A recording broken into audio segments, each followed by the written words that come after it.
In certain extreme situations, the law is inadequate.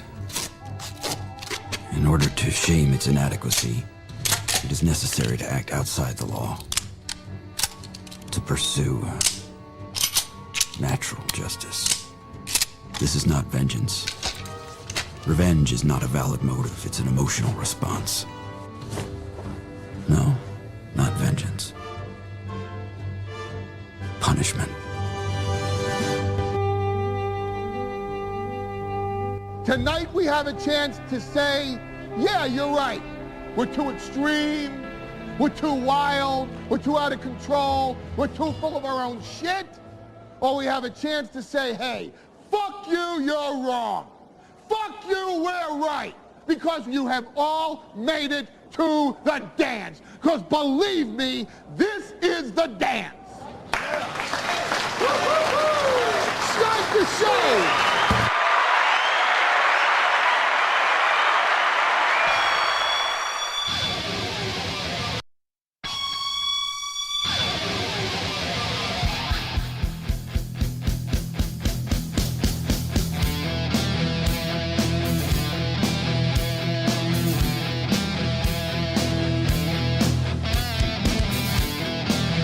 Good morning, everybody, and welcome.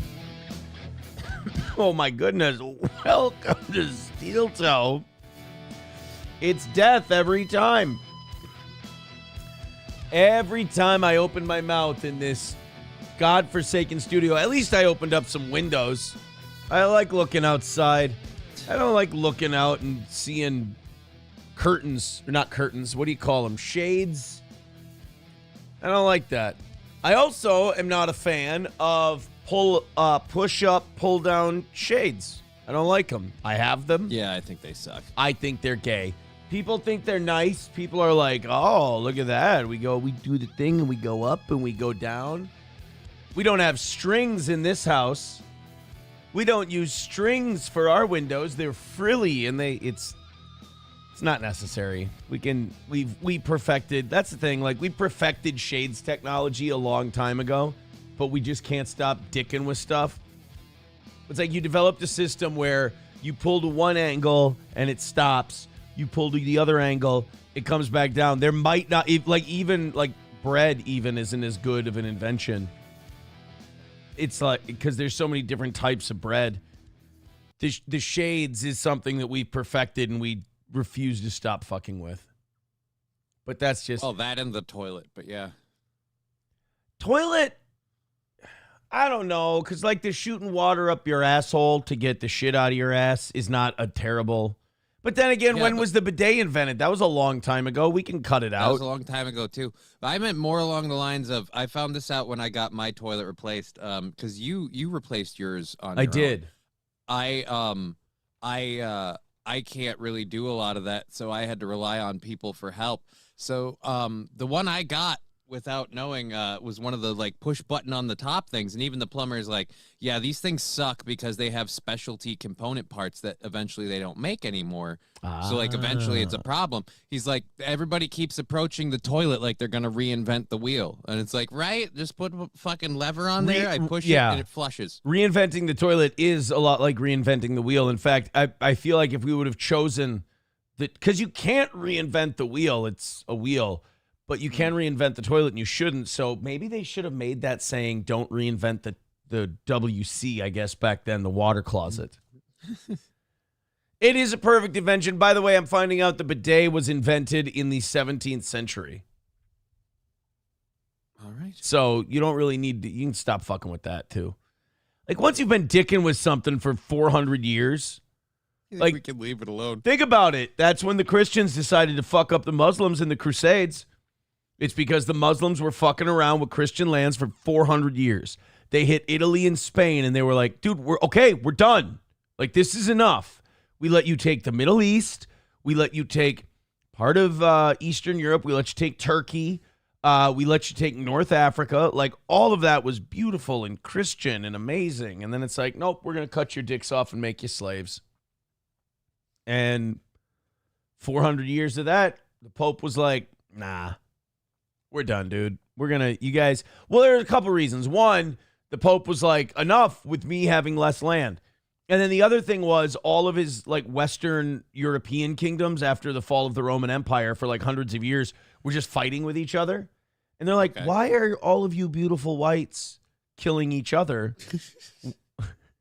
Well, this is the Pope talking now, not me. This is what the Pope said. Yeah. The Pope was saying, why are you beautiful? Yeah, he said, why are you beautiful alabaster princes slaughtering each other? There's dark, I think the Pope would say mudbloods, but I wouldn't say that.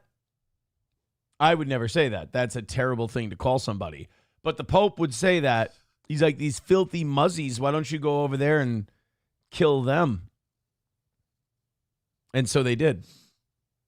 But he said, why don't you do it? Here's the deal. This was the coolest part. This was, dude, Pope Urban II was the shit.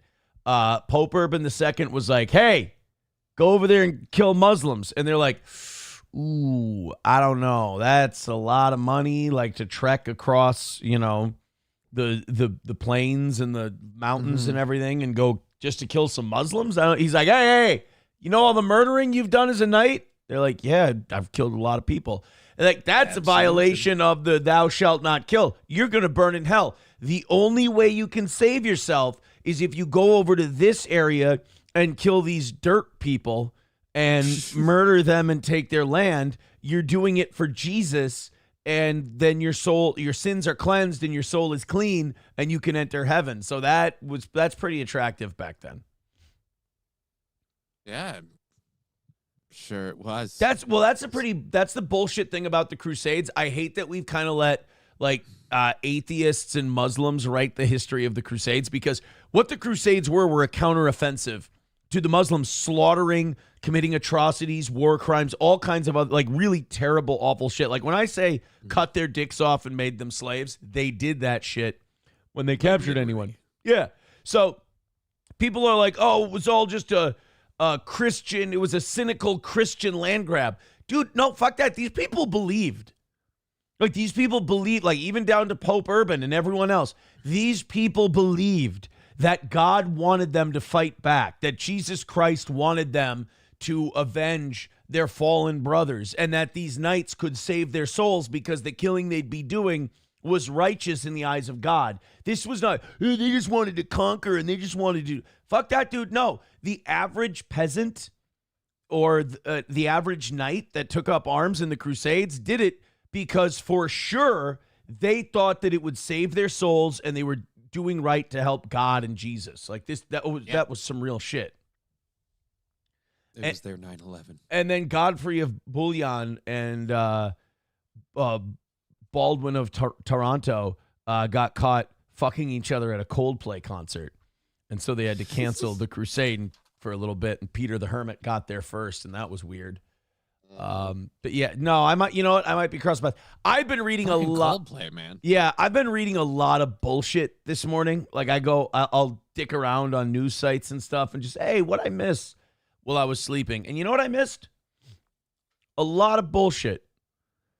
I've been seeing a lot. Like I saw, one of the first stories I saw was an ABC News story, and it was something about how people are dating while Mercury's in retrograde, and I almost ripped my own fucking eyes out when I saw that. Cares? Oh my God.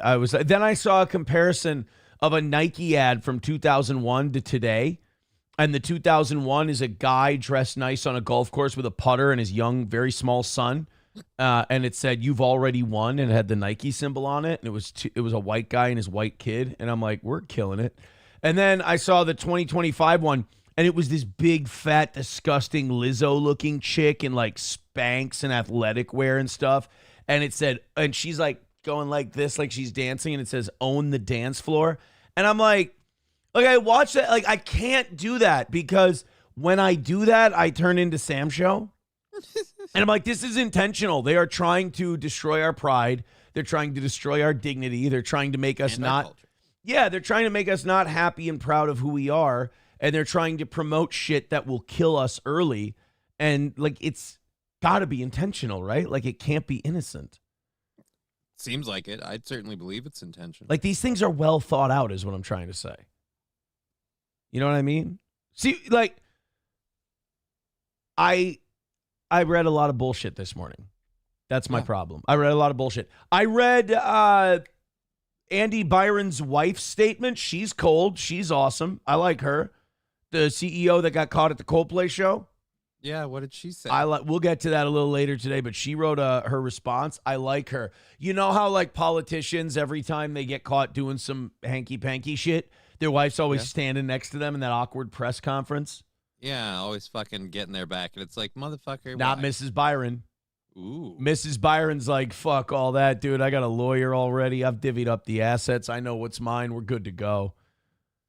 Like, she's not gloating and being like, I'm going to divorce rape this piece of shit. Blah, blah, blah, blah, blah. She's just going, got a lawyer, divided up the assets. I know what's mine. We're good. This is humiliating. This is really fucked up. And I ain't going to sit here and take this shit. Like, good for her. Miss Byron. Yeah, she's going to be the new face of feminism. And then the other bullshit I saw this morning was, I don't know how this happened. I don't know what was said into my phone when I wasn't around, but toenail removal videos are all over my Facebook Reels. Like, I feel like if I watch Facebook Reels and don't have TikTok, like I'm like fighting communism. Right. So I still do TikTok technically, but I just watch Facebook Reels instead. And then I feel like I'm, doing my best to make sure Joseph Stalin doesn't come back from the grave. Yeah. So I'm watching. It's their toenail. They're just taking old, crusty, nasty, diseased toenails, and they're just ripping them off slowly to unveil the growing little midget retard toenail growing underneath. And I'm like, I had that happen once. Yeah, well, I'm watching this, and I'm like, what happened to my fucking cow hoof trimming videos? That's why you got them.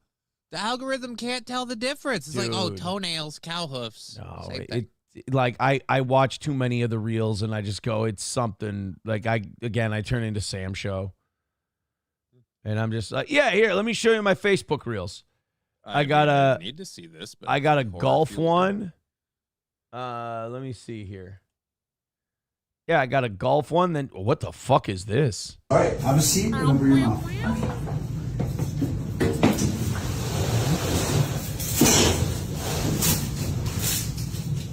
Oh no! Oh, And it's not what I meant. Oh, I'm so sorry. I don't know how I got that one. That's weird, dude. I'm sorry. I don't know. That is weird. Now I'm gonna get a bunch more because I just watched that one. I have to ask Digger what she was doing in a video. Now I got a wrestling one. I got a boxing one. Makes sense. I got a husband and wife one.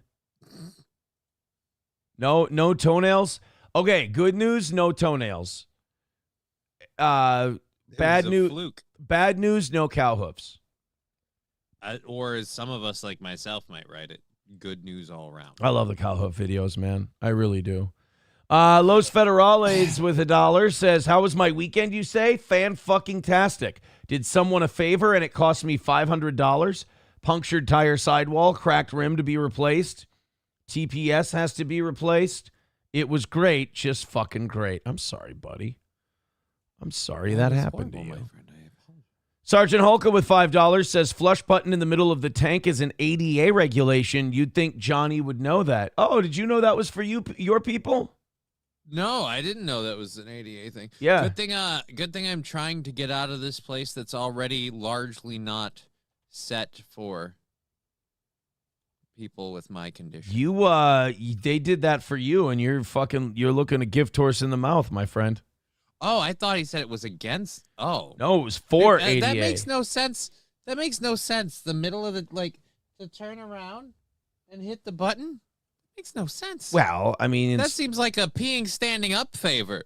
Like you're right there and you don't have to reach over. It's still actually, you know what? Even then, I can't pitch this in a way that's a plus. Like, no, you got two buttons, so you could do a light flush, or you could hit them both to do a heavy flush. You know, when you got to flow, and then they're right behind you. So if you need to flush while sitting on the toilet, it's in the worst place possible. I think it's not really an improvement. I don't think it's worse. I don't mind the top flush button. I just don't know how it works. I'm like, wait a minute, wait. Usually when I take that particular piece of the toilet and I lift it up, there's nothing there. It's just a ceramic piece. And now there's a button, and now there's shit that the button does, and it flushes the toilet. That's odd to me. Yeah, I don't like staring at my tank thinking, oh, I don't know how this works. Like, it sounds weird, but I had a weird kind of pride I didn't know I lost when I saw a lever, and it was connected to the plunger, and it was just like A plus B equals flush. And now I'm like, wait a minute, what the fuck is with this pipe thing? What does this do? All I'm saying is I saw a lot of bullshit this morning. And I'm ready to settle in and do a show. I got one that Sam Show would be proud of today. A bunch of Palestinians got slaughtered trying to get food.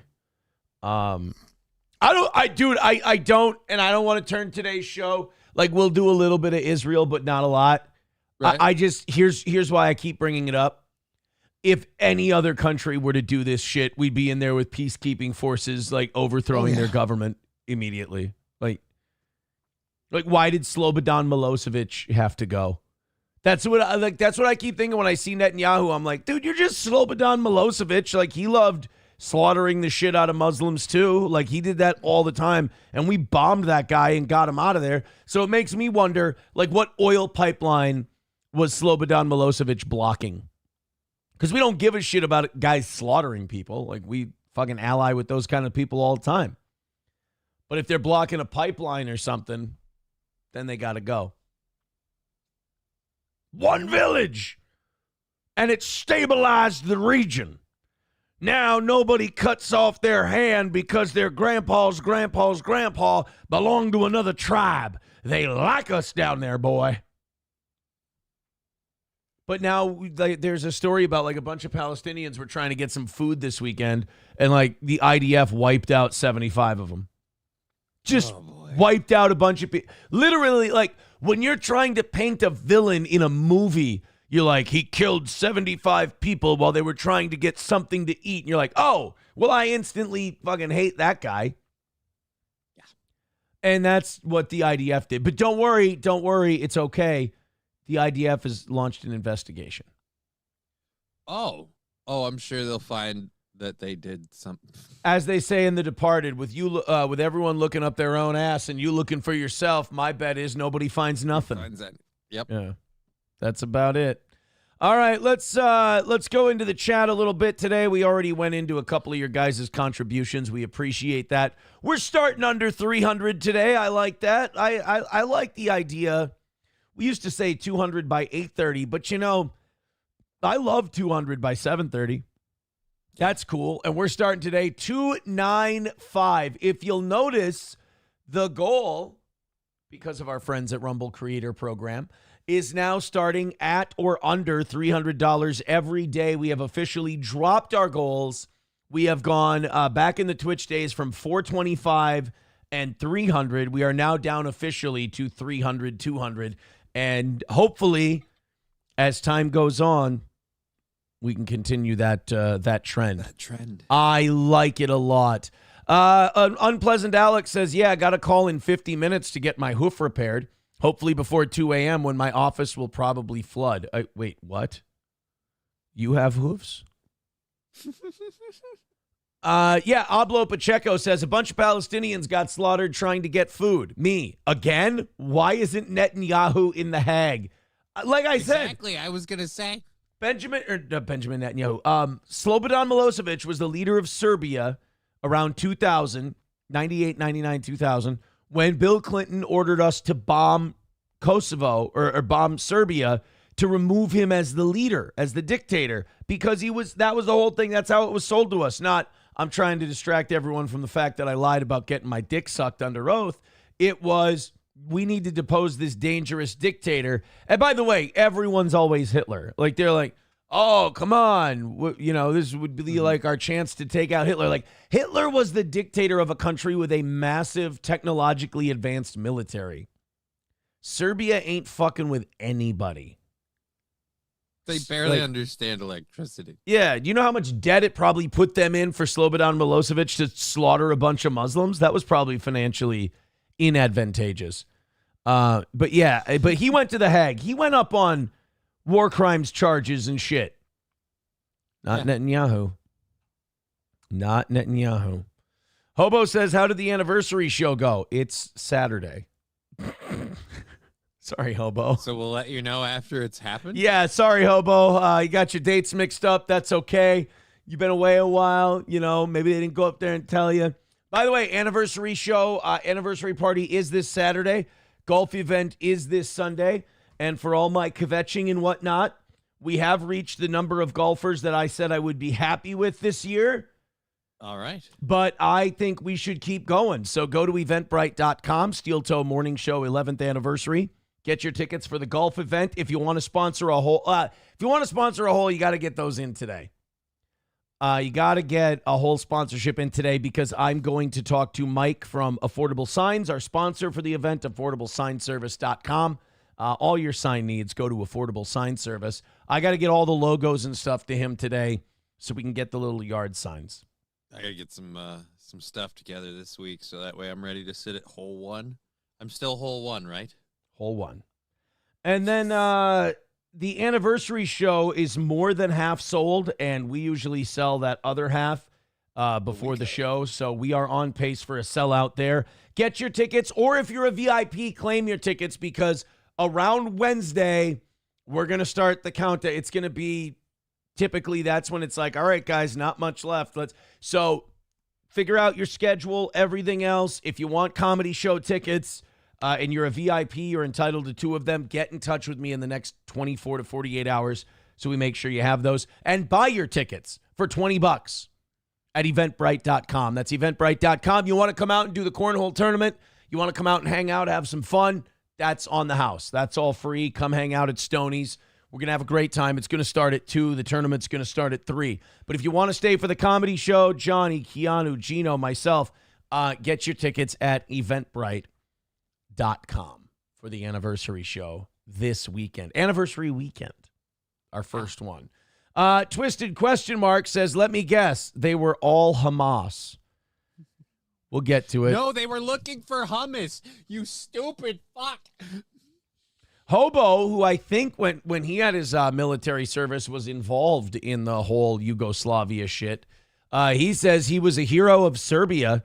Yugoslavian forces were winning before NATO intervened. Well, yeah, we helped overthrow. We basically became the rebels' air force and led to Slobodan Milosevic being deposed as their leader.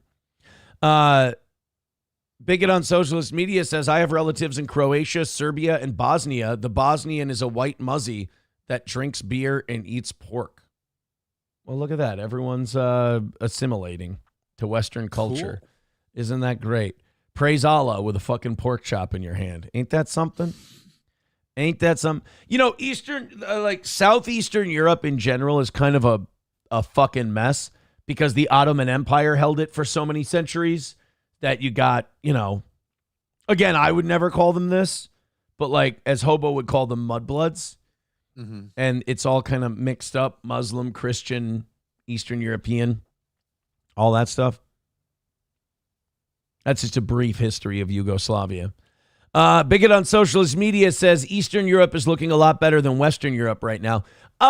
Yes and no. I would say more like your Bulgarias, Hungaries, like those Eastern European countries are doing great. But like the old Yugoslavian countries, those places are weird. They're all kind of like part mountainous, part Mediterranean, part Greek, part Turkish. It's all just it's a hodgepodge, as they like to say. The USA was made by Western Europeans. Yeah. Yeah. Well, it was largely founded by them. For the most part. I'll go with that. I'll roll with that, my man. Thank you very much. All right, let's get started today. We've talked about our bullshit. Did you have any bullshit this weekend? Let me think quickly. No, I had Take your time, we're live. The closest thing to bullshit was I had my daughter's she had a sleepover on Friday, so we spent a lot of time getting ready for that. That was about it. You had a pretty calm, nothing weekend then. Fucking awesome weekend. I had two fights I had to watch this weekend. Alexander Usyk knocked out Daniel Dubois. My boy Usyk retains the undisputed world heavyweight title. Good for him.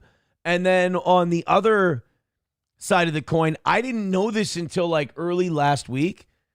46-year-old Manny Pacquiao came back.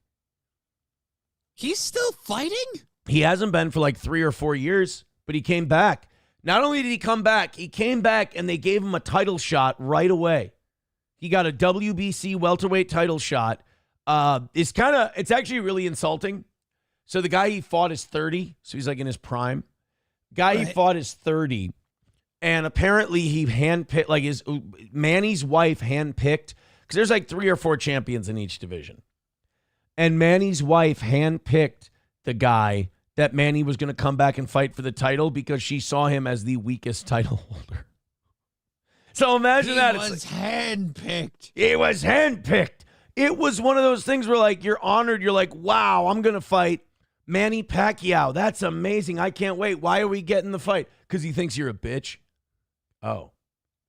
Yeah, he thinks you're the easiest. His wife thinks you're a bitch. Yeah, his wife, dude. His wife picked you because she's pretty sure you're going to be the easiest one for Manny to beat and take the belt from and become the second oldest, the world champion in boxing history. And you know what? Manny's wife was right. Oh, damn. It was, the fight ended in a draw. It was close, but Manny he didn't look like 46. He didn't look like Manny Pacquiao. Don't get me wrong. Like, he didn't look like old school Manny Pacquiao. Old school Manny Pacquiao might have killed this guy. But, like, he looked good enough. Like, he belonged there. The only problem is you could tell the 30-year-old guy was giving him way too much respect. Like, he didn't have his foot on the gas enough. He had to win the last 3 rounds in order to force the draw. Manny or the champion. Okay. Yeah, Manny still got it, man. I think that Manny Pacquiao is going to go for a rematch. He's going to try it again. You might as well. But yeah, 46 years old, man. He looked pretty good. He came on with, like, I hate it when guys wear these, but like old guys will wear these. Like the things that look like those compression socks that Trump has to wear now because he has like a vein disease. Oh, the varicose vein. He wore the big leg warmer things in the ring. And whenever I see that or a knee sleeve on an old fighter's legs, I'm like, oh, that old man's legs are fucking shot. Like that, those legs ain't going to work. If and I could throw kicks, this would be over quick. He looked pretty good, though. He looked pretty good. And I was excited because on one hand, I was like, yeah, man, I want to see Manny win. That'll be great. And then on the other hand, I was like, I really don't want to see Manny Pacquiao get hurt. That would fuck me up. Yeah, wouldn't it kind of be like the Mike Tyson thing, only it's not a fucking, exhibition match or whatever. It's the real deal. Yeah. Yeah. Just don't want to see Manny get hurt. Brian says CTE is the real winner. Yeah, I mean, that's true. McBuster says Manny is Filipino. As Aaron, a student of history, knows, the Filipinos changed Western boxing. They kicked the shit out of our pugilists at first. Yeah, that's why we conquered their country and then subjugated them for about 40 years. Maybe a little longer, actually. All right, let's get moving. We got a show to do. $2.95 is our number today. Throw us a couple of bucks. I do have an 11 o'clock goal if you want to go till 11 today. We are 60 gifted memberships away from 300 on Rumble. So there you go. Yeah, did you hear Trump has the vein disease? No, I did not. Yeah, it's called like infective vacuolos or something like that. He has to wear old man compression socks now. Oh. This was a thing last week. Trump's vein condition, chronic venous. He has chronic venous, and he has to wear old man socks now. Like the socks that Ace Rothstein wore in Casino. Remember when he had his pants off in his office? Chronic venous insufficiency, CVI, is a condition where veins, typically in the legs, don't return blood to the heart effectively, causing blood to pool and increasing pressure in the veins. So he's got it's like his veins are taking Ozempic.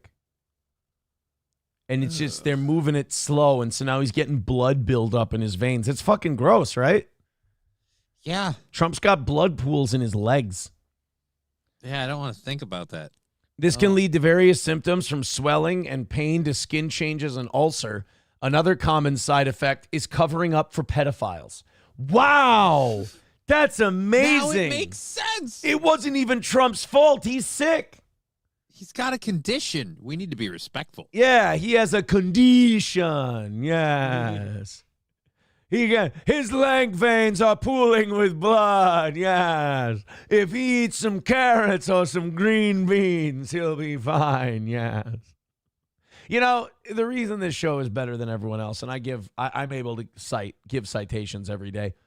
No other show does a broken Matt Hardy reference effortlessly like we do. Thank you very much. Oh, street name for the disease, heinous venous. Oh. That's good. That's Mr. Beat helped us with that one. Annoyed Wawa supervisor says it's pronounced Venus, you absolute incompetent. Oh, I'm sorry. I don't have old fucker blood pool disease. Sorry. I only know diseases that I'm familiar with, like AIDS. Those are the ones I know. How familiar are you with that one?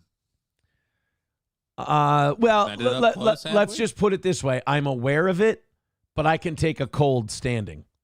Okay. So I don't have to worry about it. Oh, man, imagine having that fucked up disease. It's like, hey, man, you got a hangnail. Better make sure that thing doesn't get infected because you'll fucking die because your body can't fight it off. Oh, my. Yeah. Mild says Trump has Val Venus legs. Yeah, Trump has Val Venus legs. Val Venus had that problem? No, that's the name of the disease, Val Venus legs. Yeah, named after professional wrestler Sean Morley. Wait a minute. Val Venus's real name is Sean Morley. The name of the retard cooking show that I like is Sean and Morley. Big Attitude Era fans? Possibly. MSO says, and you'll probably never live long enough to get it. That's a weird comment to make, I got to admit. That's, in a fun little silly, wacky morning zoo show that we do, that's a very strange, it's a very angry, hostile, even if joking, that's like a sinister joke where there's definitely some intent behind your joke and you won't admit it. That's a very odd thing to write to somebody you don't know. Just got darker in here. Just going to tell you, that's a weird thing. Like, would you do that to like a street magician? Okay, yeah. Read the room, what? man. Yeah, you would. You would do that to a street. That would be funny. A guy's just sitting there doing street magic, and then all of a sudden you're like, I bet you won't live long enough to have shitty veins, you loser. Dude, I was doing a fucking hidden ball trick with this guy, and holy shit, this got weird. It would make you look odd, though. That's what I always tell people on the internet. I'm like, imagine you just did what you did on a busy street corner. And who would look bad? The person you said that to? Or would everyone be looking at you going, the fuck is wrong with that guy? It's always the latter. I would hope it's the latter. It's always the latter. Dub says, commenter of a darker hue. Yes. Trump has red velvet veins. He has some kind of, like he has, his blood pools up in his leg veins. And now he has to wear compression socks. So basically he has to wear special long socks that squeeze your legs. So basically the socks milk your veins. It pushes the blood through. Yeah. We're not supposed to live to 80, dude. That's the problem. Yeah, no, I would agree. Modern medicine keeps us alive to the point long past our bodies were supposed to. So our body doesn't know what to do. So our blood starts pooling up in our legs as like a hint. It goes, all right, we've outlived our usefulness. We're now a drag on the ecosystem. We're going to stop pumping your blood right. And then you're going to go find a cave somewhere and lie down, and that's where you're going to die. And now instead, medicine's been like, nah, fuck that. We'll put some goofy fucking leg sleeves on you, like your cattle, and then we'll make a sock that forces your blood to keep pumping through your legs properly, and then you'll live. And then God will give you some kind of other weird fucked up thing that we were never supposed to know existed because you're fucking decrepit and you're old as shit. Your body's going to shut down one piece at a time until eventually you're just, barely there. Here's the sign that, here's the sign we keep people alive too long and that modern medicine is just cheating God. Vaginal mesh. How is that the... Dude, I don't know what simpler answer from God, like what better message from God than I'm going to have your cunt fall out. I mean, if that's not a Is that an age thing? I thought that was like different conditions. That's what I mean, though. It's not about necessarily turning a certain age. It's the message you're getting sent from the Almighty. He's like, you're done having kids. We don't need you anymore. I'm literally throwing your uterus out in the garbage. I'm trying to suck your uterus out of your body. I'm trying to make your cunt fall out like a muffler off of an 86 celebrity. Probably specific. I just, because I thought it was an age thing for a minute. I was like, wait a minute. So if you get too old as a lady, they have to like. It doesn't matter. You're thinking too hard. If I've got to put, the thing that held all the soccer balls in gym class. If I've got to sew one of those into your cunt to keep your fucking uterus from popping out, it's time to go. Or at the very least, stop taking dick. Well, I mean, everyone should be allowed to die happy. But yeah, like there's a lot of signs God sends us that it's time to go, and we just keep pushing them off. This is very funny. This is a message I've actually was giving multiple times when people felt very unsure about my safety. I mean, we're just trying to stay ahead of the Reaper. That's all. Just trying to stay ahead of the Reaper. That's modern medicine. All right, we got to get into some news today. Look, sometimes at the beginning of the show, we get into my theories on life and everything else, and you find out that I'm a very interesting man. And I also want to point out, do you know what percentage of this shit I can back up? I'm going to say 0. Not a goddamn word of it, but I believe it. I don't know if it's true. But, okay, what I'm saying is, let me put it this way. If your cunt falls out and we let you die, like, you weren't going to give us anything if we let you live. Like, your contributions were probably done. You know what I mean? Like, woman who runs L'Oreal, Alice Walton, Mackenzie Bezos, Oprah Winfrey, biggest names in women being wealthy and influential. How many of them made their bones after they had a prolapsed vagina? I'm going to go with 0. None. Not one woman with a prolapsed vagina has done anything remarkable. There is not one person who has had to have a vaginal mesh installed who's contributed to the advancement of humankind. I mean, are you going to have a lot of confidence if your cunt falls out? Certainly not standing up in a crowd, no. No. Just like there's only one man in history who's lost a ball and contributed anything, and that guy was geeked to the gills on steroids. Like Lance Armstrong won a shitload of bike races, but we found out he was juicing like crazy because he had one ball. Nobody's going to accomplish anything with one. Had to make up for the loss. Yeah. Actually, as a matter of fact, maybe we should have allowed it. Like if you survived testicular cancer, and didn't it spread to his brain? I don't know that. Like if you get all that he had the testicular cancer. If you get all that cancer and they rip your nuts off, you should get the juice. Because, with baseball and everything, like, what's your excuse for doing steroids? It's like, oh, I want to hit longer home runs. It's like, that's a bullshit excuse. You're cheating everyone. But if someone's like, hey, what's your excuse for doing steroids? And you're like, I almost died of cancer and I lost one of my balls. It's like, oh, you want to do some coke too before the race? Like, that's fine with us. That's okay. Although losing a testicle kind of is it's a performance enhancing thing in cycling. If you have one less ball to hurt, you can sit strategically with your other ball placed off the seat. And you're not sitting on your own nuts. So technically that works too. I don't know if it's enough of a win or a gain to warrant it, but I suppose if it's something you can't avoid, at least there was an upside. Yeah. Hulkamasha Baby says, was he on steroids or was he blood doping? I don't know. I always thought they were the same thing. Was Lance Armstrong blood doping. That's a cool phrase, though. That's way cooler. Yes, Lance Armstrong admitted to using performance-enhancing drugs, including blood doping, during his professional cycling career. Holy shit. The United States Anti-Doping Agency conducted an investigation that found extensive evidence of Armstrong's doping, including the use of EPO and blood transfusions. Yeah, I mean, again, if we're putting it on the scales of justice, we're starting with had a ball removed, and that really weighs shit down to me. So you got to pile a lot of bad shit on there to get the scales back up. That's all I'm saying. Where's the... Oh, I had something... Oh, Satan's Mechanic says, good topic. Them donations flying in, boy. Oh, no, you don't understand. Like, I have a fatal relationship with my own program. If I'm going to die and this show's going to rot, I decided many months ago that it's going to die and rot doing it the way I want to do it.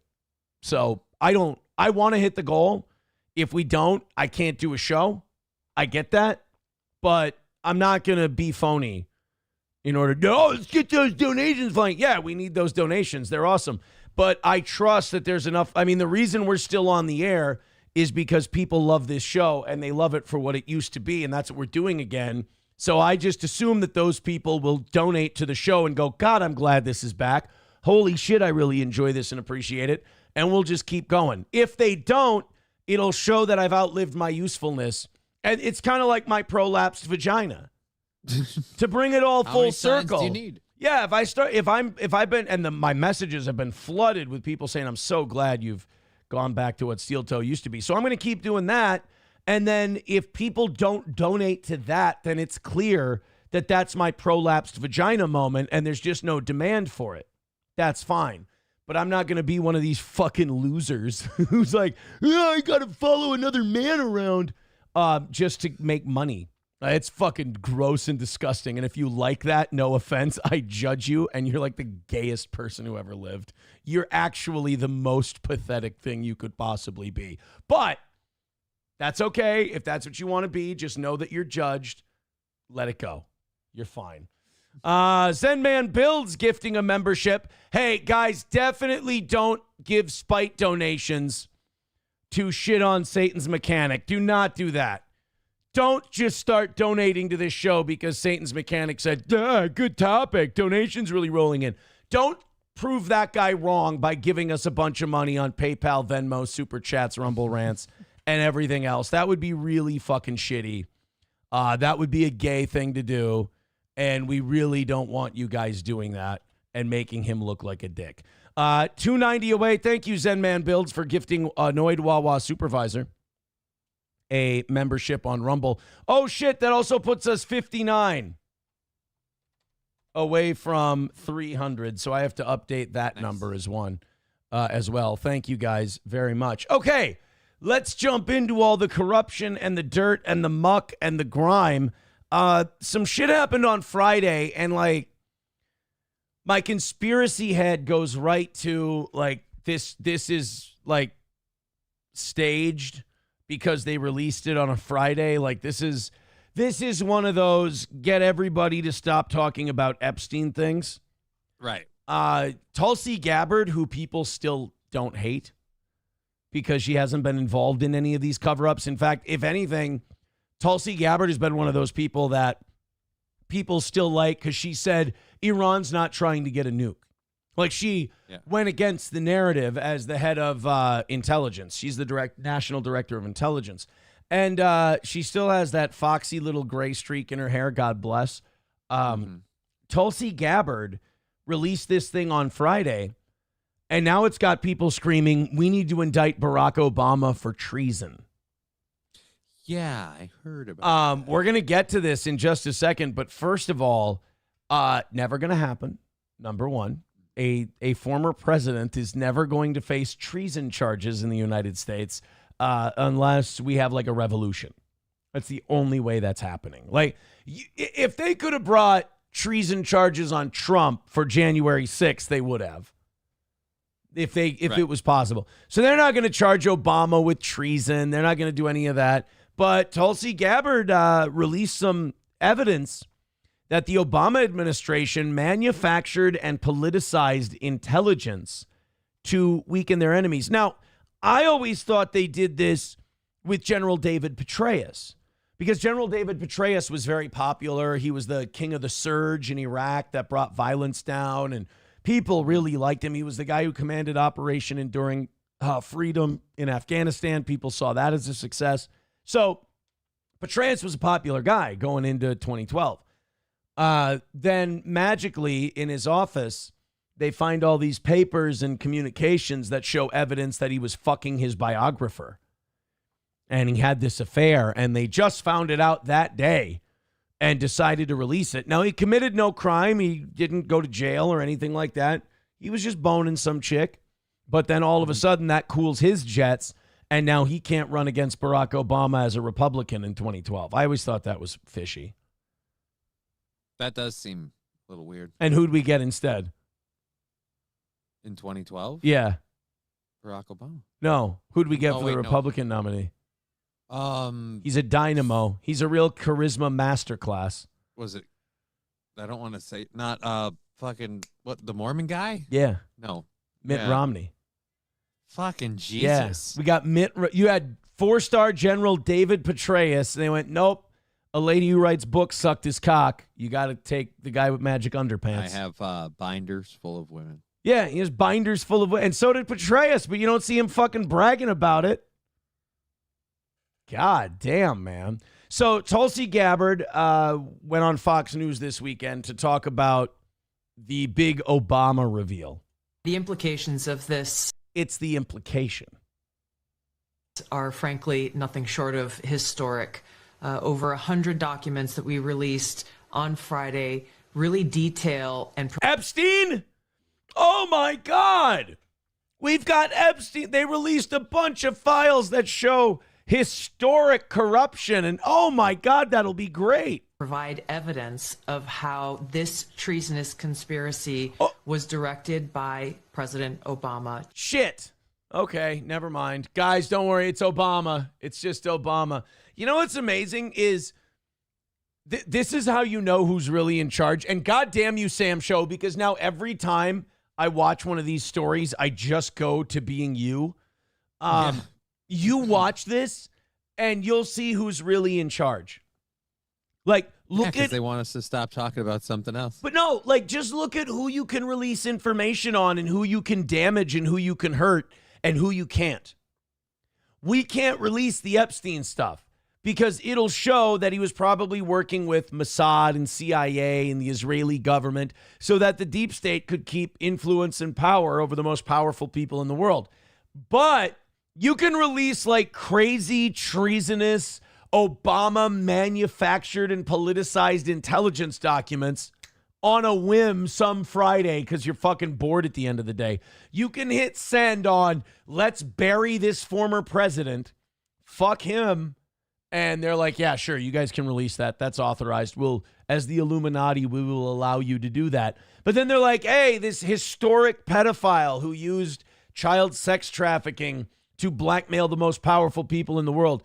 He wasn't a president. In fact, he wasn't even really like that much of an American dude. He was just a financier. some guy. Yeah, we don't really know where his money came from. We want to release all the information on his pedophile ring. And they're like, no, that is a threat to national security. You can't do that. Just tell everyone it's fine and he didn't do anything. What? But we can release all the shit on the former president of the United States. Yeah, fuck that guy. He's half black anyway. We don't give a shit. Go ahead and wreck his day. Oh, okay. Well, that's interesting because I mean, even if it backfired and he somehow did actually manage to get arrested, he's still, again, the first black president. I mean, it'd be funny. Just weeks before he was due to leave office, after President Trump had already gotten elected. This is not a Democrat or Republican issue. This is an issue that is so serious it should concern every single American. okay, I'm 38. I've lived long enough now. I have experience. Anytime somebody comes out with something really important and says this isn't a Democrat or Republican issue, I know what it's about to become. What's that? A Democrat and Republican issue. Yeah. Yeah, every time. This should be a nonpartisan thing. You're right. It probably should be. But it's not going to be. because it has to do with the integrity of our democratic republic. What we saw occur here as the document. That's one of the people working in the National Intelligence Bureau did say that we need more integrity in the White House. And that agent's name was one Randall Marsh. Oh. And he said, we don't have enough integrity here in the White House. We need more integrity. Documents we released detail. And then they found out that this Mr. Marsh at the National Intelligence Bureau actually started the pandemic. Oh, really? By having sex with a pangolin, yeah. While he and Mickey Mouse were doing drugs. They don't tell you about that. They never was do. that we had a sitting president of the United States and his cabinet and leadership team, quite frankly, who were not happy with the fact that President Trump had won the election, that the American people had chosen Donald J. Trump to be the next president, commander-in-chief of the United States. And so they decided that they would do everything possible to try to undermine his ability to do what voters tasked President Trump to do. So creating this piece of manufactured intelligence that claims that Russia had helped Donald Trump get elected. Oh, okay. So this is all the Russia every hoax. other assessment that had been made previously in the months leading up to the election that said exactly the opposite, that Russia had neither the intent nor the capability to try to, quote unquote, hack the United States election. Yeah, fuck that. This is all Epstein cover up. Sorry. Yeah. I'm sorry, but like I've noticed a trend with the Trump administration these last couple of weeks, and that is Russia, Russia, Russia. Like pivot to Russia. Every time people say, no, you fucked up this Epstein thing, that's retarded. They go, oh, remember when Russia made shit up about us though? Yeah, but that's nowhere near as. Yeah. Actually, you know, Donald, I assume he's talking like the Steele dossier and stuff, right? The whole like. They're saying that the Obama administration manufactured all that shit, all the Russia stuff. They manufactured it and released it, knowing it was bullshit, just to try and undermine Trump. While You'd Obama certainly was a hate lame duck. If someone made up stuff about you of a somewhat semi-sexual nature and everything, like I certainly want that clarified too. It's weird he's not championing the release of these files. It's really odd that every time they want to pivot away from the Epstein thing, they just go, oh, what about the Russia hoax? We're like, yeah, that was bad too, but like you've released stuff on that. You want to release the rest of it? Like that would be okay. We still want the Epstein stuff though. Yeah, we would like that. Go ahead and release. Like, that's the point. Like, go ahead and release all that Obama shit. That's cool, man. That sounds awesome. Let's find out what was going on there. Anything else you'd like to release for us while you're at it? No, didn't think so. I've been watching Law and Order SVU, and I'm almost at the end of season 21 because I stopped watching after Elliot Stabler was gone from the show, so I started watching all those seasons now. There's the guy, Vincent Kartheiser, the guy who played Pete Campbell on Mad Men. He's in an episode where he's a billionaire who photographs models, but only underage models, and he has sex with them. And they're trying to catch this guy, and it's a big conspiracy. And he's got like judges, congressmen, and all these powerful people under his thumb and under his influence. And they keep trying to arrest this guy, but they can't make anything stick because nobody wants to testify against him because they're worried something bad will happen to him. He's got a judge under his thumb, the whole deal. And at the end, he ties a bed sheet around his bedpost, and he goes onto his knees and leans forward and hangs himself with it, which is how they claim Epstein was able to hang himself. So it's like somebody SVU did it, wrote yeah. The same person wrote the script. Yeah, you know when that episode was filmed?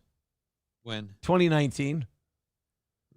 You're shitting me. Yeah, it's the year that Epstein died. It was right out. They just took it right out of the headlines, ripped it right from the headlines, and just made they just made the guy from Mad Men Epstein.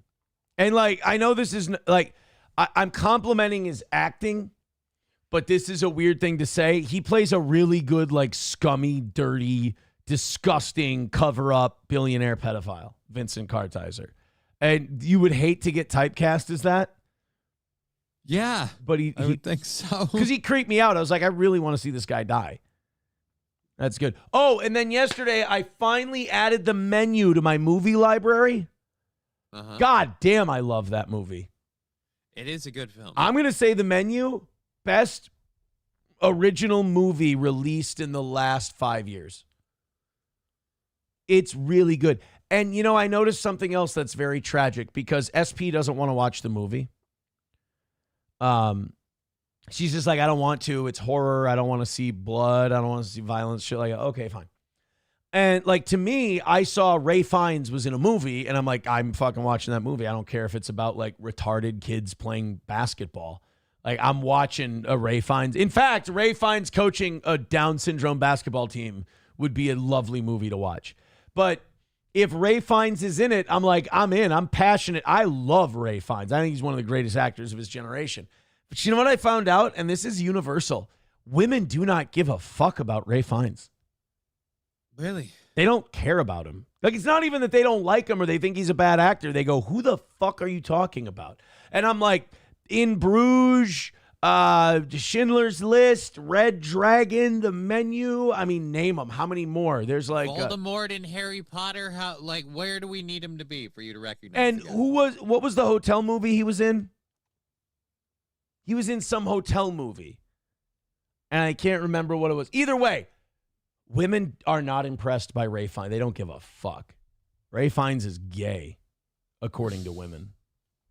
$10 from anonymous gifter says, here is some American cotton paper for you to weave a vaginal mesh for yourself. Oh, thank you.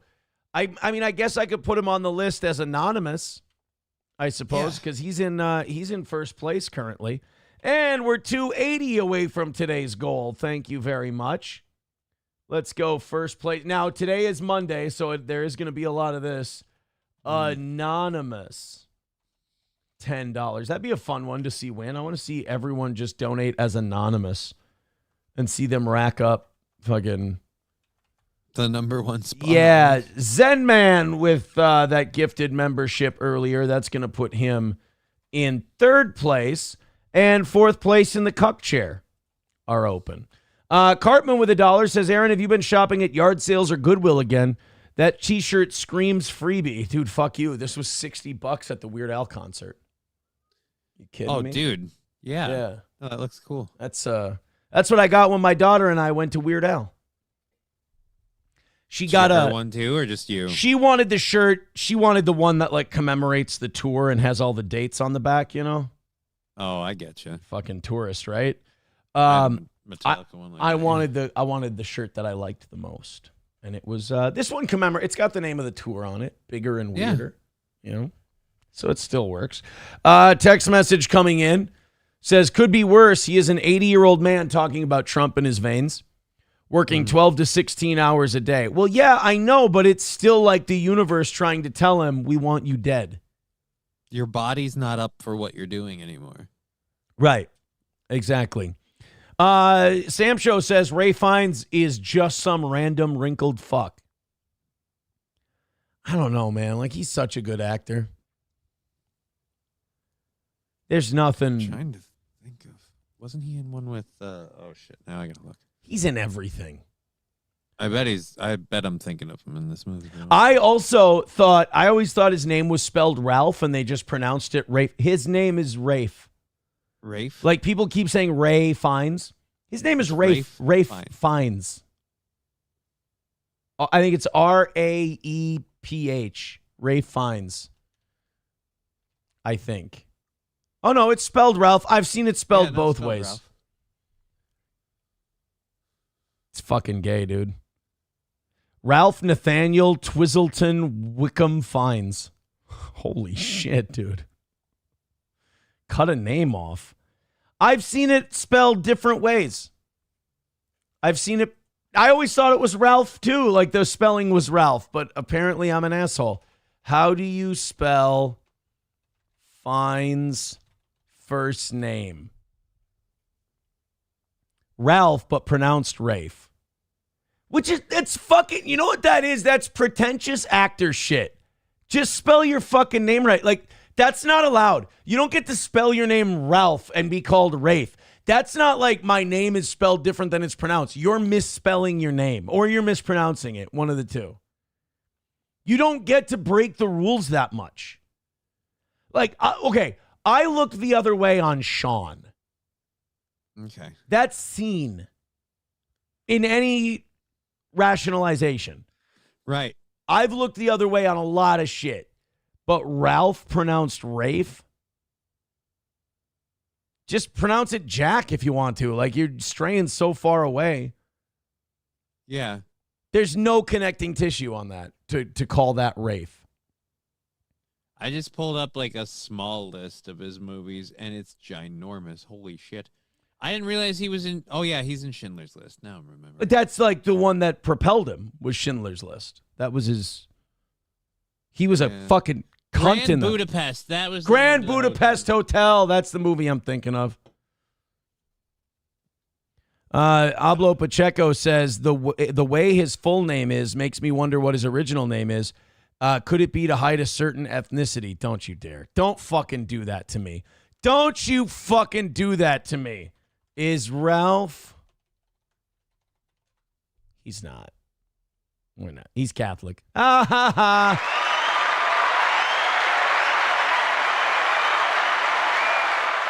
He's a Catholic. Mindy Lee, becoming a member for 35 months, says, are you going to let VIPs who claimed know that you received their email and have their tickets saved? I thought I did, but if I haven't, I'm sorry. You're good. If you send the email in, you're good. I got it, and then you can show up. You're all set. But I will respond to them. But I was kind of saying if you just email us and tell us you're coming, you're good. Just let us know. Oh, my God. We didn't get to talk about this on Friday, and I am so happy that we get to now. People are turning on me on the Ray Fiennes thing. They're saying I'm a pretentious asshole for spelling my name with 2 A's. Like, this is kind of turning on me. Yeah, I do agree. The whole Aaron thing is a little... Yeah, pretentious is having a name that starts with 2 A's. I don't know. I think my name's gorgeous. I think it's beautiful. I think it's the way it needs to be spelled. Because think of all the confusion if you spelled it with 1 A. You would have Aaron, Aaron. Like Aaron wouldn't be your first choice to pronounce that name. But Aaron, perfect, cuts out all the confusion. If nothing else, Aaron. Adding that other A helps. It saves time. It actually streamlines the process, if you think about it. Brittany Boo says Aaron is more fitting. No, that's with an E. That's the girl way. Why would you say? I don't understand that. Bapa Shab says your name is Jewish. They couldn't give you an apostle convert name. My middle name is Michael. I have like the most common Catholic middle name of all time. Yeah, but is your middle name based on your grandfather's name, or is that just my family that pulled that? bullshit? No, it's just based on our love of Jesus Christ. Yeah, We love Jesus in my family, and so they wanted me to be like Saint Michael. And no doubt I went down a little bit of a St. Peter, Judas Iscariot path for a little while there, but yeah, you missed that. You missed that avenue. Yeah, like the prodigal son and all that, though. We're good. Coming back. Carry on my wayward son. All right, let's get a fucking show going because nobody gives a shit. 280 away from today. Bang it out, hammer it out. Let's call it a win for the toe. 200 by 8:30 is normally fine, but I want to do 200 by 7:30 and feel really good about today's show. Let's make some money. Let's do some damage on the steel toe. And let's talk about Stephen Colbert. This is great. Stephen Colbert and the death of late night is what we call this one. So Colbert is out. Now, here's the thing that people are forgetting. And the thing that they don't discuss because the Colbert thing is so huge, they already kicked out. They were already planning, if you look back now a year or two ago, they were already planning to wind down this CBS late night thing and kill David Letterman's creation because Do you remember who they gave the fucking boot to a year or two ago? Shit, the guy that followed him? Yeah. You don't even remember him anymore. Right. I remember him because I hated his fucking guts and I thought he was the biggest phony in the business. And then he got outed as the biggest phony in the business and I was so happy. James Corden. Oh yeah, fucking James Corden. They got rid of Corden back in, I think, 2024 was his last year. And that's because that show wasn't making any money. Nobody gave a shit. It did here's the problem late night's having. All of their success comes in viral YouTube clips. Nobody's staying up and watching this shit anymore. So Colbert was brought in because they wanted to young up the audience for late night. Because David Letterman's average viewer was 60 years old. And they were like, holy shit, that's like a Fox News audience. We can't have that. We got to bring in someone a little hipper who will bring in some younger people. And the Colbert Report was hot. It was at the huge. time. Everyone loved Colbert was hilarious on that. So they said, let's bring in Stephen Colbert. And we all kind of, people my age all kind of knew. When they brought Colbert in and said he won't be doing that character, we were like, ooh, that might not be good. That might fuck the whole thing up. Nobody gives a shit about regular old Stephen Colbert. We like the Colbert Report guy. If you're going to give this job to somebody, there were some names they were throwing out for that job that I actually really liked, that I thought would do a good job. And a lot of them were Daily Show people. One of them was Jason Jones. And I was like, he'd do a good job. Could be interesting, yeah. Jason Jones would be okay. And I think he went didn't he kind of become a bit player in movies? Yeah, he became a bit player in movies, and Samantha Bee started doing a show. Yeah, and they're that married. also isn't around anymore, I don't think. Yeah, and then Rob Riggle, a bunch of those Daily Show guys went on to do some shit. Rob Corddry did a bunch of movies and stuff. They did all right. But Thank God the Daily Show got its upgrade with Trevor Noah. Dude. And and he's good. Well, yeah, there's another one He's that's gone too. They're all fucking gone, man. They kicked every decision they made after the old war horses got out, except for maybe Leno, has fucking bombed. Fallon's doing okay, but I think Fallon's doing okay because he kind of stays away from all the political shit. He's still number two, though. The number one guy is Gutfeld. Gutfeld's got the highest ratings out of everyone, highest youth demos, the whole deal. People like Gutfeld. If you would have told us 10 years ago that if people wanted late night, they were going to turn on Fox News. Wow. So Colbert is out at CBS, and a lot of people are cheering this because Colbert's a cunt who danced with vaccine needles during COVID. He's an asshole. Colbert's a propagandist. He sucks. I remember when Jon Stewart came on there and just read everybody the riot act about the COVID origins, and Colbert was visibly uncomfortable during the whole thing. Yeah. I love that. It's one of my favorite pieces of television of all time. Well, Colbert was apparently, so he was brought in to young up the audience, and Letterman was sitting at 60 years old. Do you know how well of a job Colbert did younging up the late night audience? Do you know what his average viewer age was when it was announced that he was shit canned last week? I'm going to go in the 40s or 50s. 68. So in other words, he hasn't moved the needle at all. It got older by almost a decade. Now, there's reasons for that are his fault, maybe, but there's also reasons for that. Old people are the only ones watching live television. Yeah. The kind of the metrics show that young people watch really there's one thing young people watch in huge numbers on live TV, and they don't really watch live TV for much else, and that's sports. Oh. Sports is the only thing that young people watch live TV for. And that makes sense because you don't want to get the result later. No. You'd like to get it right now. But yeah, Colbert made the show older, and he was losing CBS up to $50 million per year on late night.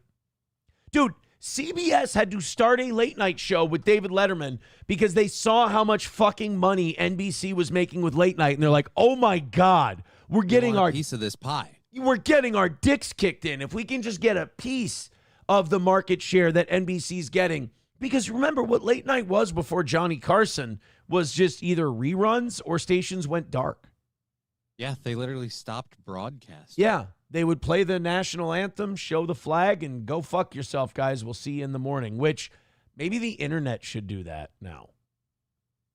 It would be a good idea, like, for society, but you realize the immediate implications of that. There is a solid group of people that won't be able, like, We would wipe themselves. We would wipe them out easily, and the world would be a better place either way. So, like, well, no, I'm saying they would probably self-delete because of, again, they need that. If they were forced. Not my concern. If they're not that strong, then, you know. But, like, you're right. Midnight to, like, 4 a.m., we'll have a 4-hour window where we play the national anthem, we go dark. It'll be a better society. And then if you're feeling some longing for closeness, go to church. You'll be all right. But Colbert was I'm an atheist. Colbert was losing the company about $40 to $50 million a year. And people are wondering, not like, why was Colbert fired? But now the question people are asking is, why wasn't Colbert fired sooner? Like, why would you let a guy lose you $40 to $50 million a year for more than a year? Like, you lose $40 million 1 year. It's like, all right, we're losing nothing by pulling the plug. What are on you, the Defense Department? Yeah. And so Colbert is out, and people are wondering, why wasn't it done sooner? Well, the answer is simple. He was a good boy who was saying all the things they wanted him to say. Right. Doing all the script. Not only did he say and do all the things the establishment wanted him to, I'll give him this. I'll give Colbert this compliment. He did it with zeal. Like, he did it with vigor. He gave him. He didn't look like a propagandist when he did his show. He looked like a guy who wanted to say that shit. Well, some people, again, some are claiming that part of the reason he's getting booted now is because he called out, was it his parent company for paying off Trump in the recent lawsuits or whatever. And he was saying something about, like, that's like bending the knee or some crap. And so people are like, oh, now that he's talking bad about his paymasters for, S and the D on Trump because they lost. Again, it's not like they went, oh, you know what? We're just going to pay this because we want to. They lost a court case. So you're saying that, like, the theory on this is that they might have kept Colbert and lost their $40 to $50 million if he would have just stuck to the script. Right. But in other words, I think he worked himself into a shoot. Right. What it sounds like is he believed in it too much. Like, he was a propagandist who didn't think he was spouting propaganda. He believed it. And then when his company was like, hey, Steven, this is all bullshit, right? Like, we're just fucking around. Steven was like, no, you can't bend the knee. You can't give up the fight. You can't do this. And they're like, okay, you're losing. Like, you're not in a position to tell us what you do. Yeah, you're not in a position to tell us what we can and can't do. You understand you're in the red ink big time. We're only keeping you around to brainwash the shit out of boomers. Pretty much. And you're going to sit here and crack whip with get the fuck out of here. You're canceled. He's like, oh, yeah? Well, my last show is going to feature Representative Adam Schiff. And they're like, you've learned fucking nothing, haven't you? You haven't learned a goddamn thing since you've been here. So, yeah, people are crying. Like, Jimmy Kimmel is like, fuck you, CBS, for canceling Colbert. And, like, that's kind of disingenuous because, like, I'd be pissed, too, if I was competing against a guy and I was kicking the shit out of him and then they took him off the air. I'd be like, hey, what are you doing? It would be like kicking the Colorado Rockies out of baseball. It's like, but wait a minute. We all kicked the shit out of the Rockies, except, of course, the Twins, who just got swept by them. Hey. We're gonna win, Twins. We're gonna score. We're gonna win, Twins. Watch that baseball soar. Knock out a home run, shout a hip hooray. Getting swept by the Rockies is so gay. So anyway, back to Colbert. 40 to 50 million bucks a year. And like some people are even asking in the chat, they're like, why didn't they just replace him? Well, it's because they feel like, and they're probably right, that all this new era of guys killed late night.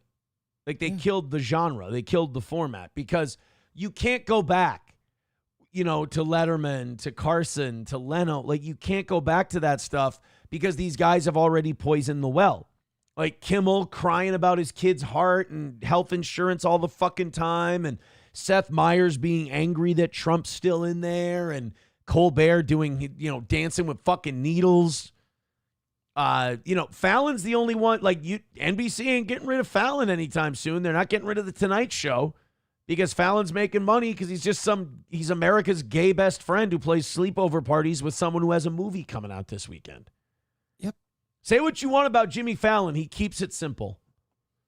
He just gets liquored up in the morning. Yeah, and that's the other thing. Like, if you guys think Fallon is just this gay guy who fucking does this show, no, he needs to drink a bottle of whiskey every day just to get through the fact that this is his. Yeah, he's like, oh, God, I got to play fake pillow fight with a goddamn Sydney Sweeney today and then ask her questions I don't give a shit about. I'm going to get so obnoxiously fucked up that my cheeks look like Santa Claus by the time I get on the air. And he's like a hopeless drunk.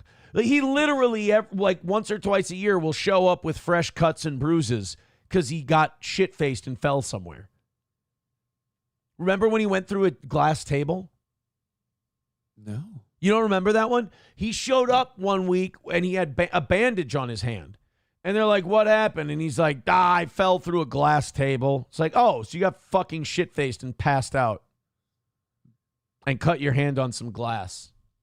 Fucking he aces, really, dude. really wanted to be like Adam Sandler Take Two and just wasn't. Remember that? There was that movie Taxi Driver or whatever, or Taxi. God, it was bad. And him and Queen Latifah. And then there was Fever Pitch. Was that the one with Drew Barrymore?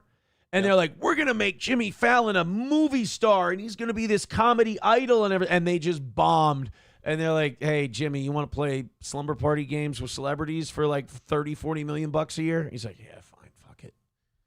I guess I can be around my family. I can kind of stay in one place. I don't need to go away for long periods. Fuck it. Give me that bottle. Create My generation. family's going to be concerned about my safety. Yeah. That's what I do to do this job. I'll create generational wealth for me and my family and drink myself to death. How's that sound? Oh. Yeah. So, Papa Shab says, I have no idea how his movie career didn't take off. Taxi is a masterpiece. Dude, that's the one they're always going to point to and be like, oh, shit, that was it. That was the end. Yeah, Helgi writes, Jimmy Fallon falling off of cliffs and shit. It's kind of his gimmick. But, yeah, with Colbert gone, I mean, it's like people are cheering it. It's a victory culturally, whatever. But at the same time, it's like Letterman created that out of thin air. Like, the Late Show's creation is such a huge story in television history and such a huge accomplishment in American entertainment because it's like Letterman left NBC like it was the ultimate fuck you move. They passed over him for Johnny's job and gave it to Leno secretly. And he was like, oh, yeah, well, then fuck you. I'm getting an agent. He's springing me from my contract and I'm leaving. They're like, where the fuck are you going to go? There's no late night shows anywhere. And CBS is like, dude, we'll create a TV show for you. We will create late night on CBS for David Letterman. And he went and he won for a while. But for the rest of his existence, he took a massive market share away from NBC. He cost NBC untold, like if you project it out over the years he did that show, hundreds of millions of dollars. He cost NBC in revenue by moving over and starting this thing. Nobody had ever successfully gone up against The Tonight Show until Letterman did it. Yeah, Letterman successfully went up against The Tonight Show. So this 30-year television property that was created out of thin air, out of a sheer force of will from one TV personality. Out of spite, yes. In my opinion, one of the most revolutionary television personalities who ever lived, David Letterman, and they handed it over to the next generation, and Colbert fucking killed it. Like, he killed it. He killed a television moment. He killed it. That's too hard, Lenny. Dude, it's like you're the president and the Statue of Liberty got blown up on your watch. I mean, that's what Colbert did. And so, yeah, it's funny to watch him get his shit pushed in and all this embarrassing news come out. That's hilarious. It sucks that Letterman's baby had to die. Right. To get this laugh, we had to sink the Titanic. But like people wonder, they're like, well, why does Jimmy Fallon do all this gay like slumber party shit? It's because his bosses tell him to. It works, and that was a creation of like, who was it? Jack Parr, or Steve Allen, like back in the 50s. So this is like a 75-year television property. If you host the Tonight Show, you don't get to make it yours. They tell the you best you can do is add a new bit. Right. And they're like, that's why Conan didn't work, because Conan wanted to make it Conan O'Brien's Tonight Show. He wanted to make it his with all this wacky shit. And they're like, look, fuckhead. This thing's been around forever. This predates you. This is Steve Allen, Jack Parr, Johnny Carson, Jay Leno. You will fucking do what we say, because you are not going to kill this bus by trying avant-garde, weird pocket string dancing bullshit. Fuck off. And it didn't work, and they went back to Leno, and he crushed it again. And then Leno was like, I don't want... It's getting borderline pedophilic for me to ask Ariana Grande if she has a boyfriend.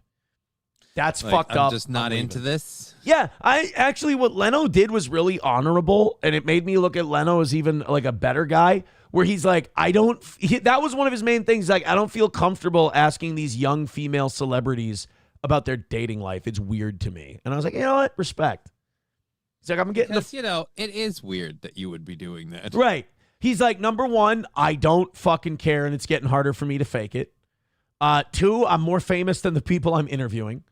And three, I don't want to basically ask Ariana Grande if she's fucking. Like, that's... And he doesn't need the goddamn money at this point. He spent a bunch of it on building what is probably, for anyone that loves cars, the greatest automotive collection that a single person could have. And he still has shit tons of money left over. Yeah. What do you mean? McBuster says, Conan was funny. Jay and the rest toe the corporate woke line. I am not going to sit here and listen to hipster bullshit on Jay Leno. If you don't have like mountains of fucking respect for Jay Leno, you don't get comedy. You just don't get the entertainment. Like, you don't get any of that shit. Like, that guy is a once in a generation talent. He's incredible. First of all, he went out there for 30 years and wrote a new 15 minutes every night.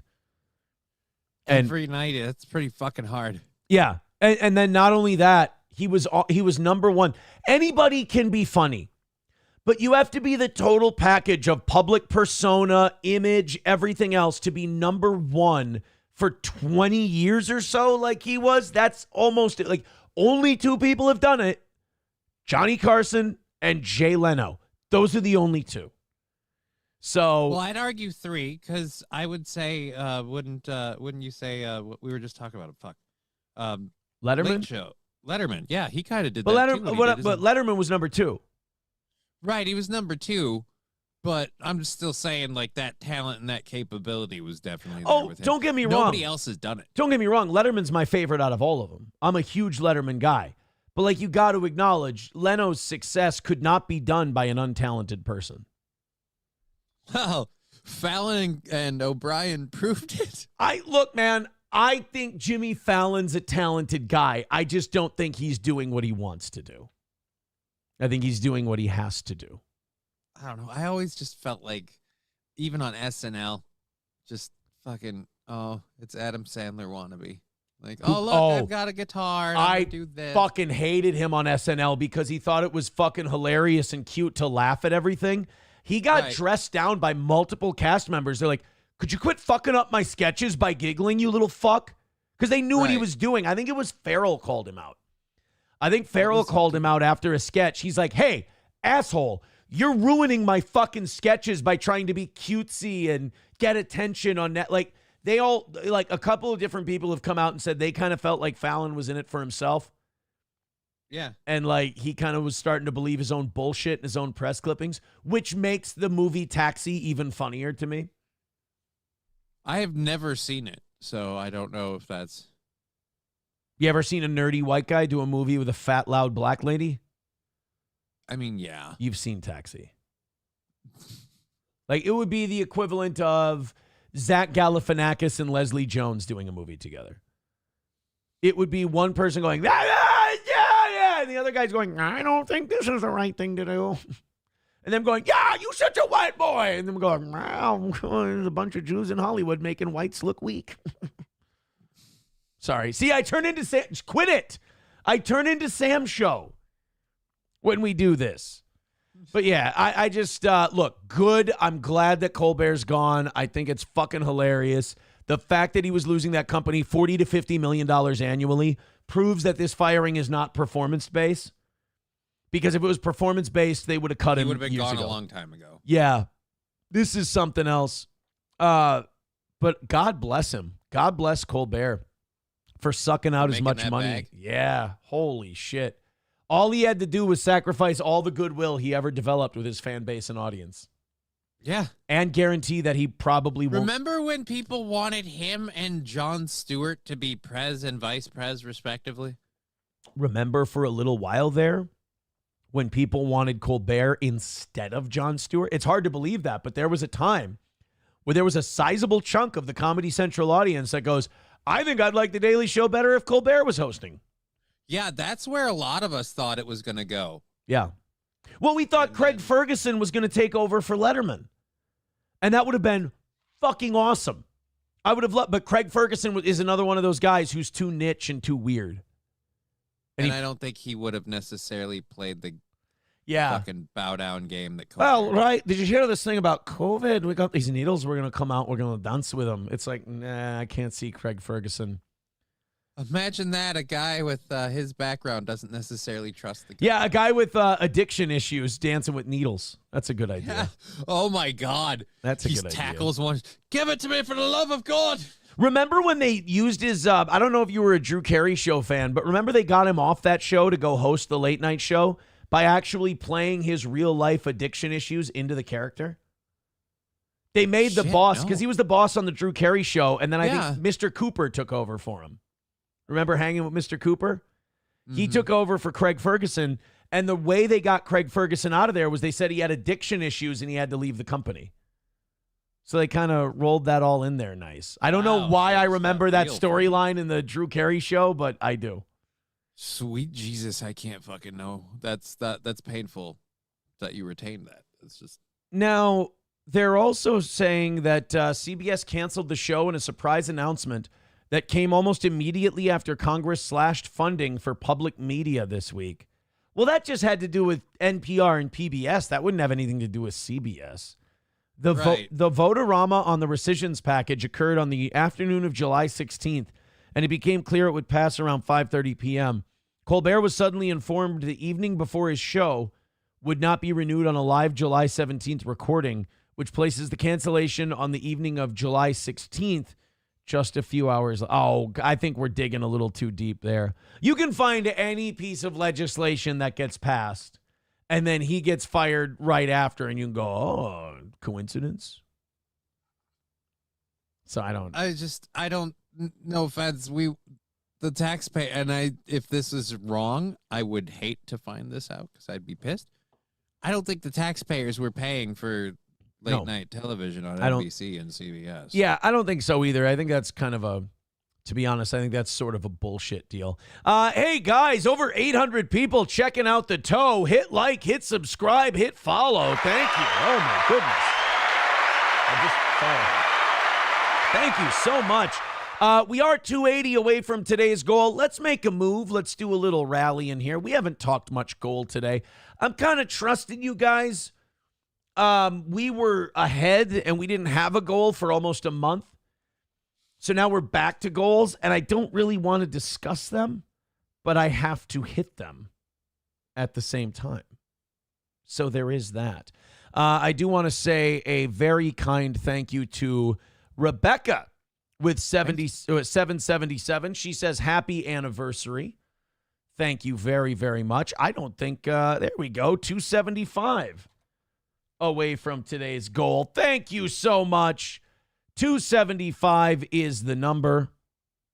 Go ahead and chip in. Streamlabs, PayPal, Venmo, Super Chats, and Rumble Rants. Archmagus Tim with $2 says, we all know Carson Daly was the GOAT of late night.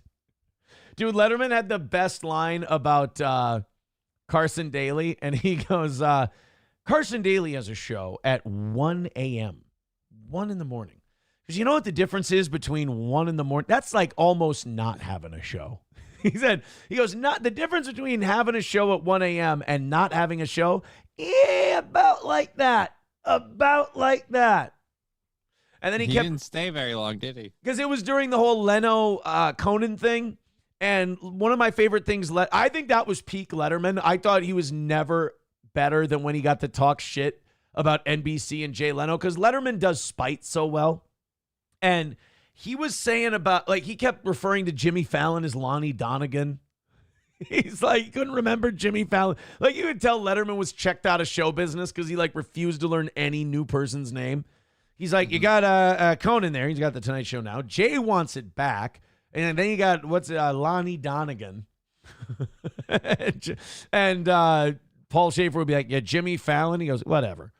He just did, like, Letterman just didn't give a fuck. You could tell the Leno Conan shit, like, reinvigorated his giving a fuck about his job thing. Like, he was so checked out. And then all that shit happens. 383 Novocaine with $1 says, only Jay Leno can do this. We'll take a look in a second. $5 from the Grand Poobah says, the entire time Leno was hosting The Tonight Show, he lived off money he was making doing stand-up. He banked nearly every dollar of his Tonight Show earnings. You've got to respect that. Yeah, if you guys don't know that story, Leno, when he was doing The Tonight Show, still toured, still did stand-up, was still one of the highest grossing stand-ups of his era while he was doing The Tonight Show. And he would almost exclusively do, like, casinos and shit. That's where he would go. Casinos and largely in California, because that's where he was doing The Tonight Show. So he would do stand-up gigs, and he would get paid very, very well. He's one of the highest paid stand-ups in the country. And he always famously said, I have never touched my Tonight Show money. I live off my stand-up money. I do stand-up and endorsements, and that's what I live off of. And you're like, fuck, that guy's got to have a metric asshole fuck ton of money. I mean, we're talking, he had to have made $200 million at least. But that's the thing, While he though, was doing too. The Tonight Just knowing Show. his car collection, he did it. He Jay got Leno back over here together yelling. with a stand-up career. Yep, funded it all by doing stand-up. It's not like he was getting paid a measly sum to do stand-up, though, either. Like, he made a shitload of money. That's still a lot of money. Respect, you know what I mean? It's one of those respect things. We're like, that's a smart guy. I remember this. This was like a year ago. This is what made us all think that maybe Jay Leno had dementia. But you realize that Jay Leno just fucking loves his life and where he's at right now. This is Jay in Los Angeles last year. Jay Leno over here yelling, talking shit in a fucking tank on the street right now.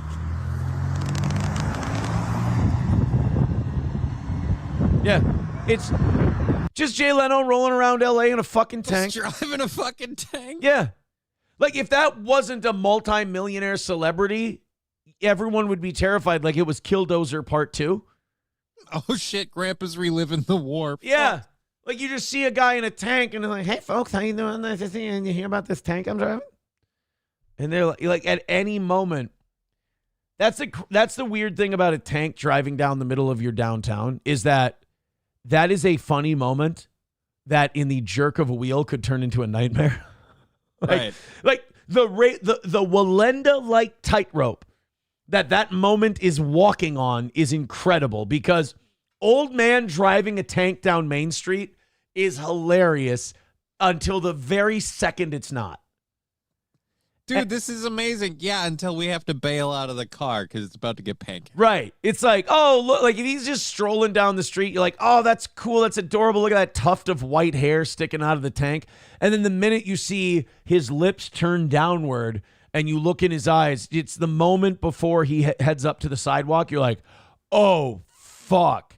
You know that scene in, what is it? At Tombstone, where they're at the OK Corral?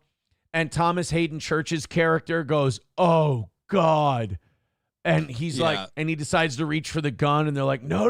And then the shooting starts. There's that moment where you see the old man, the light go out in his eye. And before anything bad happens, you know it's coming.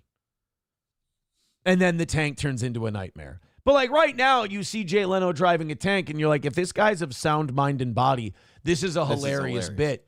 But we don't see Leno very often. How do we know he hasn't lost his fucking mind? And pretty soon he's going to start Daffy Duck laughing and driving into drugstores. Hey, Kev, the Howlets is loaded. You see this? You hear about this? Hey, you guys ever see a Sherman tank shell? It explode. It hits you and leaves a 2-foot hole coming out. Hey, you guys ever seen a savings and loan bank explode from a tank shell? It's really something. All right, ladies and gentlemen, you know I'm not much of an impressions comic, but this is my impression of the IDF. He shoots a bunch of babies. Jesus, Jay. Oh, he's gonna run me over. No. Yeah, it's funny, little fucker. Oh, he's gonna park here. What's up, Jay? Sick ass tank. Neighborhood patrol. Hey, bro. Yeah, that's right. I'm sure it's gonna be. I'm hunting for wayward Negroes. That's right. I heard there were Negroes breaking into houses in the area, so I thought I'd check it out. You guys see any home invaders, let me know. I'm just saying Trayvon Martin wouldn't have fucked with George Zimmerman in one of these. I'm looking for the paparazzi, and I don't plan to stop. Safe now. Is it your parking right here? I'm going to go get my old job back at NBC. I figured this would elicit a response. God damn, you got to say this about Jay, though. He keeps his tanks clean. It is a very nice looking That's tank. a fucking... I never thought I'd say this about another human being, but that guy has a nice tank. That is a clean, shiny tank. Even those the tracks look fucking spotless. Those look like obviously treads for going in on streets and stuff. So yeah. Looks very God, good. what are the tabs like on that thing? Like, how much do you pay for tabs? As far as I understand, in this state, you pay the tabs based on the appraised value of the vehicle. Yeah. I think this is going to run you a little more than a McLaren. He's probably going to be paying, I don't know, 20, 30 grand. You know what Jay Leno says it costs? What? Money. Just an amount of money. That's all. I sign my name and it's good. Yeah, that's right. I sign my name. They take a little money out. He lives in a world where his signature does everything. If I can still afford bills, if I can still afford pizza at the end of the week, it's been all right.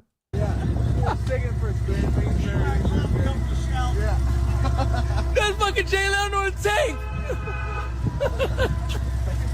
Yeah. Fuck yeah. It's like that's one of those moments where like you're a concerned citizen until you pull up next to him and see who it is, and you're like, all right, I'm willing to let this go. All right, no, it's Jay Leno. Like that's one of a lot of people try to pull do you know who I am? Jay Leno doesn't try to pull it. He just gets to do it. Like he does something, you're like, oh, wait, nope. It's fucking Jay Leno. Fuck yeah, right? And also, I was wrong. You know what tabs cost on something like that? Whatever Jay Leno wants to pay. Who's like, what are you going to do if you won't pay for the tank? I want to know the cop that's like, all right, I'm gonna pull over Jay Leno. He's driving a tank with expired tabs. Like, what the fuck?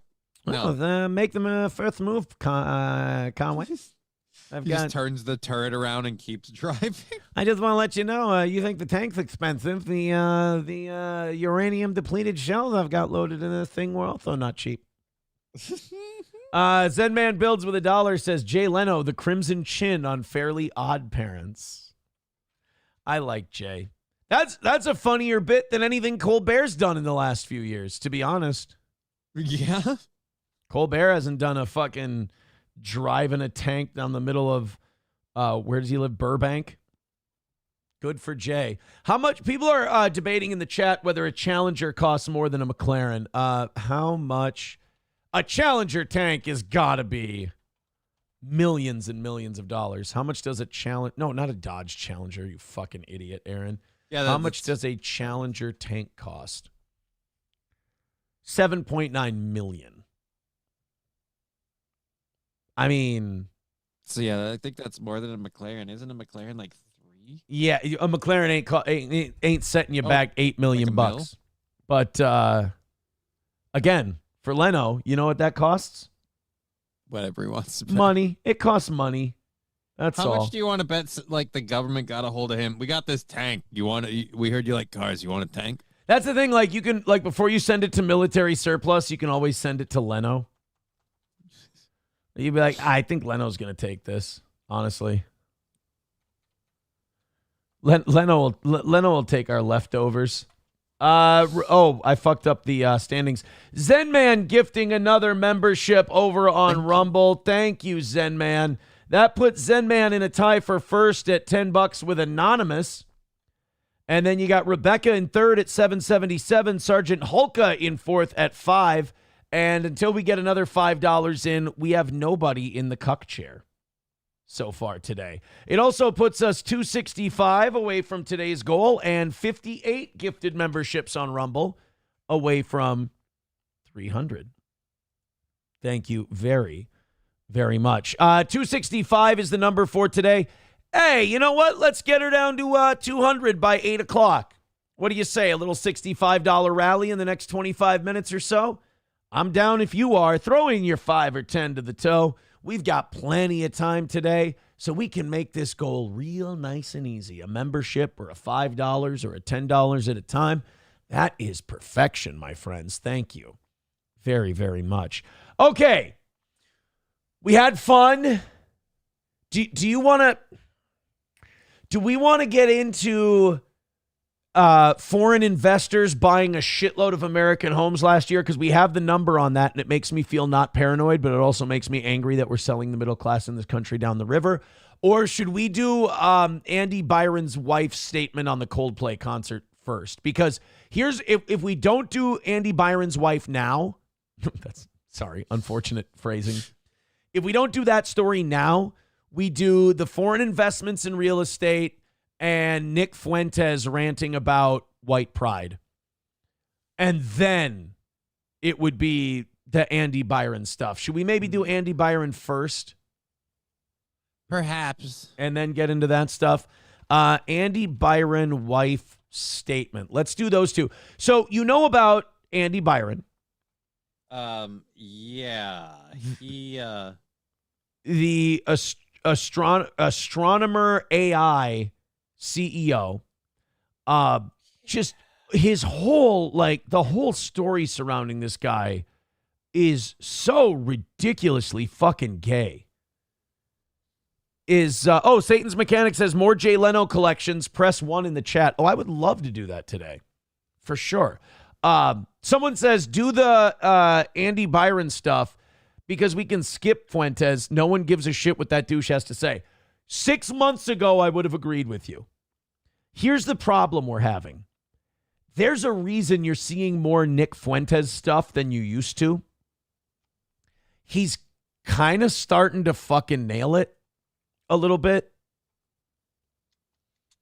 Like, well, Fuentes is starting to kind of hit. And that's the reason a lot of his stuff's getting shared around more, is because he's been knocking the cover off the ball a little bit.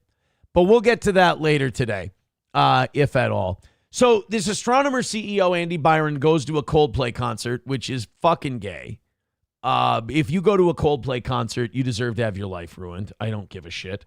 They do the kiss cam bit. And now, like, this kiss cam bit is everywhere now. Like, all weekend at every sporting event, every kiss cam was Coldplay. And everybody on the kiss cam was doing the holding the woman from behind, and then everyone just breaking up as soon as they showed up on the kiss cam and hiding in shame. That's the worst part about this, is those two could not have acted more guilty. Oh yeah.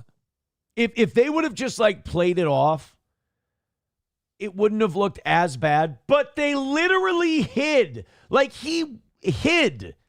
He jumped out of what looked like bleachers or something. Like, he jumped down somewhere. These people were so panicky. They were in such a panic state that they forgot how video recording works. They forgot the actual science behind recorded video. Like, everybody turns into a Native American from the early 20th century as soon as they're panicked in a video. The video gets taken and they hide, as though if you hide, the previous video we had before won't exist. If you run fast enough, it'll go back in time, and it never happens. Right, like the camera steals your soul if you don't get the fuck out of there. So Andy Byron and his head of HR, which makes it even worse. Like if it were just some random skank, whatever. Right. But it's the head of your HR department. So now there's shitloads of problems on top of problems, because in 2025, you're not allowed to date. You can date coworkers, but you can't date subordinates. Like they've basically got that pegged as rape now. Like if you have sex with someone you have any power over, they're like, nope, you're gone, you're out, you're done. We can't do this. So plus, if their relationship becomes a work problem, they have to take it to her. That's the most fucked up part. Is like, yeah, who's this guy going to complain to? You know, she starts doing like she gets weird. You know, she starts keying his car and shit. Who are you going to go to? She's going to find herself innocent. So they go to the Coldplay concert, like a couple of mo's, and they get caught on the kiss cam, canoodling, if you will. And it just becomes a shit show. And the internet just takes such great pride and such great glee in seeing these really wealthy guys fuck up and then going, well, we didn't start the fire, but there's no rule against us throwing gasoline on it, right? Okay. Fire already exists. We didn't start the fire. It was always burning since the world's been turning. So they throw gasoline on it because this whole thing could have happened and it never would have been shared. It never would have went viral. It just would have been embarrassing. Even the guy's wife might not have found out. But the internet grabs a hold of it and they're like, they analyze it. They look at it like gorillas finding like a Big Mac or something in the wild. They're sniffing it. And they're like, oh, we've got something here. Who is this fucking guy? Oh, he's a multi-millionaire CEO of an AI company. Oh, that's his HR lady?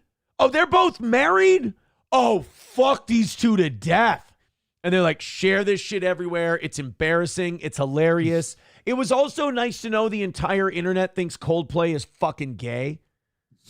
That was kind of nice because they're like, aha, Coldplay. I didn't know that was something we got out of this, but okay. And the other thing I appreciate is the love Nickelback's been getting in the world the last 5 years or so. People realizing that they were wrong and they were douchebags for shitting on Nickelback. Like, I feel like if these joining the trend. Yeah, if these two would have been at a Nickelback concert, I think they would have gotten some grace because that would have been kind of fun. They'd be like, oh, wow, you're watching Nickelback. That's kind of cool. That takes balls. Like, there's still people out there who think that coming out as a Nickelback fan is more brave than admitting you're having an affair. Like, you'd want to keep that a secret. But it cost Andy Byron his gig. He's out. He resigned after the whole thing. I'm guessing she has to leave, right? You can't keep your job after you got caught fucking the boss. She keeps her job. Look at that. Look at how happy. Can't fire me. It's sexist. Look at how happy they were.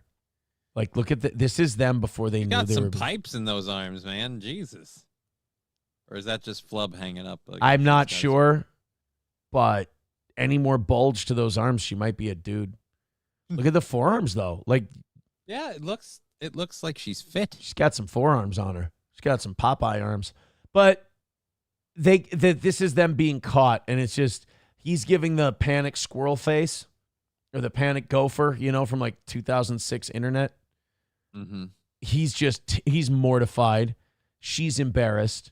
This is all like that's such an embarrassing thing. You can't process it in the time it's happening. You just know it's bad. You don't know specifically why it's bad. It's just overwhelmingly a cascading fear of dread or feeling of dread in that moment. I mean, I feel like you kind of know why it's bad. It looks like the two of you are hooking up at a Coldplay concert. But it's so many levels of wrong is what I'm saying, that you're not breaking them down individually. Like, I'm married. What's my husband going to think? What's this going to, that going to, blah, blah, blah, blah. You're like, there's a buzzing in your head and it's just screaming, you're fucked, you're fucked, you're fucked, you're fucked, you're fucked. You're just panicking and trying to get out of the way of the camera as quickly as you can. So he's gone. He's out at his company. She's probably out. And now we get what I think is the best part of this story, the statement from the wife. And I have to say, this wife, she's the good guy. Like, if you're looking for the hero in the astronomer AI story, the Coldplay thing, it's the wife of asshole. Andy Byron. She took this like a fucking champ. She was, there was no delusion. She wasn't like, girl power. Oh, fucking, we're going to do our thing, girls. She's basically like, I'm cocked. This is fucking humiliating. This is retarded. I fucking hate it. I'm going to clean this guy out. I'll see you guys later. Like, none of it was emotional. None of it was like overly dramatic. It was just very matter of fact what it was. Boom, boom, boom, point by point. Recently, a statement which is said to be from Meghan Kerrigan has been making the rounds on the internet. The hard-hitting statement has grabbed headlines. In her statement, Meghan shared some heartbreaking revelations describing things as the most... No, fuck that. Just quote me the goddamn... No, we're not doing that. We're not doing the fucking India.com tells you bits and pieces of it. How hard is it to just publish a fucking statement? Right. That's what bothers me, is that all these news places, they need to quote little pieces of it and tell you, weave you a tapestry, weave you a story. Fuck that, dude. Just let me read the statement. What did she say? Meghan Byron's. I'm just going to look it up on Twitter and let those people tell me. Fuck a news story about it. Here we go. This is what we wanted. So this is her, July 18th. So this would have been Friday. Oh, wow. Friday she made this statement. Statement dropped under stadium lights. Meghan Byron, wife of Andrew Byron, for now, says, it has come to my attention, and apparently to the attention of half of the internet, that my husband, Andrew Byron, has made certain choices, public ones, under stadium lights during a Coldplay concert, a venue not typically associated with infidelity, but here we are. Dude, if the guy you're fucking goes, baby, you and me are going to the Coldplay concert, dude, end that shit and find yourself a proper boyfriend. Well, we were talking about this earlier. How free does she feel like she can end it and go back to her husband? After all, he's the boss. That's a good point. But at the same time, it's like, it's already one strike that he's married. That's already a precarious situation. Add in the second strike that he's taking you to a fucking Coldplay concert. Like, you can find somebody better than this. Like, who gives a shit? You deserve more. Yeah, who cares if they don't make as much money? They won't take you to a Coldplay concert and be married. You dick. Let me be perfectly clear. This is back to Meghan Byron now. I am not issuing this statement in defense nor in heartbreak. I am issuing it in power, in precision, in silk gloves and sharpened wit. Now, you might think that's a metaphor. She's very wealthy. I'm assuming she is wearing silk gloves while she types this.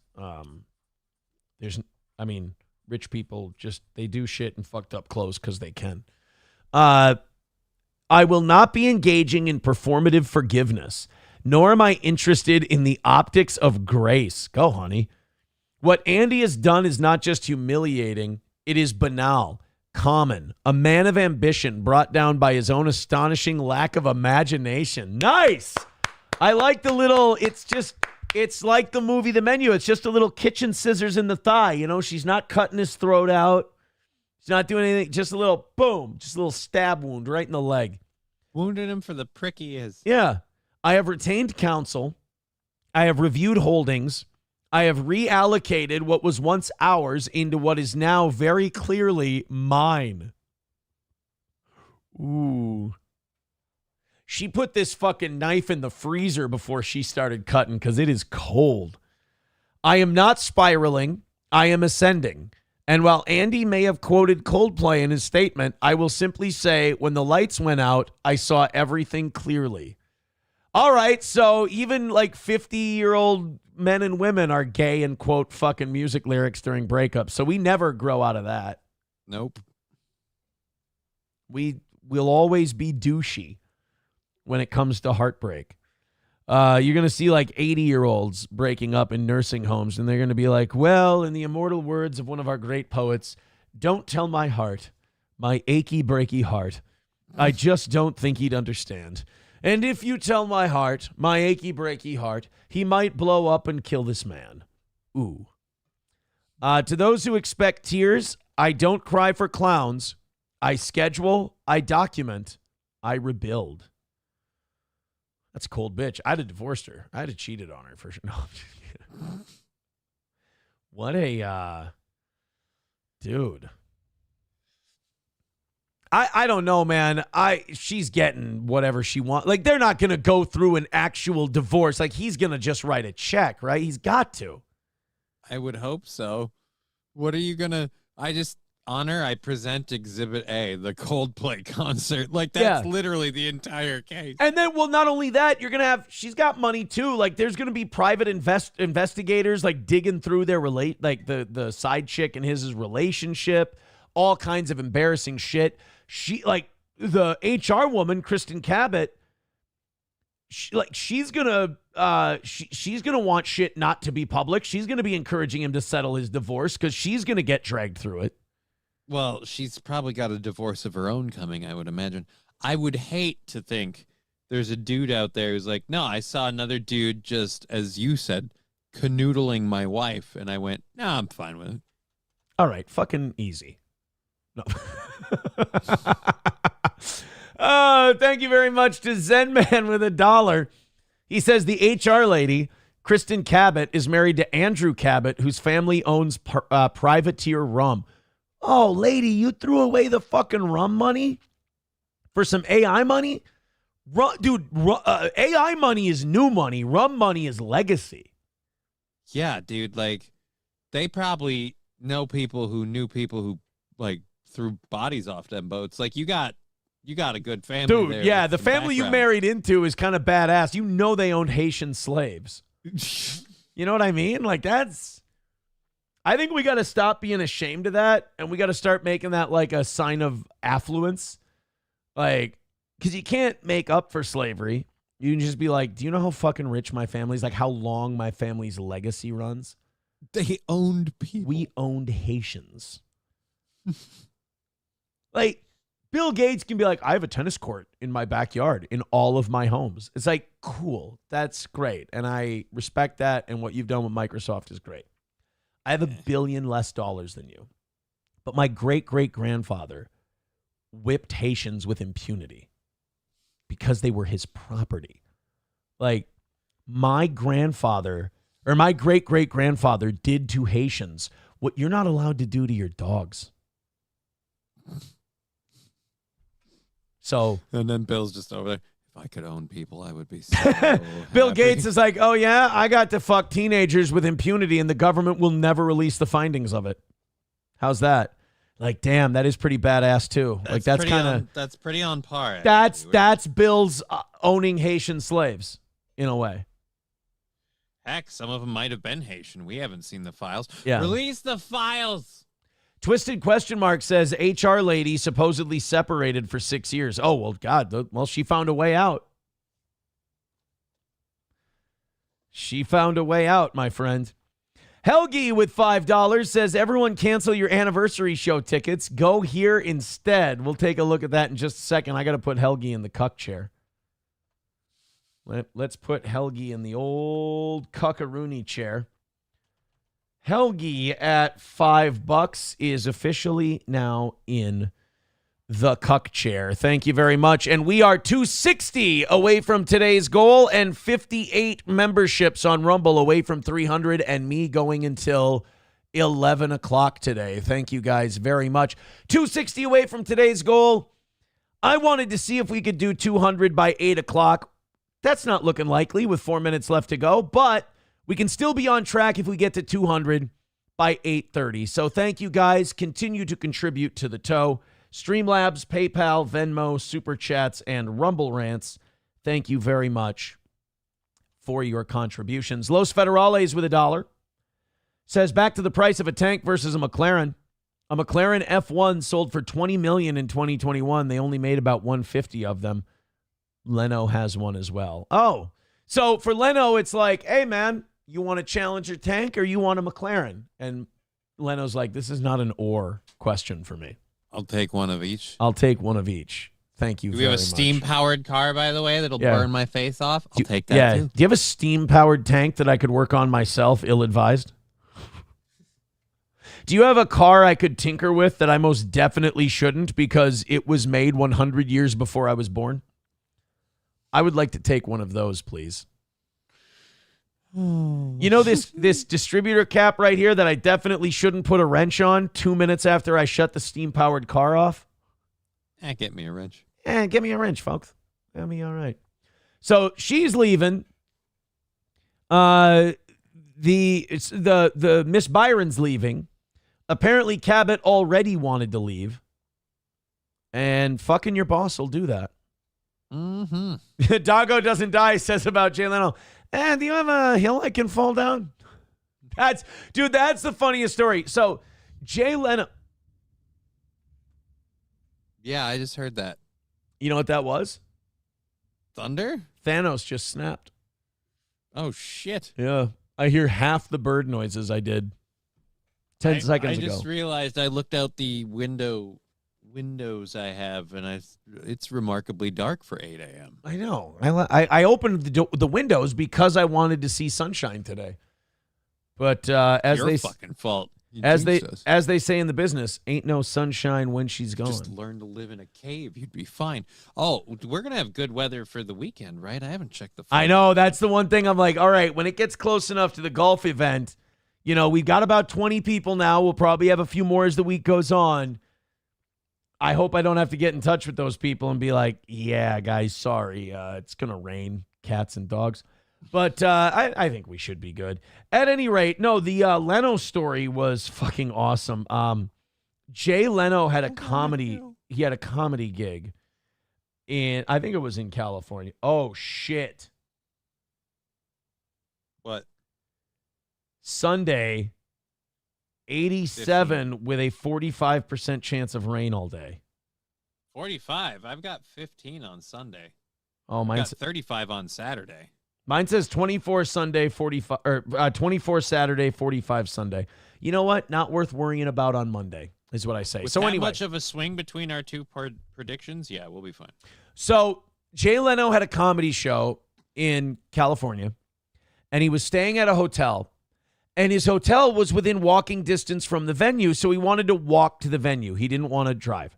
So Leno starts walking, and he goes, hey, you know what? If I walk down that hill here past the road, that'll be a bit of a shortcut to the venue instead of walking on the sidewalk. So Leno goes to walk down the hill, like first step, slips and does like a cartoon fucking rolling fall. Cartwheel down the hill. Oh, yeah, like it was on like a Monty Python sketch. He just goes boom, boom, boom, boom, and just fucks his shit up. And what was so bad about it was that I think he had just recovered from the car burns.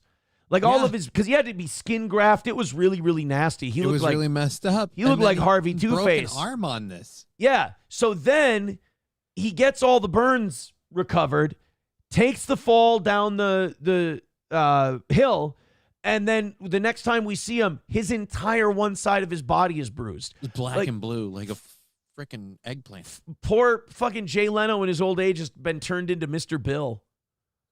And he's just getting like fucking thrown down hills and blown up by cars, and who knows what's next.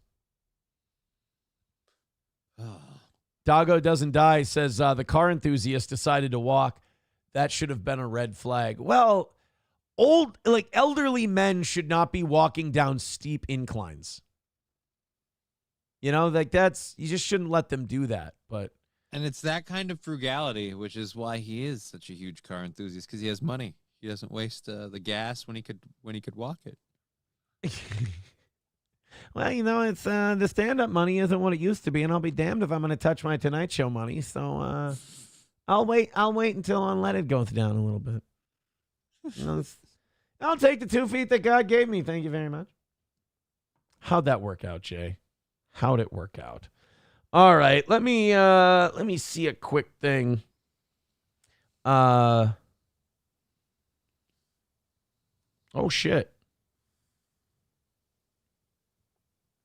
I need to give me 1 second here. I need to answer this real quick.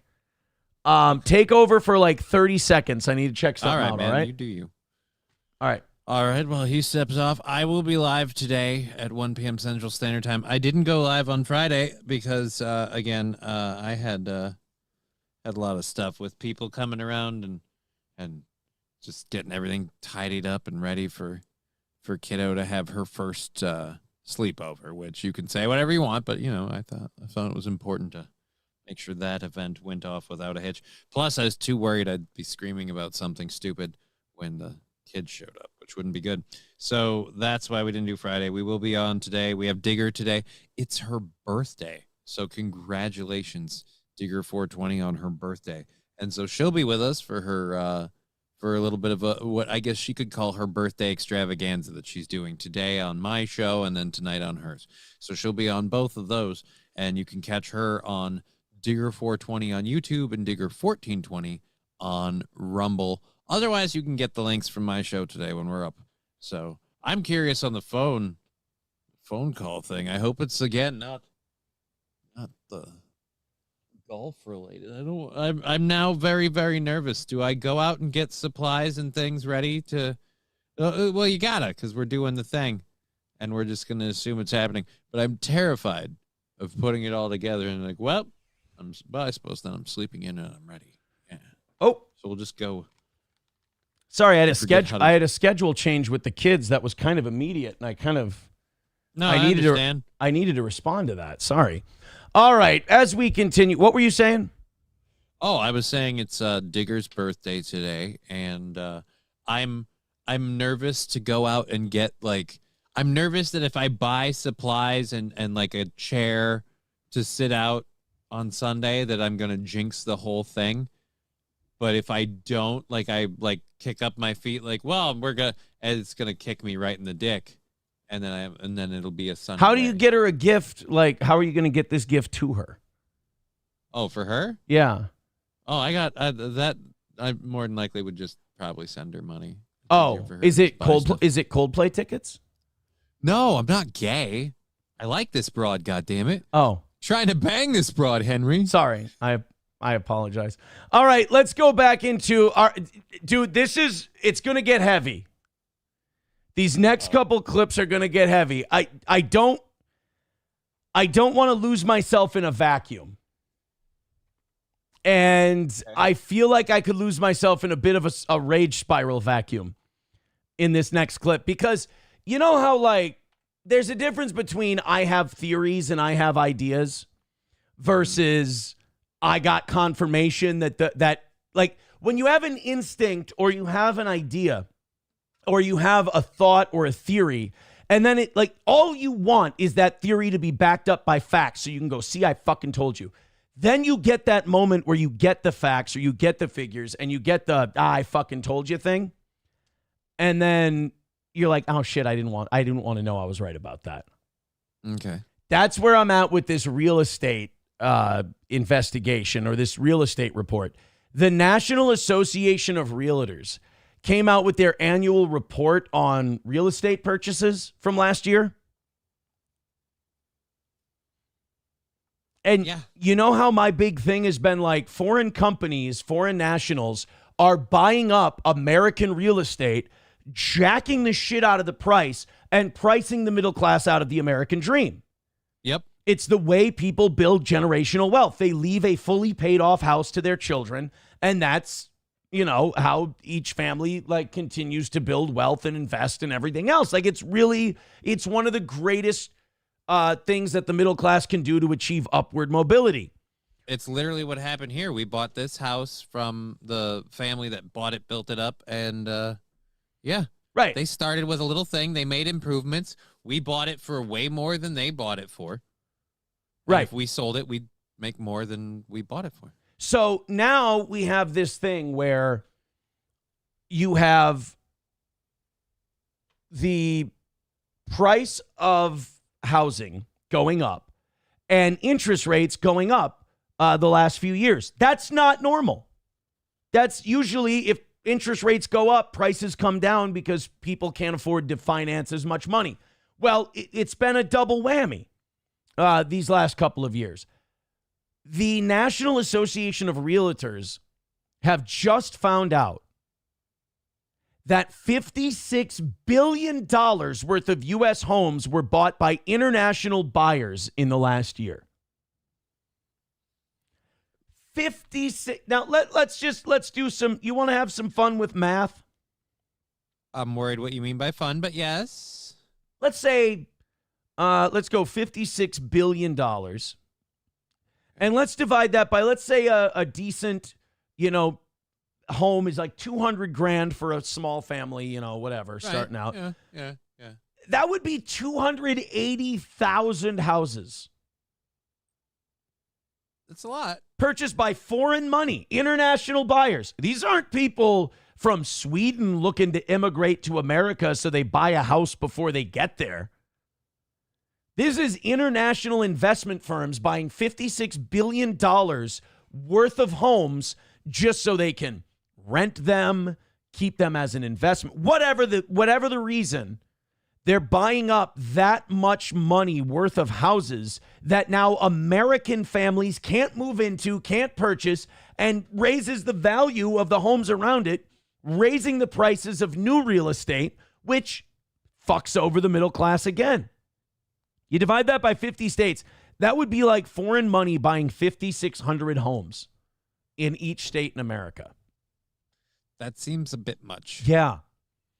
At first, I was like, well, how many is that in the grant? But then, yeah, when you broke it down to state level, it's a little excessive. Hey, I have an idea. You want to be an American first president? Can we make a fucking law about this, please? Like, American homes are owned by American families and not like American corporations. And dude, even at the least, how about just you have to be even if you're going to be a corporation, because I don't know what the constitutionality of not letting corporate, but how about American? You have to be an American corporation at least.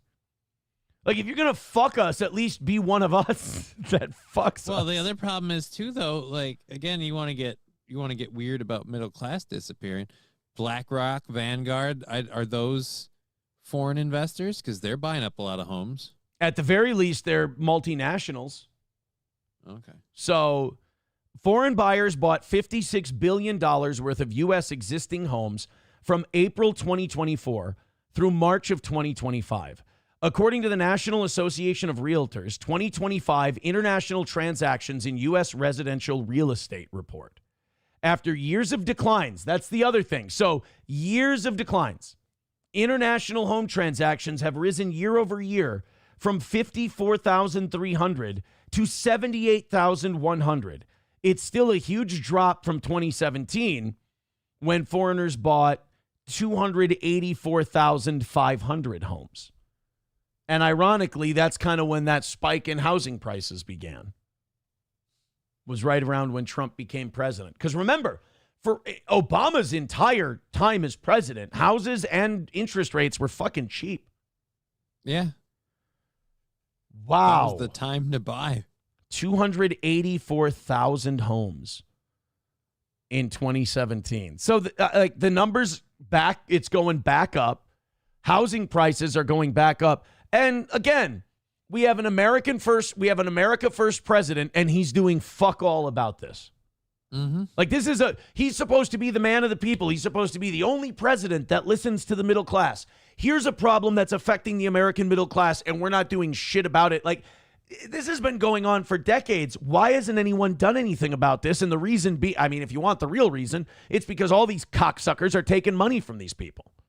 Right. Fetterman's about the only politician we have right now that's saying anything about not allowing this. And right now, I think he's mostly on the corporate investment in, utilities and water stuff that he's big on. I hate to break people's hearts on this. Do you really think the international real estate developer president is going to... You don't think he's been making money off these people his entire life? No. You don't think he's been doing business with these people his entire life? He ain't going to stand up to him. You want to Wikipedia his early life history? No. I don't want to be depressed today. Thank you. Hey, Sam Show. U.S. real estate remains a safe haven for global wealth. Yeah, not much of a safe haven one for working class Americans, bud. Thanks. Agrees Nick Malinowski of Douglas Elliman in Florida. Compared to many countries where property rights can be murky or taxed aggressively. Oh, you mean like houses bought by foreign money? Yeah, weird that some countries might have nationalistic laws against that. You know, it's funny. We get told how communist Europe is. and we get told how socialist and lefty Europe is. Then it gets to shit like this, and you find out they're way more nationalist than the United States is on a lot of this stuff. Actually, wouldn't mind if we were a little bit more nationalist on this one. Yeah. I mean, if banning foreign money from buying up your houses is socialist, then I guess there's one socialist belief I have. The U.S. is still seen as one of the most secure places to place capital in real assets. Again, I wish it were as safe a place for those assets for Americans. Yeah, glad it's that way for the global community of the uber wealth. But for the rest of us, we're like, meh. California, Arizona, Texas, Hawaii, Florida's number one. You know how many cheap houses there are in Florida that like those Florida man type people used to be able to buy? Yeah. And now those How's are that probably doing now? jacked up. Yeah. North Carolina, New Jersey, New York, Michigan, Illinois. Those are the top 10. But, I mean, don't kid yourself. It's happening in other places, too. I was always weirded out that Wisconsin didn't get that Upper Peninsula thing, and it went to Michigan. It's fucking weird. Eric Cartman with $1 says, Aaron played Johnny's YouTube short begging for help to find a new home. Johnny thinks he deserves a home for heroes. Shout out Johnny fought in Nam in Germany. What? On his computer war games. I hope you fought for Germany. I don't fucking know what he's talking about. I put a YouTube short thing up because I was supposed to put it on my GoFundMe, but I couldn't upload it after the fact, so it was just around, and Digger asked for it, so I couldn't send it to her, so I made it a video. I can tell you this. I ain't playing it for $1, and I'll tell you this. I'm 260 away from today's goal, and we're not making dick today, so no. No. You can convince me if we can knock out that number a little bit. Doing a good show today, having a good time. But we're almost 2.5 hours in. We've made exactly $40 so far on today's program. So if you could, please throw in a couple of bucks. Streamlabs, PayPal, Venmo, Super Chats, Rumble Rants, etc. Oh, God, today is not shaping up very good. About 700 of you watching the toe. We need to make a little bit of cash, as it were. We're looking not good. 200 by 8:30 puts us back on track. I would appreciate that. As of right now, wait a minute. This is our anniversary week. We can't be fucking sucking and being garbage and dying on our anniversary week. And how am I supposed to make fun of Johnny for making a video asking for some money when I do that every fucking day? Thank you very much. Throw us a couple of bucks. Streamlabs, PayPal, Venmo, Super Chats, and Rumble Rants. I certainly am not going to play a video of Johnny's for $1, Mr. Cartman. Let's think big. Fuentes talking about white people. When I mentioned it, it got a really negative response from the chat, and we haven't made shit all day, so I'm going to skip it. All right. Just because I don't need to piss off my audience today. I don't need to make them upset and continue our struggles on today's program. So we're going to listen to the audience, and we're going to skip that one. 255 away from today's goal. On a Wall gifting a membership. That brings us 57 memberships away from 300. Thank you very much. 255 is the number. Knock it out. Call it a win for the toe.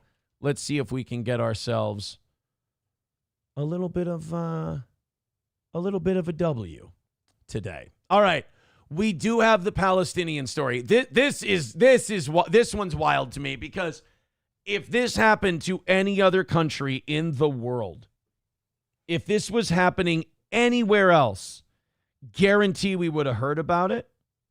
Mm-hmm. Guarantee we would have.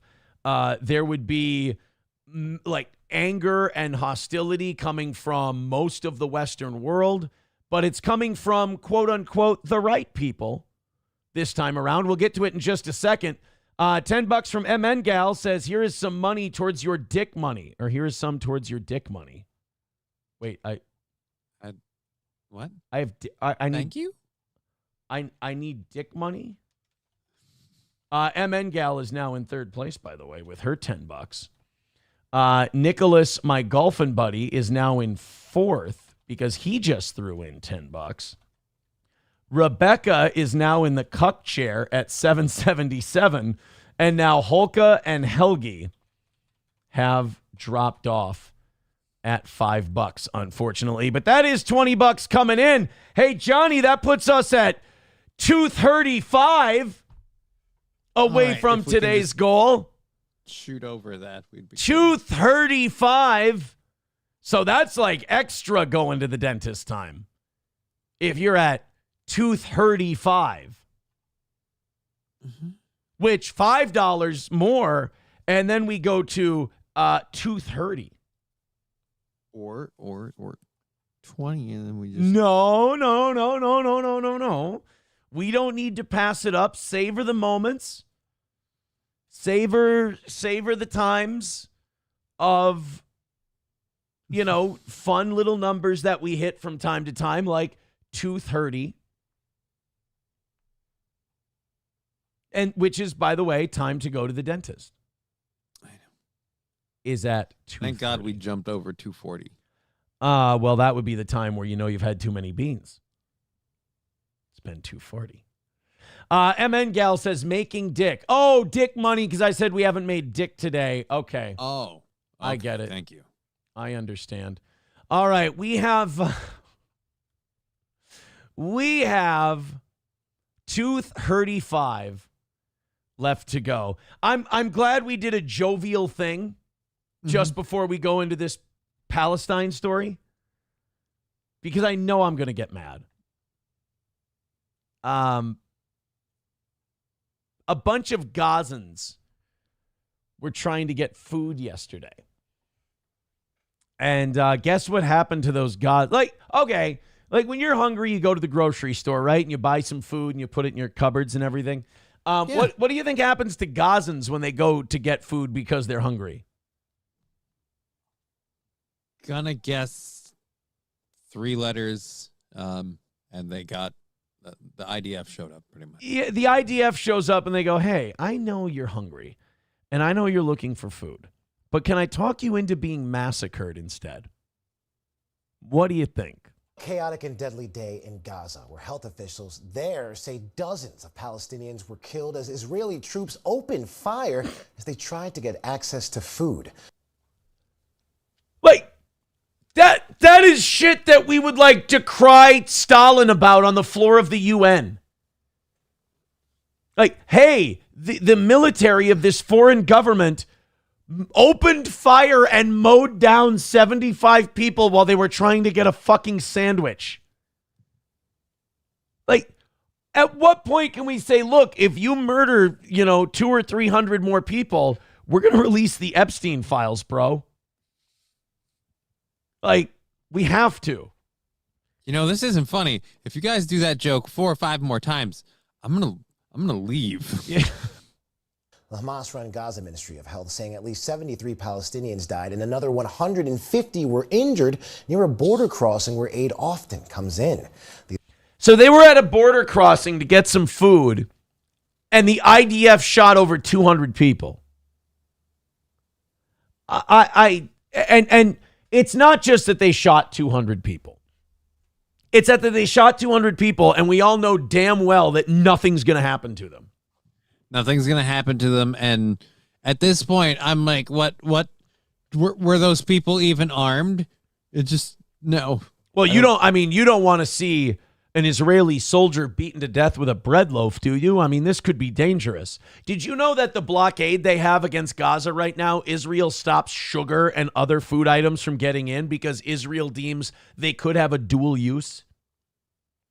Like anything that can be used to make weapons, they don't allow into Gaza. I wonder if they ever have to ask themselves why this other group of people might resort to the fact of simply using things like sugar to help them fight. Like, why would they be so pushed to fight you? To right? fight you for your freedom. Like if Al-Qaeda needed to use sugar to build their bombs, they'd be like, let's be done fucking with America. Like, right. Let's just make fun dip, I guess. Israeli Defense Force saying that troops fired near the crowd, saying they were under threat. But the IDF is also calling into question the number of casualties reported. Joining me. Wait. So the IDF is not saying, hey, We didn't shoot anybody. What the fuck are you talking about? Their defense is, we didn't kill 75 people trying to get food. It's more like 20 people trying to get food. And we were under threat. You know, they weren't happy. These starving, malnourished people were not polite and yeah. These starving, malnourished, occupied Gazans didn't say please and thank you. They should have. So they better go watch their Oliver Twist so they can learn some fucking manners.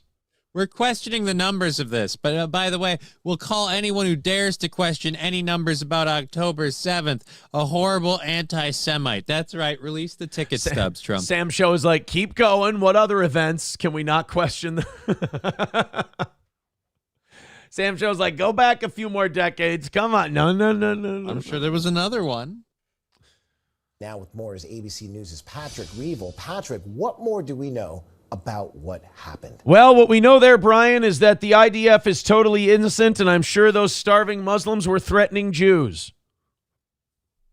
In fact, it broke the IDF's heart to have to shoot them. Truly, it did. Hi, Ike. Yeah, this took place at the Zikim crossing between Israel and northern Gaza. IDF soldiers opened fire on crowds of Palestinians as they were approaching this crossing, which is where aid trucks often come in. And according to Gaza health officials, around 70 people were killed, 150 people injured, hospitals flooded with people. We've seen videos of bodies lying in hospital courtyards, people being rushed on the back of donkey carts sometimes. The IDF saying they acknowledge that their troops opened fire, saying that they felt under imminent threat. You had a couple hundred people waiting for food, and the IDF says, man, we were scared shitless, dude. We didn't know what was going to happen. They're coming right for us, man. They really did. They Ned and Jimbo'd the whole thing. The IDF they got beans, open fire. The IDF went Ned and Jimbo from South Park on starving Gazans. Like, okay, and we're not going to do dick about it. Guys, I understand how you can be like anti-Hamas, anti-Hezbollah. I get that. I mean, terrorist organizations, totally, 100%. These were not Hamas or Gaza or Hamas or Hezbollah guys. These were Palestinians trying to get some food. I'm not saying you got to take anyone's side in this. In fact, my position has always been, I don't give a fuck. Let these people deal with their situations the way they want to. I don't want our money involved. I don't want our politicians involved. I don't want our citizens involved. I certainly don't want our military involved. Why? Let's divorce ourselves from the whole thing, condemn the whole deal, wish everybody the best of luck. The only way we should be getting involved is maybe we send food to the women and children and family men that are over there not getting food. But then again, that seems to be a fucking death sentence over in Gaza. They have blocked so much shit out of a need for protection. The fucking Catholic Church renovated a Pope Mobile to be a fucking EMT cart that could like roll around and help some of this kind of shit. And they're like, no, we can't allow you to do this very generous thing to help these people because it could be used for I forget what purposes, but so they block that. They block that. They block food. They shoot people getting groceries. I'm sorry, but what threat are these people posing other than existing?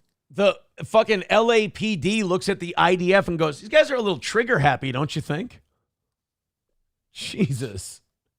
Derek Chauvin watches the IDF and goes, these guys are using force irresponsibly. This is wrong. And they've also said that their preliminary review shows that the current casualty claims do not align with existing information, but they said that a review is ongoing. But this comes just a day after... Hey, look!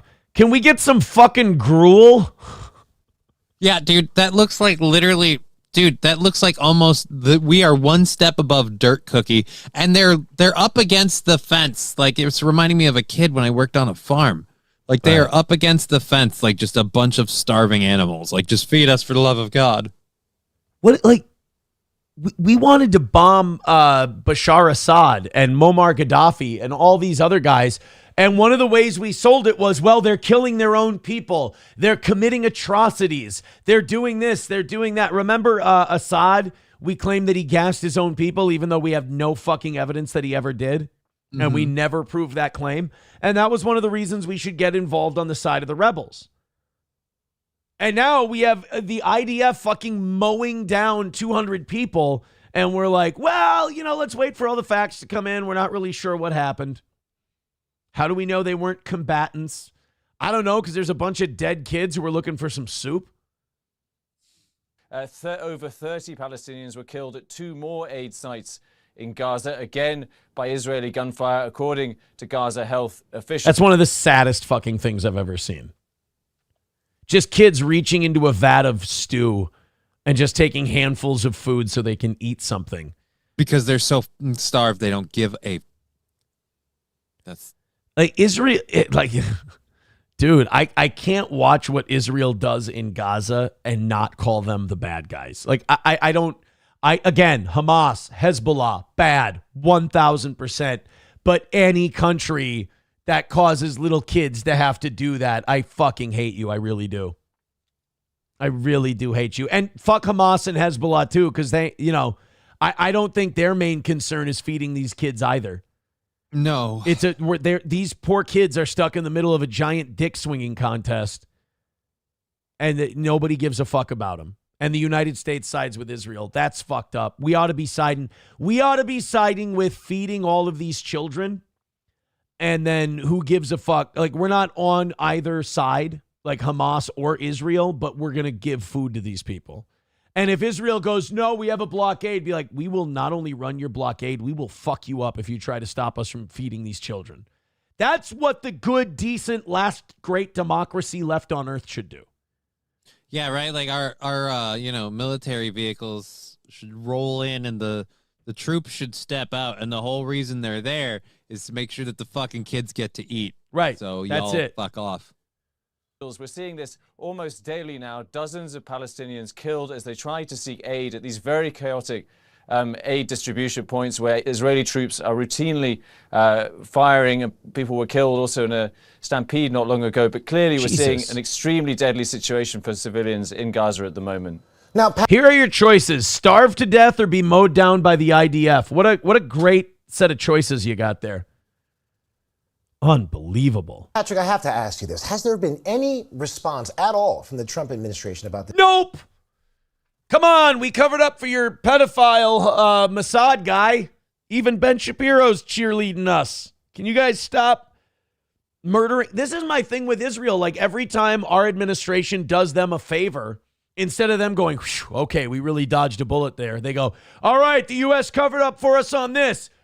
Go Step fucking on the gas. Yeah, exactly. God, they're just bastards. This latest incident. So far, the Trump administration has not yet responded to it. We may hear something soon. I think it's also worth... Well, guess what, Donnie? It's time to put on your fucking compression socks and go to work. Get the blood out of your leg veins and let's get moving. Noting today that Israel has said that it's expanding its ground operation to enter into an area that it has not previously operated in much, which is Deir al-Balah in central Gaza. What's Israel's response to mowing down 200 men, women, and children? All right, we're gonna move in more. Yeah, we're gonna press forward more and take more of our troops and expand our ground operations. Like, you can't punish these guys because they don't give a fuck. It just kind of seems like they're slowly wiping out a group of people and taking their land. Yeah. And quite frankly, as an American, I want to say, didn't we invent that first with the native? You bastards owe us copyright infringement. I mean, Israel... If anyone understands litigation. The only difference that Israel has from, years and years ago is they could just call this plan trying to get more Lebensraum. And I think that it would make sense. This is setting off alarms because it's one of the places where the UN is based, and many humanitarian organizations are based, largely because it's one of the areas of Gaza that is comparatively intact. Hostage families are also very worried by this because previously the UN... Guys, it's the greatest threat. There's still structures over there. There's still buildings in this spot. Get them. So, hey, why is the UN feeding people over there? Well, the UN's feeding people over there because it's really one of the few places left that has infrastructure, running water, and electricity still intact. That's why the UN's there feeding people, because it's the only place where they can set up shop and actually do some good. Unbelievable. Well, that's what you're getting in Gaza right now. And again, nothing's going to change because it's remarkable to watch the hypocrisy play out in real time. Nobody holds their feet to the fire. Nobody, not even the UK, Germany, France, nobody goes, hey, Israel, that's fucking insane. That's crazy what you just did. Could you not do that? And could you please hand over the commanding officers who ordered this attack so we could try them for war crimes? Nope. But Bob Villain's the asshole for chanting deaf to the IDF, deaf to the IDF, deaf to the IDF. That guy's it's just psychotic. a banger tune. It's a banger tune. It really is. And also, is that not a fair response to people who shoot and kill 72 civilians looking for food? I mean, it's wrong and anti-Semitic to wish death on the IDF, but it's totally acceptable for the IDF to actually kill 72 starving people. Interesting. Weird how that works. Anonymous gifter with $5 says, "You're welcome, Johnny." Oh. Well, thank you. Anonymous gifter is increasing his lead. He's now at $15 and in first place. Thank you very much, anonymous gifter. Also, guess where that puts us? Oh, no. We are now officially at Tooth Hurdy. Tooth Hurdy for today's goal. Thank you so much. Oh my. No, but seriously, can we get some movement? It's looking like one of those days. But hey, Johnny, it is now officially time for Steel Toe to go to the dentist, as it is Tooth Hurdy. That's right. We wanted to get to $200 by 8:30 so we could have a snowball's chance in hell of slowly knocking out our goal today and not needing gigantic money drops to save our ass.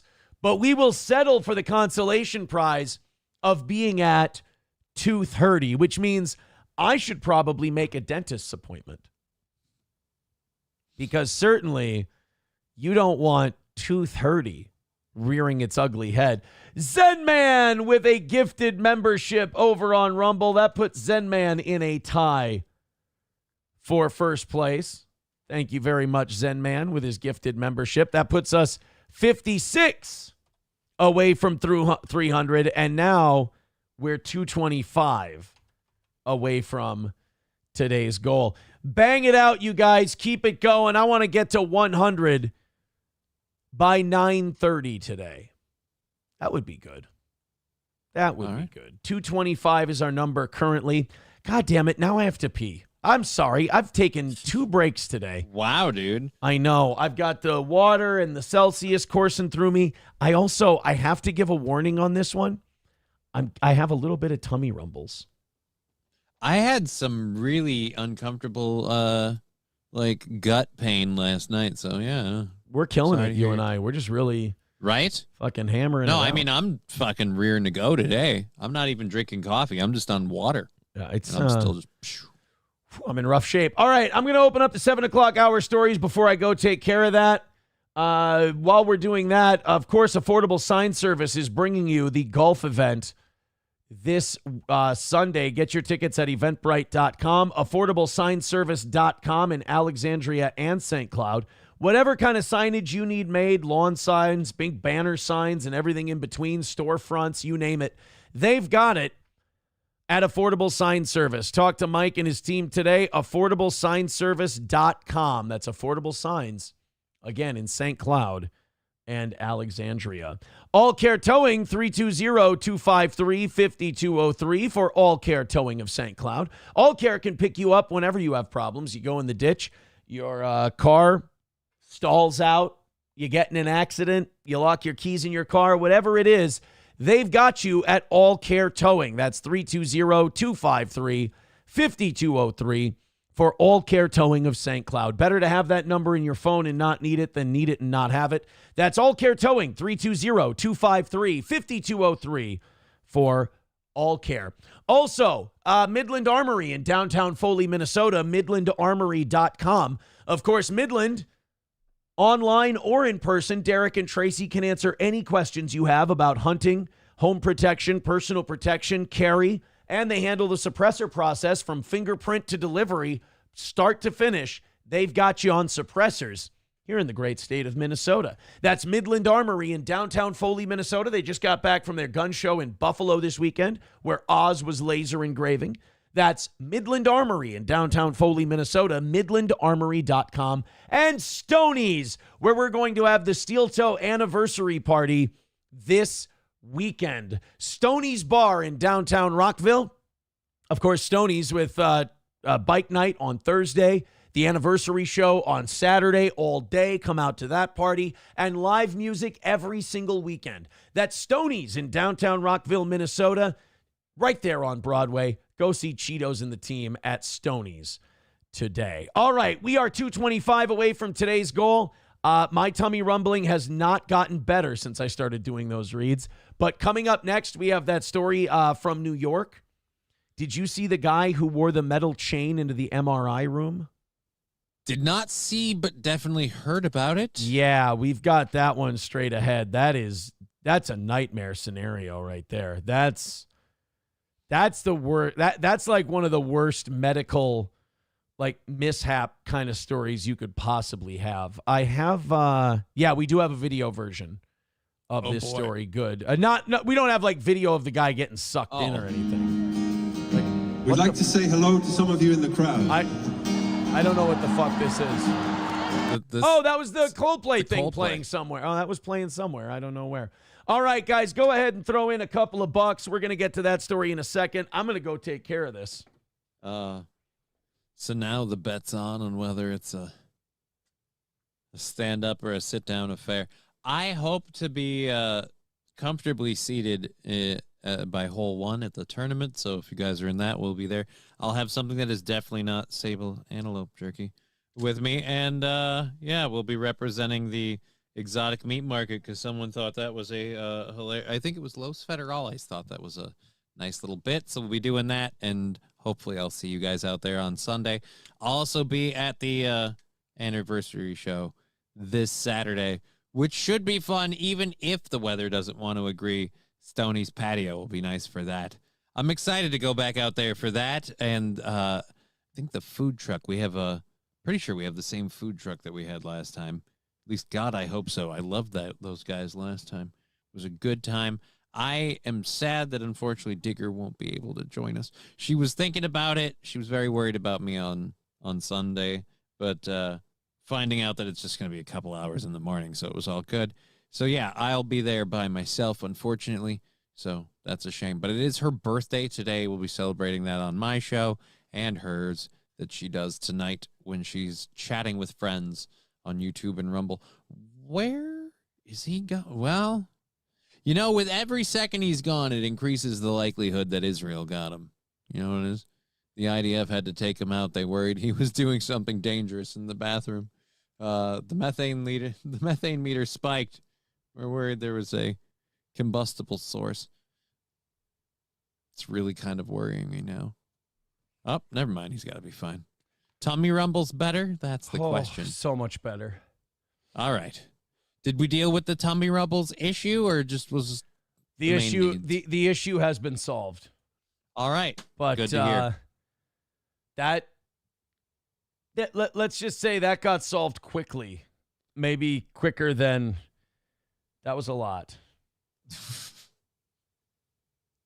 I had to put on the seatbelt because I started lifting off. Oh no. Jesus Christ. All right, I'm having a weird one today, man. 225 away from today's goal. Please help out. $1 from Approachable says you've stepped away for a distraction. You stopped away for a bathroom break. If you step away from snacks before the end of the show, it looks like a cocaine habit. I understand that. Believe me. It's just a powdered donut. I want to make it just those two breaks And that's it for today. All right, let's do the MRI story. And while we're doing that, if you guys could throw in some money, we'd appreciate it. We have less than 2 hours left in today's show. It is our anniversary week, and we haven't missed a goal in months, and we can't be missing on anniversary week. So 225 is the number. I'd be lying if I said I wasn't starting to really worry and it wasn't starting to affect the show a little bit. So go ahead and rally for us. I'd appreciate it. It sure would be nice. Support this show. Keep it on the air as you have the last 5 years. Yeah, it would look bad if we, on our celebrating our anniversary of the show, we start missing. So Streamlabs, PayPal, Venmo, Super Chats, and Rumble Rants, please, if you care. If you care and you got an extra couple of bucks, I'd appreciate it. All right, this is the guy. So you know how they always tell you take off any watches, jewelry, any kind of metal you've got before you go into an MRI? And it's one of those things like, it's like turning off your phone on a plane. You know, where you're like, oh, yeah, sure, whatever. You know, okay, we got it. If I have one piece of metal on me, it's going to be some kind of issue. Well, they tell you that shit for a reason. While keeping your phone on was never going to bring down an airplane, and that was kind of always overblown, wearing metal around an MRI, big problem. Now, I don't know if you guys have ever had an MRI. They're loud. They're noisy. It stands for magnetic resonance imaging.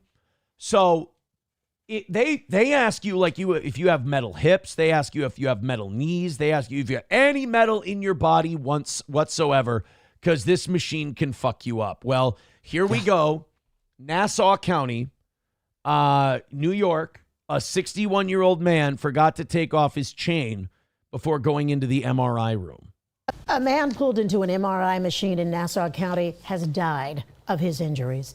He'd been wearing a metal necklace when he entered an exam room at a place in Westbury without authorization on Wednesday. A scan was underway, so the magnets in the machine, powerful magnets, pulled him across the room. Yeah. So he just stepped in the room, and so basically he flew to the machine. Yeah. So it would have, if you I want video for the worst reason, because it would have looked amazing. But I mean, it cost us a life. It would have looked like someone was force throwing him into the machine, right? Yeah. Oh my he got Jedi mind thrown because of the magnetic machine. So do you get sucked in? Like, is that like he gets sucked into where the person is, or do you just get sucked to the machine? We're gonna look up a YouTube video. It's mostly going to be going straight to the machine, I think. Police have not named the man, but say he was a 61-year-old who had accompanied a patient to that facility. Oh, no. There was actually... This morning we're learning... We actually have the guy's name if you want it. What's the guy's name? The guy's name, turns out it's Wile E. Coyote.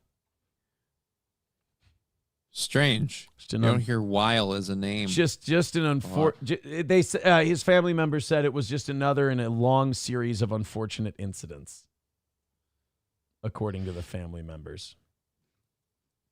I hope he filed his Acme health insurance. I hope so too. You just don't want to see someone leave behind dependents that need help like that. Satan's Mechanic says that's a big fucking magnet, right? Yeah. Dude, we got to do a YouTube video looking up what happens when you go into one of those. Oh, pulled in by metal or just go into one? An MRI, like if you wear metal to an MRI machine, I think it's worth checking out. By the way, Kyler is now in the cuck chair. Thank you for the $10, Kyler. He says happy toversary. Also, that Leno bit was the most I've laughed in a while. Great show, guys. Oh, thank you, buddy. Thank you so much. Appreciate that. Hey, 2:15 away from today's goal. Do us a favor. Let that be the start of a rally. Streamlabs, PayPal, Venmo, Rumble Rants, Super Chats, etc. We need to bring that number down and hit our goals today. I'm paying everybody for this anniversary show thing, and well, we gotta have deep pockets for this one. 2:15 away from today's goal. Help us, please. hit that number. It just takes 5 or 10 at a time. I don't want to get into a spot where we're needing $50, $70, $100 drops. I'll take them, don't get me wrong, but I think it's much more fair to the whole audience if it comes in 5, 10 at a time, gifted memberships, shit like that. Thank you guys very much. This show runs on your donations, and we'd appreciate it if you help us hit that goal. So let's go look for some of these, like what happens when you when you wear metal in an MRI. What happens when you wear metal in an MRI? It's an actual nightmare of mine. Here we go. Oh, come on. Don't give me that read caption bullshit. Show me a fucking example. So how did that lady not get sucked in with it? Might not have been up as high. This is why metal is not allowed during an MRI. Is this going to be another? Oh, shit. Whoa. Fuck. Oh, my God. Oh, yeah. So it's going in the tube. It's going in the tube. So and he can't get it out. So he got sucked into the tube. Yeah. So how does he die though? Is it from like impact, or does it just keep like pulling on him and it I'm guessing he banged his head on something, and I'm wondering how long it took them to power down the machine. And even then, like, I don't think the magnetism is electric if it's just straight. Patients should never bring metal jewelry into the MRI scan room, and I'll tell you why. Platinum, silver, and gold are made from non-ferrous metals that are unaffected by the powerful magnetic field, but these metals are still very dangerous inside an MRI. RF and shifting magnetic fields can heat the metal and cause serious burns to the patient. Yep. And that's why. Oh, shit. So, like, he could have also burned to death, maybe. I don't think he burned to death because, again, it pulled him in. So I'm guessing it was a metal. Again, I have questions about who this person was and the content of the metal chain. But, yeah. Oh, we have an animation of it, I think. MRI scanning కి సంబంధించిన భయానక అనుభవాలు తరచూ వింటుంటాం. అక్కడ అలా జరిగింది, ఇక్కడ ఇలా జరిగింది అని. అవన్నీ కూడా I thought we were going to get one of those fun తో సహా తన వైపుకి లాగేసుకుంది. ఈ సిటీ స్కాన్ ఎంఆర్ఐ స్కాన్ తిరుగుతున్నాడు అని. Yeah, you know how like Asian news outlets do those animation things now? I thought we were going to get that. Well, either way, it's a fucking nightmare. That guy did not have an easy go of it. That was it's not a good way to go. That's why they also don't let you wear your own clothes, because now they have those like anti-whatever microbial clothes that have like quasi-silver, like stitched lining stuff. And if you wear those in there, they'll superheat and cook you. There's people who've gotten third-degree burns from that shit. Or not third degree, but first or second for sure. I thought first and second were like the worst. Oh, wait, no. So then it was third-degree burns. I was right the first time. I think third-degree burns are the easiest ones. Then I was right the third time. Degree of the first burn. Wait, what? The worst degree is a fourth degree. I was wrong. Okay, so yeah, I was wrong. It's the first time. It's like a little bit worse than a severe sunburn. Did you catch that one? Just did. Holy shit. I like it when it rains. Washes everything away. Loaded Wrench with $2 says 2 chains. I got the magnet on. Zen Man with $5 says found the footage of the guy getting pulled into the MRI machine. I bet you did. Thank you for the $5. It also puts Zen Man in first place by himself at $20 and 210 away from today's goal. Can you guys help us? $5 or $10 at a time. We would appreciate it. 210 away from today's goal. Stop me from being a beggy asshole. Here's the video of the guy getting pulled into the MRI machine. Oh, God. Uh-oh. That's not... Oh, no! That looks awful.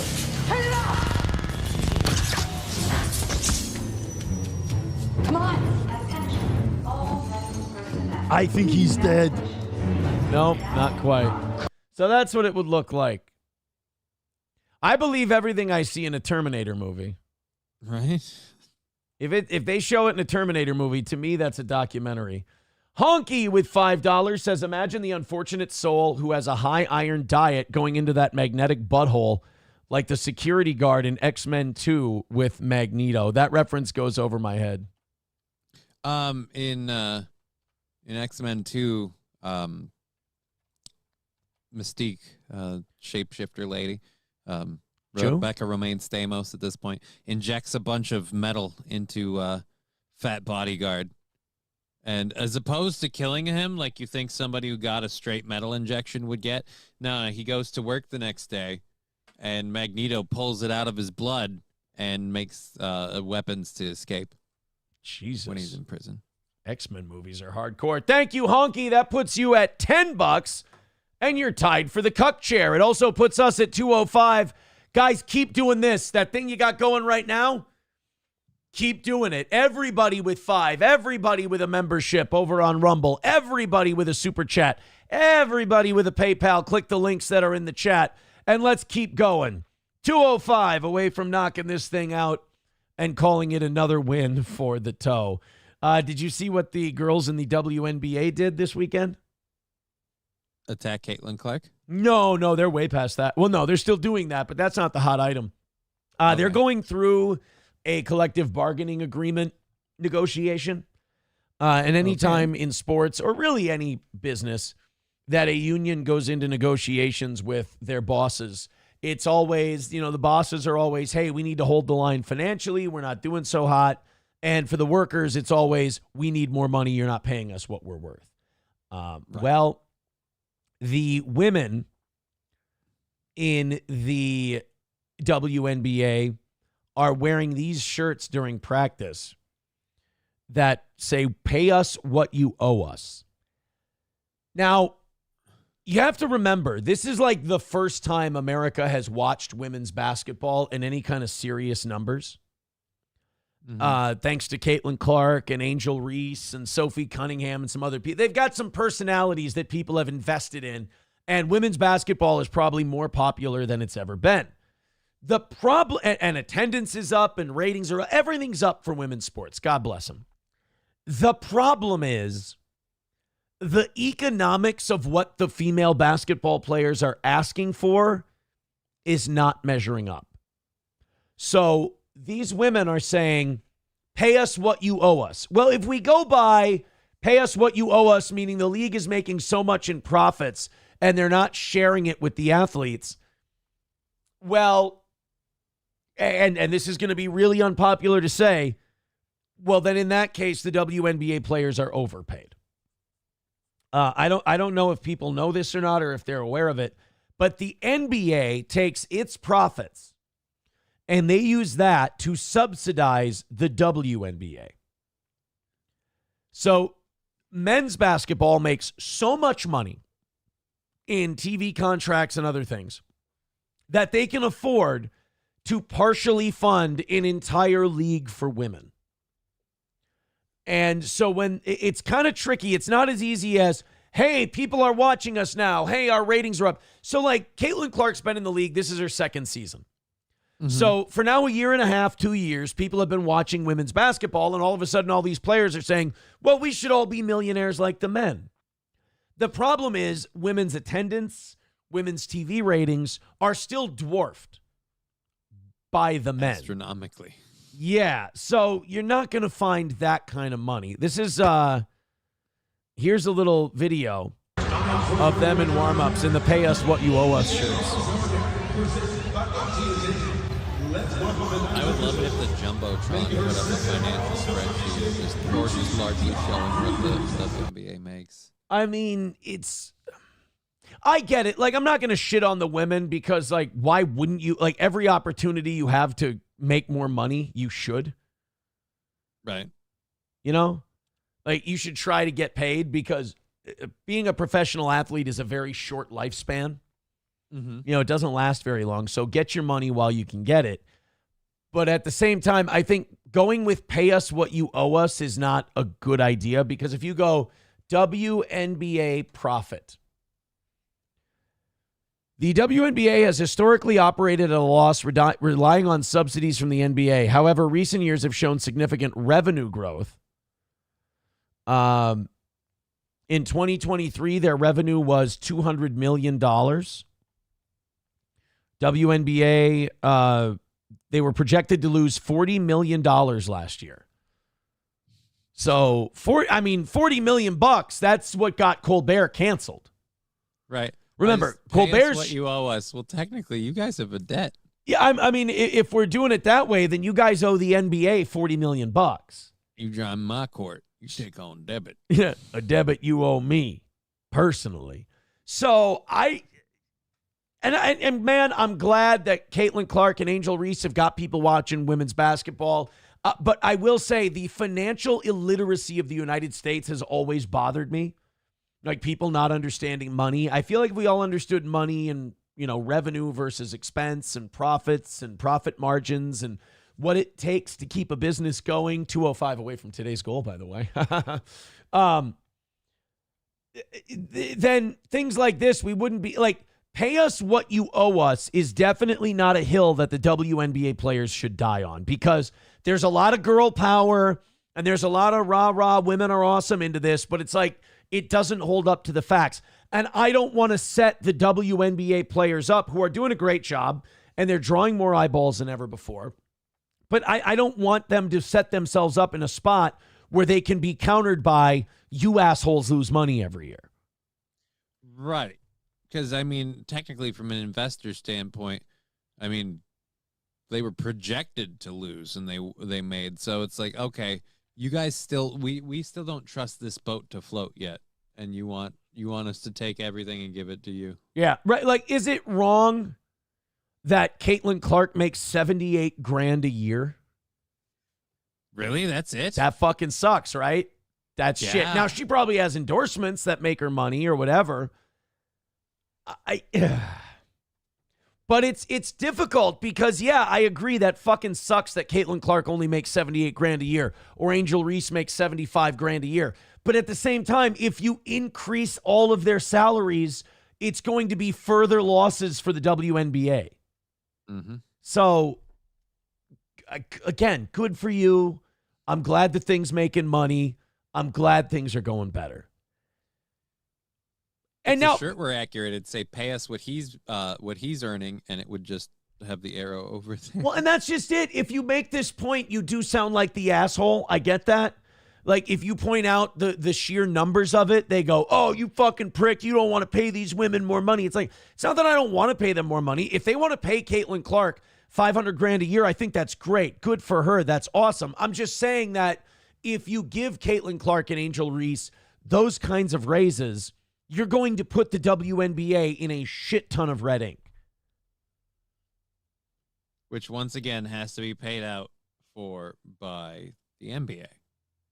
So, once again, independent woman is being paid for by the man. That's the problem. And that's the debate you want to stay away from. But when they come out and go, pay us what, it's kind of like, okay, you're getting really arrogant about this. You're getting really shitty about this.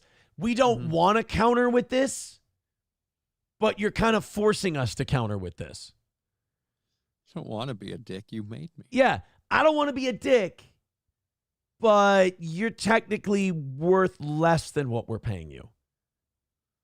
If if the WNBA were a real company that had to stand alone by itself, it would declare bankruptcy this year. Yeah. So they're in a weird spot where you're going to have to either give these women like pity money and then it just ends up as a line item on the NBA. Okay, so what if you sign them to new deals? And what if you give them more money and then all of a sudden the WNBA's popularity drops off and this is just a flash in the pan? Now they go from losing 40 million to losing 60 or 70 million. Right. And now the NBA is like, you girls are really starting to cramp our style a little bit here. Here, NBA profits. Let's see how much money the NBA makes every year. Major force in the sports industry, substantial revenue and profit. So remember how we said that the WNBA drew like $200 million in 2023? Yeah. How much money in revenue did the NBA generate in 2023? Say $4 billion. $11.3 billion. Damn, I was way under. 11.3 billion. In terms of profitability, NBA's operating income reached $738 million. So there's $780 million to the good in their balance sheets. But they have to replenish that every year to pay for the WNBA at $40 million a year. So there's that. I mean, so in terms of pay us what we're worth, I mean, I don't know. I would abandon that tactic just because that tactic looks, if you want to do the math on pay us what we're worth, it's a lot less than what you're getting. Here's what I say.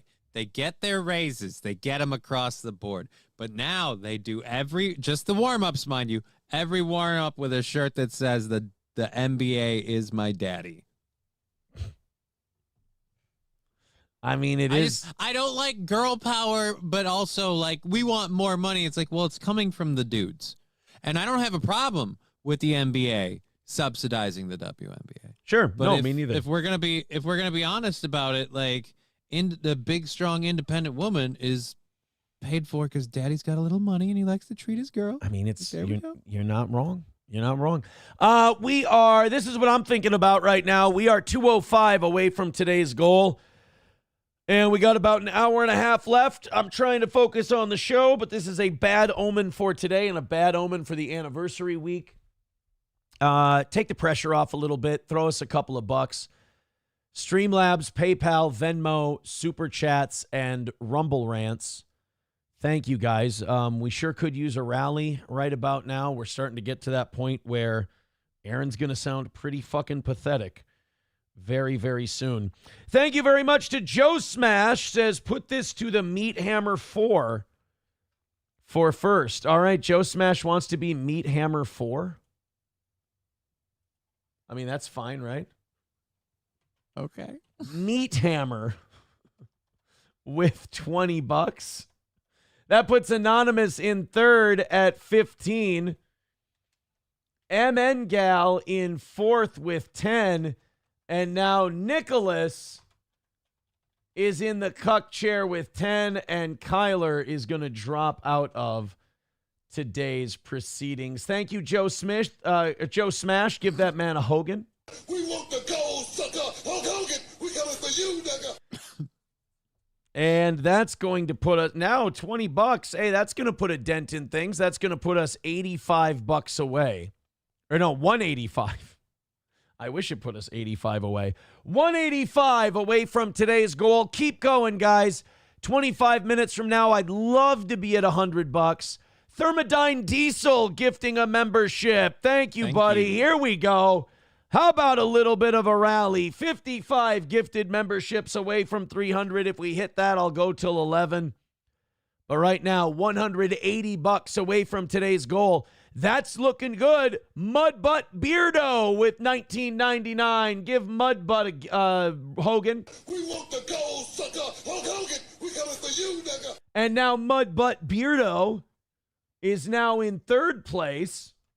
This is awesome. I get to put Mudbutt Beardo on the list.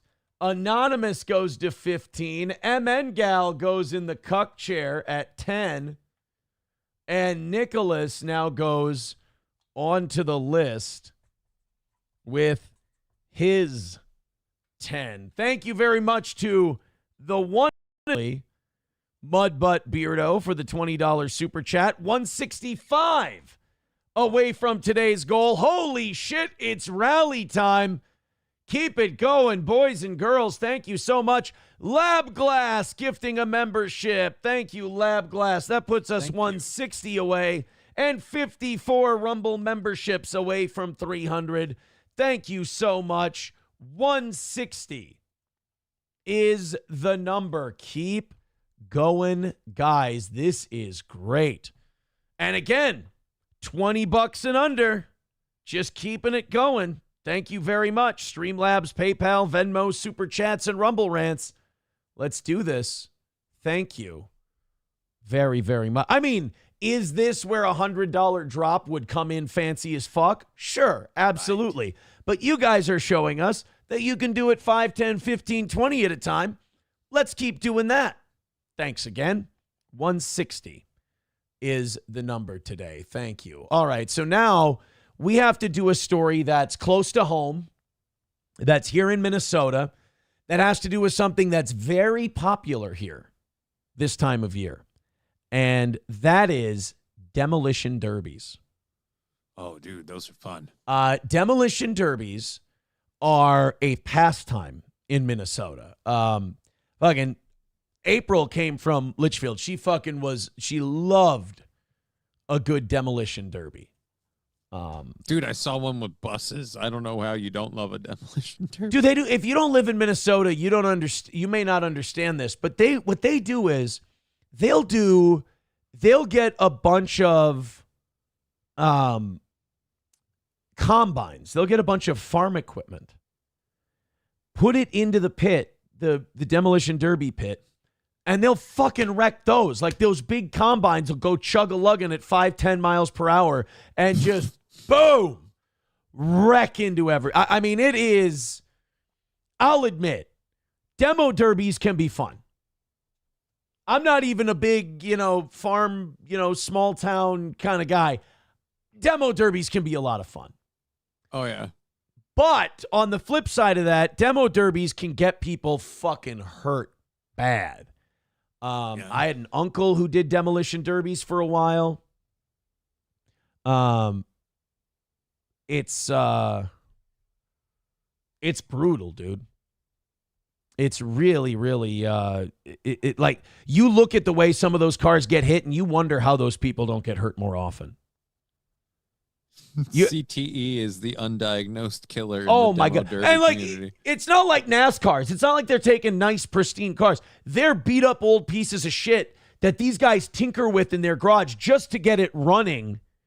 Right. Just so it'll go into drive and fucking smash into somebody else. And then after it breaks, they'll take it back home and fix that fucker to run again. Yep, they'll fix it up and they'll get it running again. You're like, I just watched that vehicle bleed out on the Gladiator arena floor in the Coliseum. And that's what the grandstand at most county fairs are. It's not a grandstand. It's a place to have demo derbies because those are the things that draw. I remember the Meeker County Fair tried to bring like bands in, like bands that had a name, like not Sawyer Brown, but bands like that had been around for 20 years or so and maybe were on the downswing. And they would do it and they're like, we've got some new entertainment. You're going to love it this year. Here's Sawyer Brown. And the attendance would be okay, but it wouldn't pay for how much it cost the fair board to bring them out. Right. Meanwhile, they have a demo derby. It's cheap as fuck to put them on, and the grandstand is flooded with people.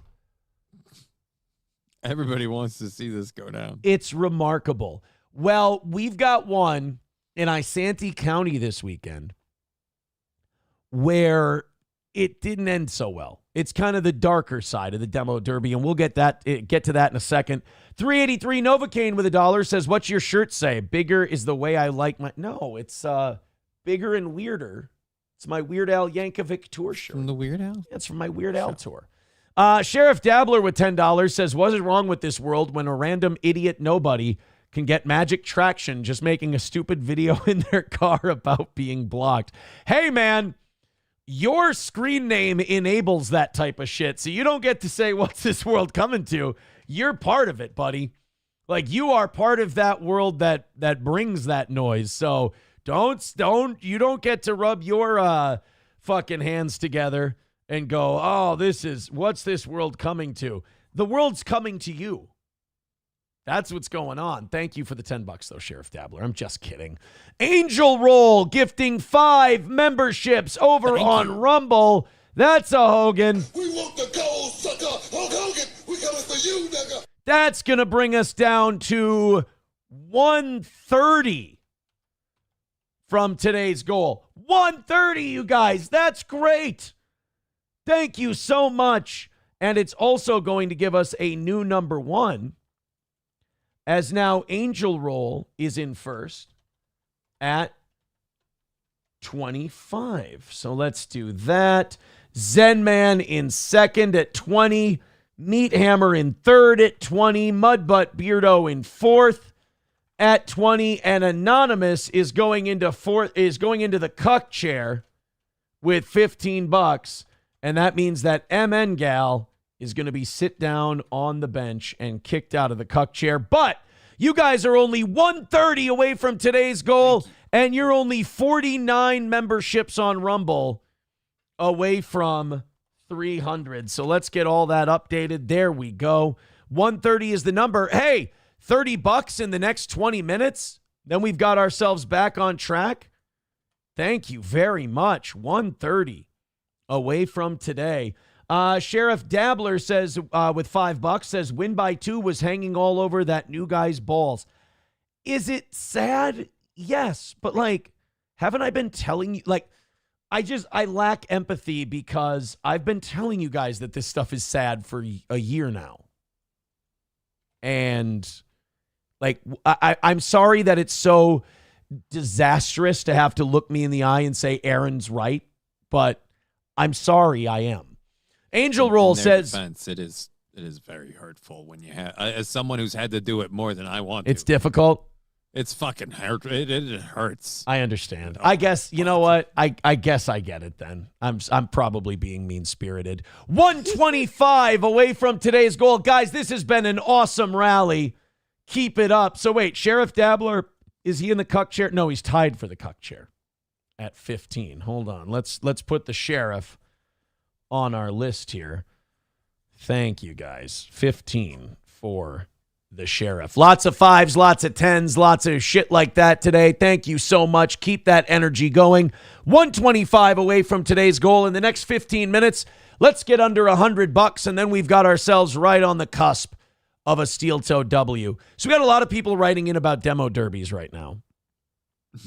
Angel Roll says we had a farm boy without arms that ran the demo derby. One foot on steering wheel and the other foot on the gas and brake. Okay, that shouldn't be fucking allowed. That's something they only do in... Dude, I want to see it. I want to see them load the human hot dog into a car and then it starts driving. That is something that only happens in like tiny little counties where there are no regulations. Where you put a guy who's fucking one foot on the gas, 1 foot up here driving. Yeah, right. If anyone with any kind of say-so finds out that's happening, especially the person who runs insurance for the county fair, like that guy gets hit, that knee is going right into his nose bone and he's fucking dead. The guy with one leg on the gas and one leg on the steering wheel. No, thank you. Nobody understands why he didn't brace for that sudden impact. Mint Diggity, becoming a member for 9 months, says you didn't shred lightly enough. J-Mo is a guy. He's not a guy. I'm sorry. I apologize to you. He's not a guy. I saw Misery Loves Clips had a clip of him, and he was on with my boy Lil Mir, and Lil Mir's great. And he goes, Aaron's like the most naturally hateable person ever. And I'm like, first of all, you don't know me, sir. That's fucking weird that you're that emotional. Second, it does show that I'm very good at the job I do, because look at how I've got you thinking you know me and you're that emotionally invested. And second, what I love about guys like J-Mo is that they just listen to the last podcaster they listened to. And this is sad. I shouldn't laugh at this, but like the last podcaster they listened to, that's their personality for the day. Mm-hmm. Like, they don't have their own thoughts, their own opinions. So somebody says, Aaron's naturally the most hateable person ever. And you're like, why? And a guy like him just will either repeat what some podcaster said, or he'll go, well, I've seen this a lot. They'll go, he just is.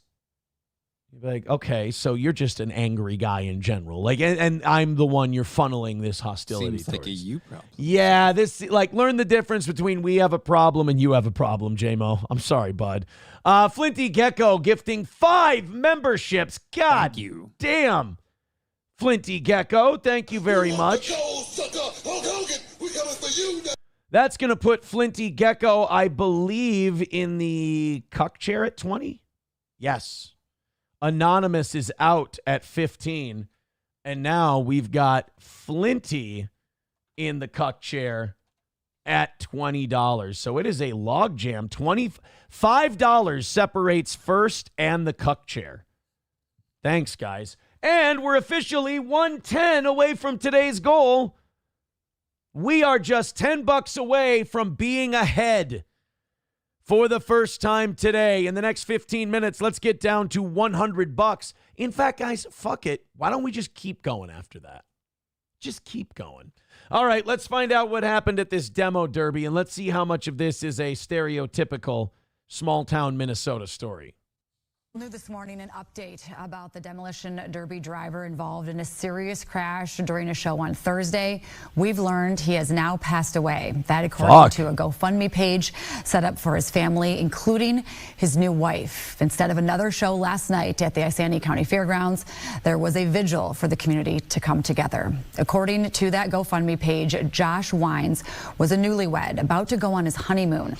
The page has already raised over $28,000 so far for assisting his family and his new wife in a variety of ways. Wines suffered serious injuries during the Night of Destruction event at the Isanti County Fairgrounds and the grandstand there. The GoFundMe page says, quote, Josh fought courageously in the hospital after being airlifted from the scene. Holy shit. Yeah, they don't send out the helicopters for no reason or just anything. That means he was fucked up real bad. I mean, and I'm surprised, honestly, that this doesn't happen more often because some of those wrecks, and they have rules. I think demo derbies have rules. Like, I don't think you can hit head on. Or you can't sideswipe the driver or something. They've got some rules. I used to MC demo derbies for the Meeker County Fair back when I was doing radio in Litchfield. Yeah, that's one of the perks of being the afternoon drive host on AM 1410 KLFD. You get to MC the demo derbies. Those plays, they bring in money, though. Like, they used to hand me a crisp hundy at the end of each demo derby just for reading off the names on the list and announcing. Right? And then the rest of the time, you just get to enjoy the fucking thing. Yeah, you just watch it and you smell the exhaust. In fact, that's 90% of a demo derby is just smelling exhaust. Yeah, it kind of sucks that they called it the Night of Destruction event. And this guy... Well, it destroyed a marriage. I mean, come on. And then they put up the kiss cam, and then the local State Farm insurance agent was apparently all over the local waitress from the bar and grill. And son of a bitch. It became big gossip there in Isanti County. No, that's, again, I'm surprised this doesn't happen more often. I mean, people die in car accidents all the time. And what is a demo derby if not just massive fucking car accidents over and over? It's repeated car accidents over and over again for our amusement. Roots Calhoun says, got injured severely at the Night of Destruction. Sounds about right. I mean, you can't fault them for false advertising. I mean, you got what you paid for. Honey, I just want to do this one thing, and then I'll quit. Oh, yeah. What if it's one of those things where, like, the wife... Because that's usually when guys stop doing the demo derbies. They get the girlfriends, they get the wives. They don't want... they get kids. And it's like, my last one. I swear. Honey, I'm going to go out there one more time. I just need to feel the rush of the demo derby crowd one more time. It's the white in his knuckles, the gold in the buckle. He'll win the next go round. And then you die. Yeah, they're saying the rule is you can't hit the driver's side door. So now, does the guy who hit him, does he never do demo derbies again and he feels like shit forever? Or does he start putting tally marks on his car door? The second one. It's totally the second one. And now welcome James Body Snatcher Wilson. Oh my God. That guy's really leaning into the heel persona, isn't he? Jesus Christ. He found a big old fucking bomb of a hearse and he's driving that thing into it now. Oh, that would be awful. Yeah, if he really leaned in and just found a hearse and souped that up and made that his demo derby car.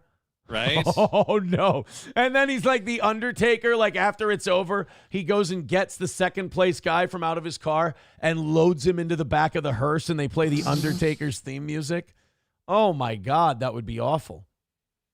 That would be a truly disgusting thing. It's, again, just surprised it doesn't happen more often. Bearded Trucker says, why don't you watch the video of the accident? Is there video of the Isanti County demo derby. Can Demolition. we call it an accident if it was intended? Well, yeah, it's still an accident. Like, nobody meant to fucking kill Right. the guy. No, but I mean, like, the collisions are intended. So, like, the video of the collision, I don't feel like, was there an accident involved? Or Well, I'm thinking yeah. airlifted out. Did something happen where his car flipped? Well, we're going to take a look. I found the story where they have the video. Right now, guys, we are $110 away from today's goal. Do me a huge favor. Throw in a couple of bucks right now and in the next 8 minutes, and let's get under $100, and let's get close to knocking out that goal for today. Nobody over $25 right now. I love it. Thank you so much. Streamlabs, PayPal, Venmo, Super Chats, and Rumble Rants. You guys have been incredibly responsive. I appreciate that. Here we go. We have Good evening. Thanks for joining us on Fox 9 and Fox Local. I'm Randy Meyer. And I'm Kelsey Carlson. A tragic accident at a county fair. A crash during a demolition derby, leaving one man dead. The man's family confirms that he passed away at the hospital after being airlifted from the Isanti County Fairgrounds Thursday night. Fox 9's Courtney Godfrey joining us now from the newsroom. And Courtney, you spoke with the family today. Yeah, this is just a terrible one. No, they don't have the video of this one. They have video of like the pit where it happens. Right. But people are telling me, hey, go look for, go see the video of the thing. I can't find it.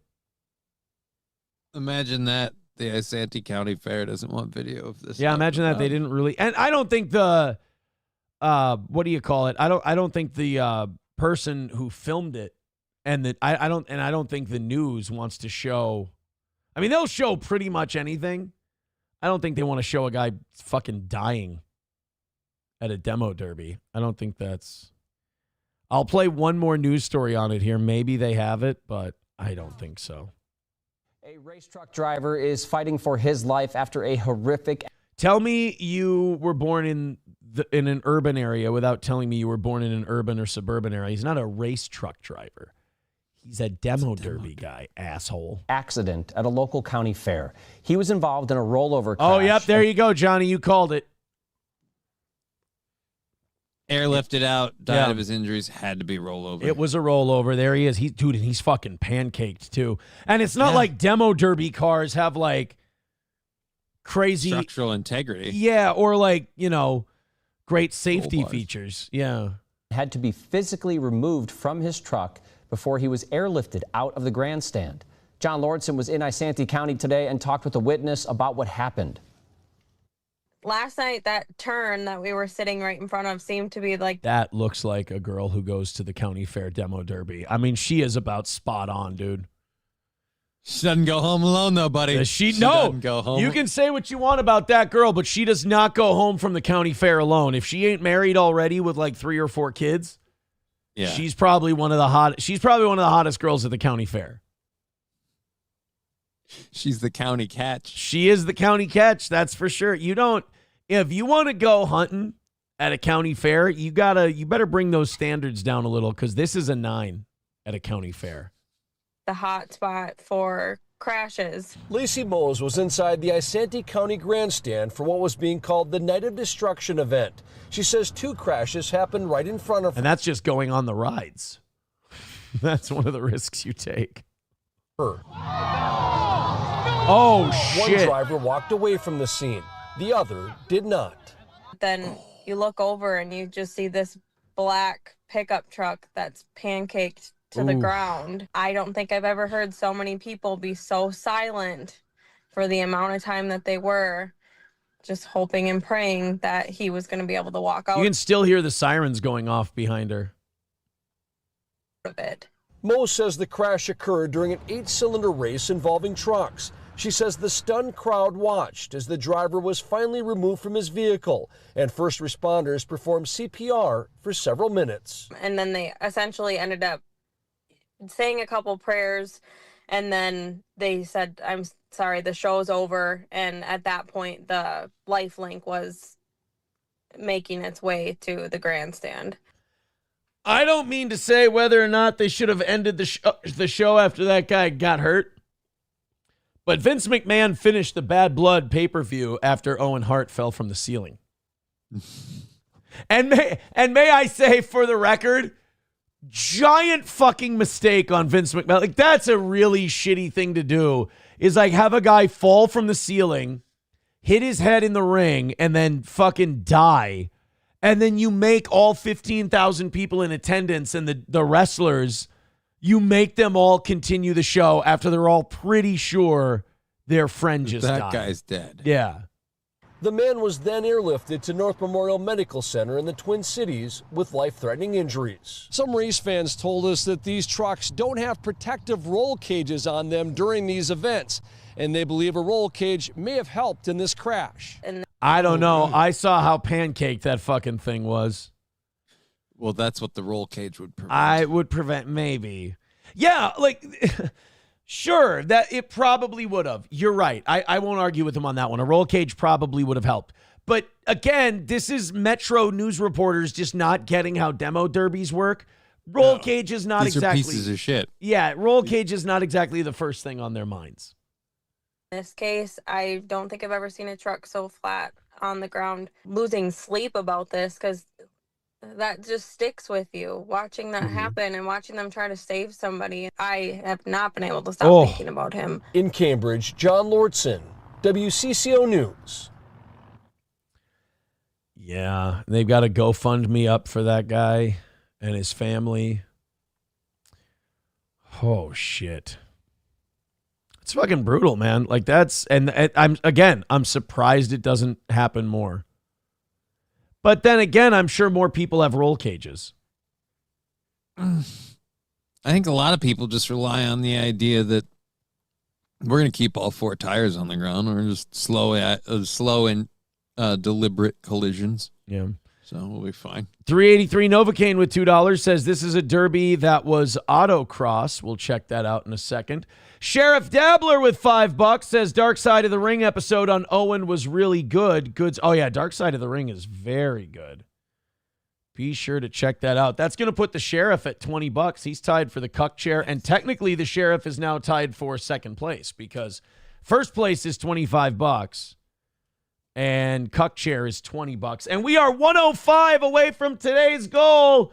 Get in there on Streamlabs, PayPal, Venmo, Super Chats, and Rumble Rants. Let's make it happen.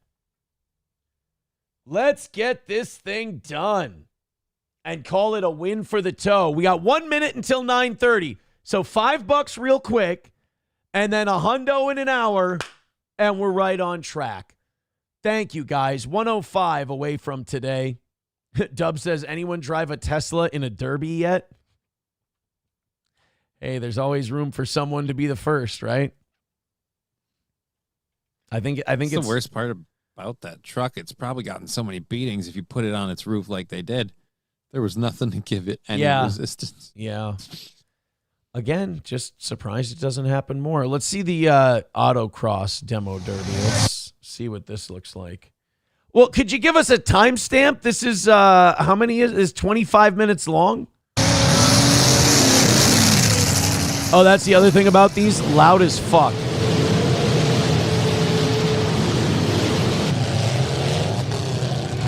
Oh.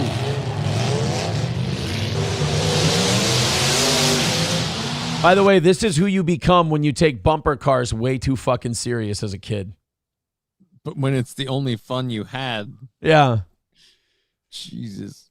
You know what I remember? I remember the metal rattling against the top of the cage as that electrified fucking set of bumper cars just ran into each other, and I stared daggers into my younger brother as he was pinned against the wall, and I gave him a what for. Now I want to do that for money as I get older. And some of these guys can make decent money at these demo derbies winning. Right.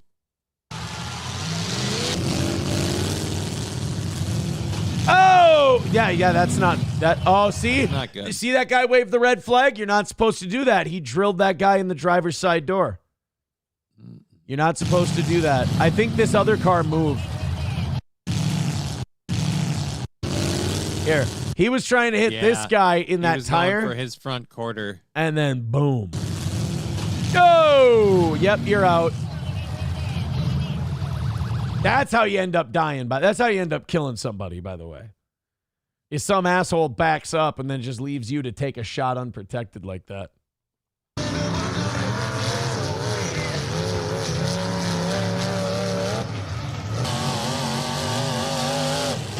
Oh, what a dick. Oh, fuck. That's good. Open flame. And just fire everywhere. That's another thing. These things will start on fire and they got to ski-daddle the fuck out of there. Oh, shit. Oh, yeah, the minivan derby.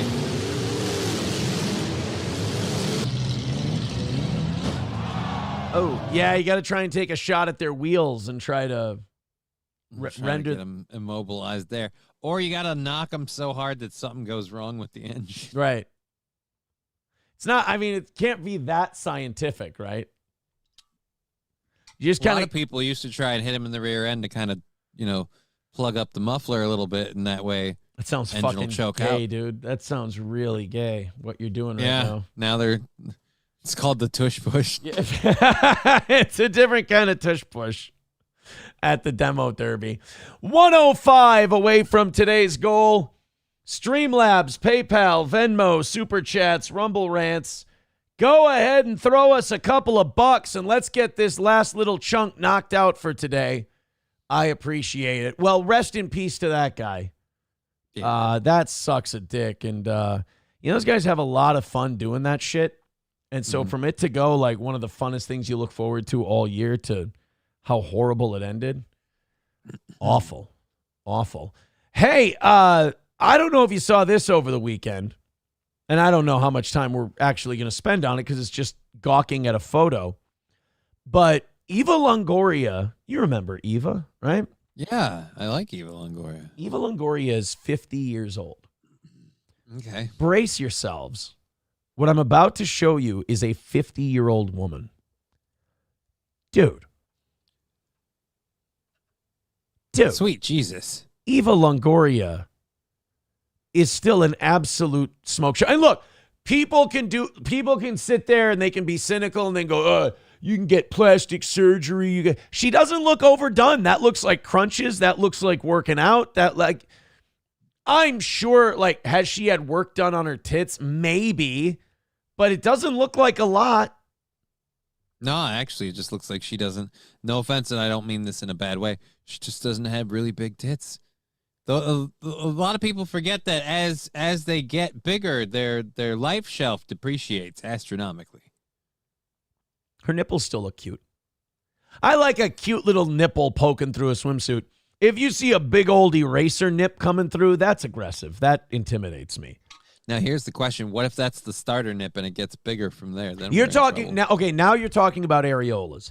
Areolas are something we don't know until we see. No, I mean like some ladies, as they get excited, like the nipples get bigger. Like they're just sure, but I'm saying the imprint I'm seeing shows me a very sweet and tender nipple. Okay, I like that nipple. That's a good nipple. Areola, look, I don't want Cardi B areolas. You feel me? That's fucking disgusting. It's like hard salami was used as a bra. Yeah. No, man, there she is. Again, dude, it's tasteful. I don't think that's work. I don't think that's a lot of surgery or anything. Not to be critical, but she's got a little bit of a little paunch under the belly there. All right. No. I'm not being critical. I'm saying that's because she doesn't have work done. She's a regular human being with a quote-unquote flaw. But I guarantee you, any one of us, myself included, would murder to have that be our flaw. Like, I got a little pudge. Yeah, her belly at 50 looks way better than mine at 38. I'll tell you that. No, she looks unbelievable. It's like you can always tell, like the ones who try really hard with doctors to stay young and don't do anything physically to stay young. It just looks like this weird melting candle like mess. But then you get the ones like Eva Longoria, you can tell she gives a shit. She's taking care of herself, and you just look naturally good at 50.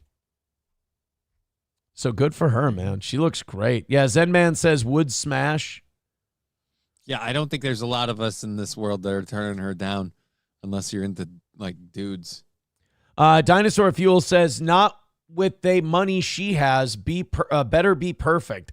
Come on. It looks like she's not spending a lot of money on that. It looks like she's doing the work, if you ask me. Yeah, 09 Canyon with a great point. She looks great. Not for her age. She just looks great. She has some muscle. That looks great at 30. Like that. Better than me at 30. Yeah, there's 30-year-olds that give the fuck up. That's just a That's good a limbo bar you walk over. That's just a good-looking woman, man, regardless of age. People get sensitive about that. They're like, why do you say she looks good, quote, 450? And I get that. I understand it.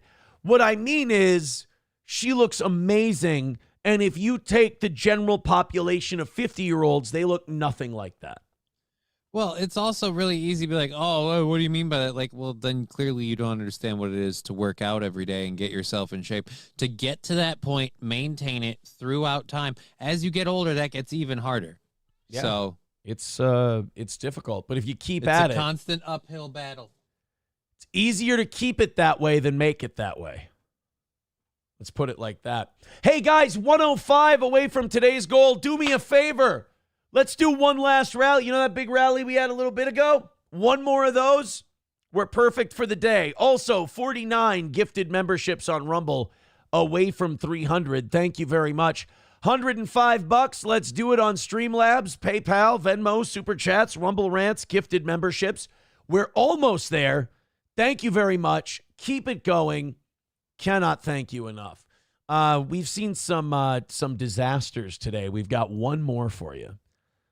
We have a Delta plane that was headed to Atlanta. And again, I will say this every time we do one of these. It feels like it's happening more often. Maybe people are just showing it more. Maybe people are just filming it more. But it seems like it's happening more often. What happened? Just planes having mishaps in midair, planes having apart. Yeah. Like you had that one in Toronto that landed upside down, fucking somehow. It flipped over. This is one going to Atlanta that just started on fire in the air, which is about the most shit your pants moment you can possibly. Is more than what we see. All right. We'll get to you in a little bit. We have to do an ad first before this, like a whole. This looks like it's a whole 30-second ad. Those are beautiful shades, though. Those are gorgeous. Look at that. It's like the barn door protocol in the Avengers Endgame. You can take a little tub and you could be an exhibitionist, or you can have your privacy, whichever one you'd like. All right, this is a great time to remind you guys that we're only 105 away. Knock it out. Let's call it a win for the toe. I'll never waste a chance to ask you guys for money. I've got it muted here while this ad goes. I mean, Jesus Christ, I just want to watch a plane nearly blow up. How long do I have to watch your shades go up and down? We get it. If they're down, it's darker. If it's up, it's lighter. I mean, I'm having to talk through your giant fucking infomercial here. And all I want to do is watch an airplane explode. If I would have known you were going to play this ad for this long, I'd have fucked off and just skipped this one.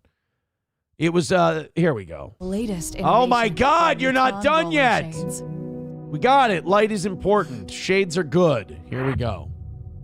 Oh my God, fucking enough already. Here we go. Oh my fucking God. I have YouTube Premium. Even when they're embedded links, this shouldn't happen. Dude, we better watch this airplane. Like, this better be a video where the engine blows up and, like, everyone jumps out with a parachute and lands safely on the ground. Like, this better be an amazing holy shit moment kind of a thing. Network of smiles. All right. Freight.amazon.com. Here we go.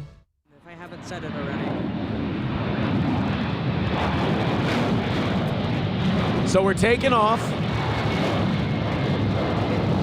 Oh my God. And you know that for the people sitting outside that wing, that made a noise. I mean, just because some fumes lit on fire? That's an engine on fire. They had to make look it. At that. Whoa! That ain't Was fumes. that a compressor stall? What's going on? All right, quit making compressor stall commentary. Whoa! Wow, mine's better. Whoa, hang on. Wow. That's not good. That's not good, guys. No shit. What was your first sign? Did you follow the smoke signals? They're filming a plane engine on fire as it takes off. And guys, this isn't good. Oh, shit, really? Because I was watching this going, nah, they'll be fine. Thank you for letting me know that this is indeed not a good thing. I think up ATC, I don't hear anything. Whoa. Oh, no. Oh, jeez. I'm guessing compressor stall, but that's speculation. No shit. Whoa, buddy. What? I love how he takes off and then all of a sudden pop and a huge fire and he's like, yeah, never mind. We're bringing this thing the fuck back down. Gosh. And thankfully the hydraulics are functioning and we got the landing gear down for the 767. Who would have thought to start a YouTube channel just commentating on flights? Dude, at this point, like you said, it seems like either A, none of us have known how fucking dangerous some of this shit is. Right. Or B, it's happening more often. Either way, modern technology, we're reporting on it, baby. It does. Like, Live dude, in LAX. it seems like this is happening way more often. And I'm not sure if that's true or not. Cartman says, Aaron, play this for some money. Well, let me just, we'll figure out what it is and then we'll see. Miss Tay gifting 2 memberships. Thank you very much, Miss Tay. Now we're only $95 away from today's goal and only 47 gifted memberships from 300. Thank you guys so much. 95 away. Let's really bang this thing out. We're in double digits and close to another win for the toe. Knock it down. Streamlabs, PayPal, Venmo, Super Chats, Rumble Rants. Approachable says, holy shit, I thought those planes had jet engines. I didn't realize they were equipped with combustible engines. I don't know. The link you sent us, Eric Cartman, does not work. Ha. Your link has failed. I'm sorry, sir. Chevy fan with $5 says almost a midair collision here in Minnesota. A midair. Let's take a look. God, see, this is not helping our conspiracy brains where we're like, I think this is happening more, dude. And then sure enough, we get 2 or 3 more instances of planes starting on fire and shit not going right. Well, and then, of course, earlier this year, we had the Black Hawk helicopter crash into the commercial flight and kill everybody on board. Thank you, female pilots. Which one was it? The Black Hawk, right? Yep. Yeah. $90 away from today's goal. Never mind, 85. There's Redbird with $5. Says, look at the averages for the last 15 years. It's always been like this for aircraft incidents. The news is just covering now to make Trump look bad. Okay. Oh, dude, I don't think it makes Trump look bad. I don't blame any of this on Trump. I blame this on, like, the FAA and poor management going back way more than before Obama. I don't blame either of those. You know what I blame for all this? What? Climate change. What? It's definitely a climate change issue. And if we don't get our greenhouse gas consumption under control, we're going to see more of this, you guys. Starting the airplanes on fire, guys. Yeah, if you guys don't give a shit, that's fine. But, I care, so I'm better than everyone. Thank you, Eric Cartman. I appreciate that. Hey, guys, $85 away from today's goal. Let's go. Keep it going. Just $85 left. Streamlabs, PayPal, Venmo, Super Chats, and Rumble Rants. Keep it moving. Keep it going. I'm appreciating what you're throwing down right now. $5-10 at a time. We got this thing hammered out. All right. This was 14 hours ago. A close call involving a Delta flight from Minneapolis and a B-52 bomber. And a beef. What? How about that? You're heading to your vacation spot, looking to have a great time, spend a whole week somewhere. Oh, never mind. The flight was to Minot, North Dakota. Oh, God, I'd rather get hit by a B-52. I thought getting saved from the Atlanta flight was enough of a miracle. Hey, yeah. All right, you got 2 choices. You can go to Minot International Airport, which I didn't know they fucking had one. Right, I was about to be like, who flies to Minot, North Dakota? What is that? Let's see what kind of drive. That can't be that bad of a drive. Minot. Minneapolis to Minot? Minot, North Dakota. 5 hours? Oh, 6.5 hours from St. Cloud. So you're looking at about 7 or 8 hours. Oh. I get it. Okay. I understand. I don't get why you need to fly to Minot, North Dakota. Okay, let me put it this way then. I don't understand why you need to go to Minot, North Dakota. But they were on their way to Minot, North Dakota, and a B-52 just about butt-fucked them to death. I don't know how much you know about a B-52 Stratofortress, but they're big old mean motherfucking planes. They're gigantic. SkyWest Flight 3788, operating as Delta Connections from Minneapolis to Minot, landed safely in Minot after being cleared for approach by the tower, but performed a go-around when another aircraft became visible in their flight path. It's one thing to have another aircraft become visible in your flight path and then have that aircraft be a B-52 Stratofortress.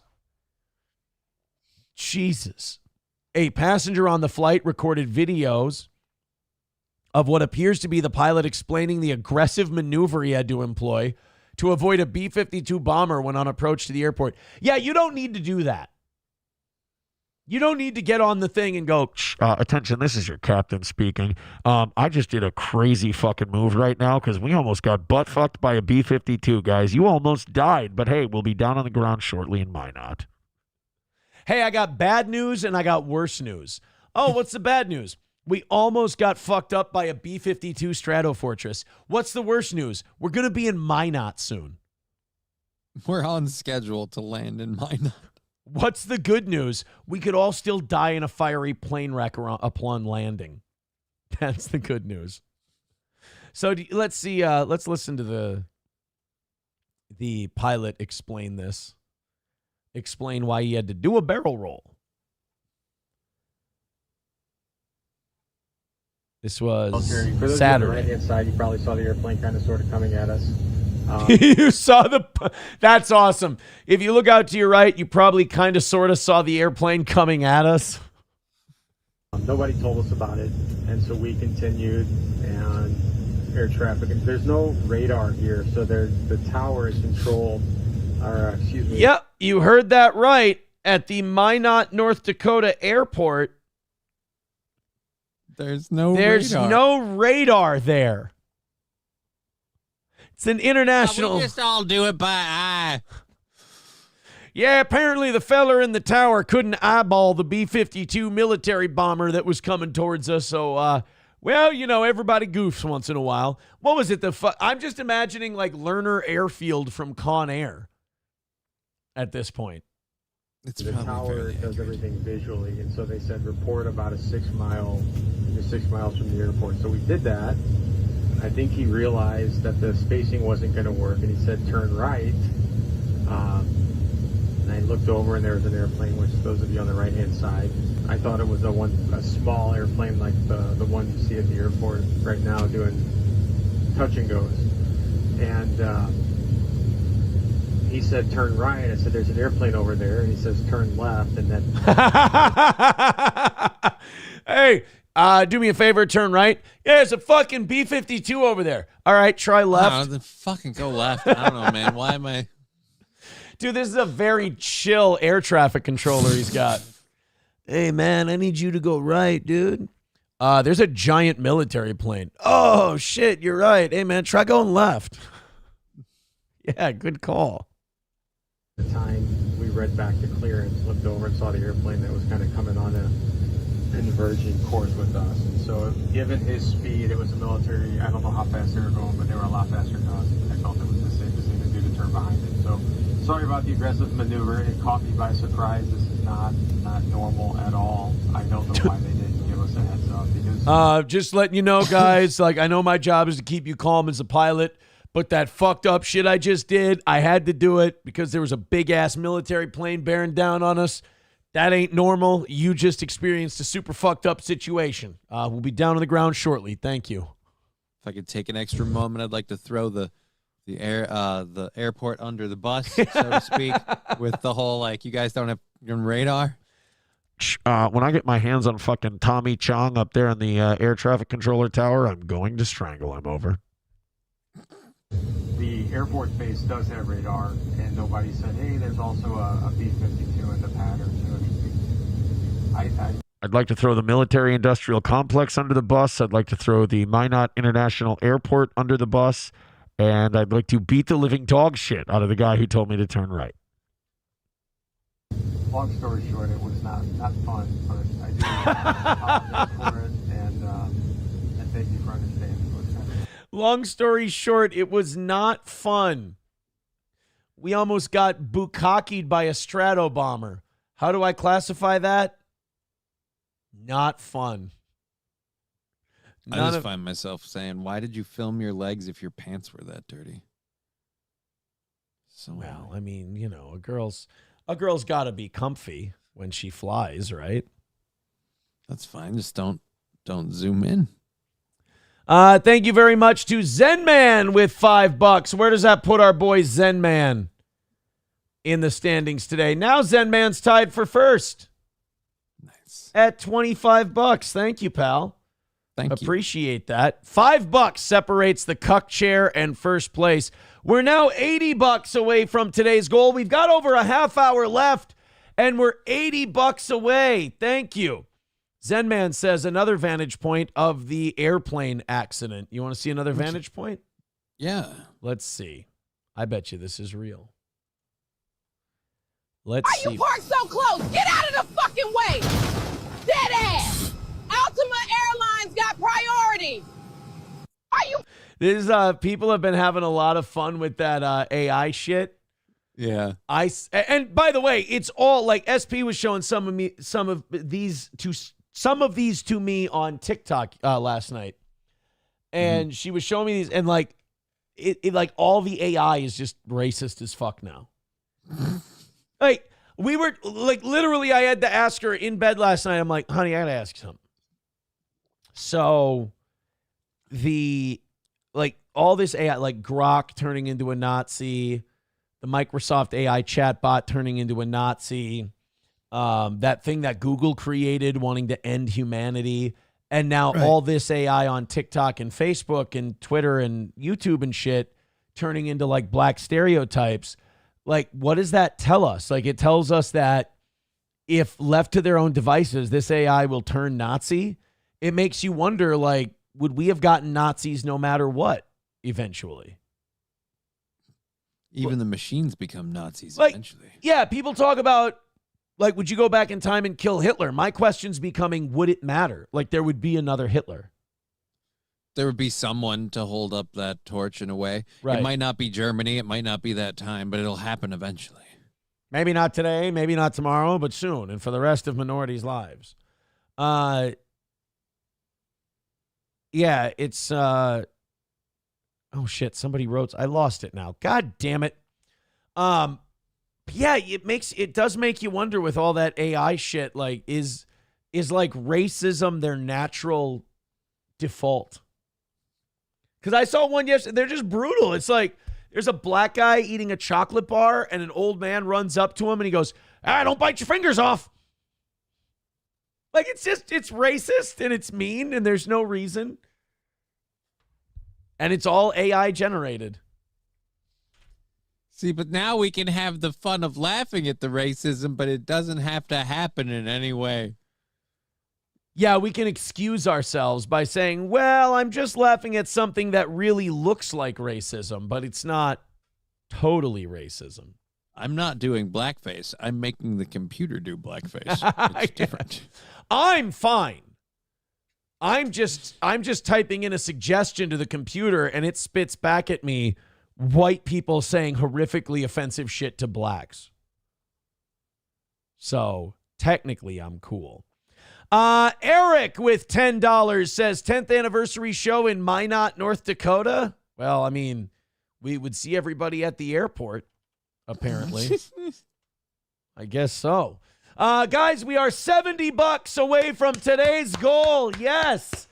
Keep it going. $5 or $10 at a time.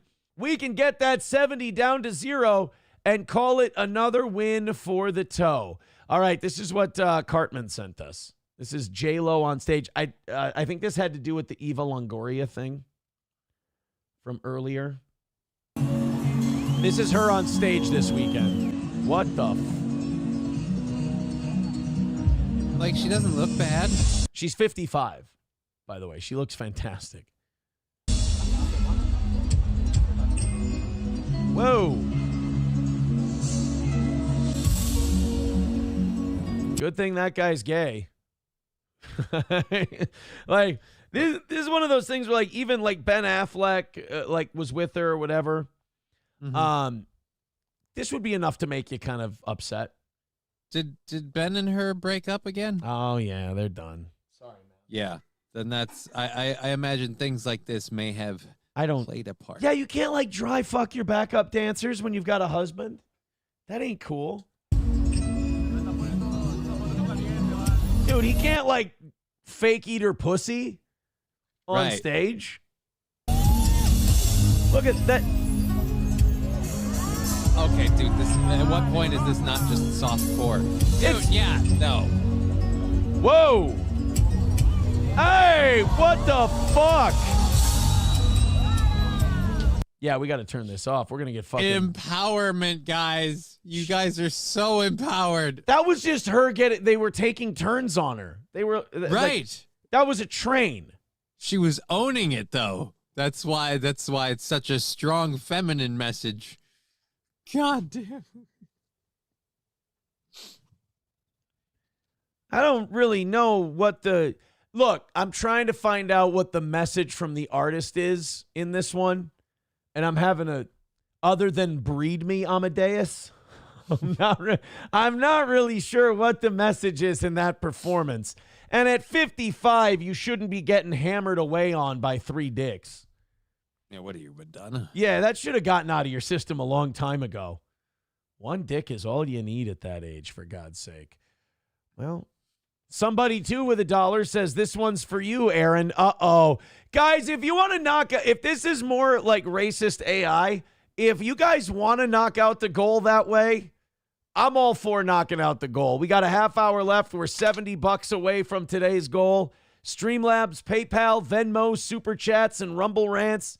Let's finish it up and, unlike that plane in Minot, bring it in for a landing. What do you say? All right, let's see what this is. All right, so I think the locals left this bag. Oh, yeah, this too. There's gorilla shit. Yeah. Yeah, this... And there will be gorilla shit all over the Omni. A white powder. Let's try it. Yeah, baby! Woo! That shit gave me superpowers. Let's go find some poon.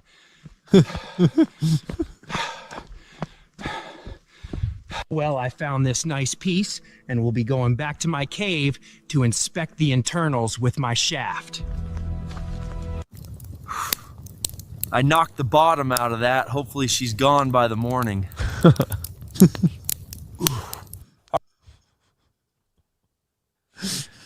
Now, is there supposed to be subtle messaging in it being a gorilla, or I have no idea. But am I just reading? At whoever wrote that, I knocked the bottom out of that. Hopefully Yeah. she's gone by the morning. That's not very nice. You can at least make her breakfast, for God's sake. Leave things on a...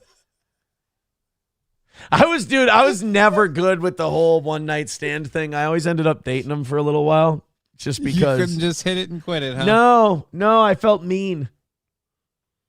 So I would date him for a little bit. And then it wouldn't work because the only thing we had in common was we were both like fucking desperate enough to fuck each other. The secret to the one-night stand is not your place. Just leave. That's a good idea. You Need Me More with $1 says, I can't wait until you're in your 50s. I wonder what you'll look like, old and gray. Men in my family don't go gray, but I'll look like probably hammered shit at 50. That's why we say so-and-so looks really amazing. Like, even though J-Lo's getting fucking turned out by 3 dudes on the dance floor at 55. She looks phenomenal. She looks great. She looks like someone who could get pounded out by 3 dudes on a dance floor, and I mean that with all due respect.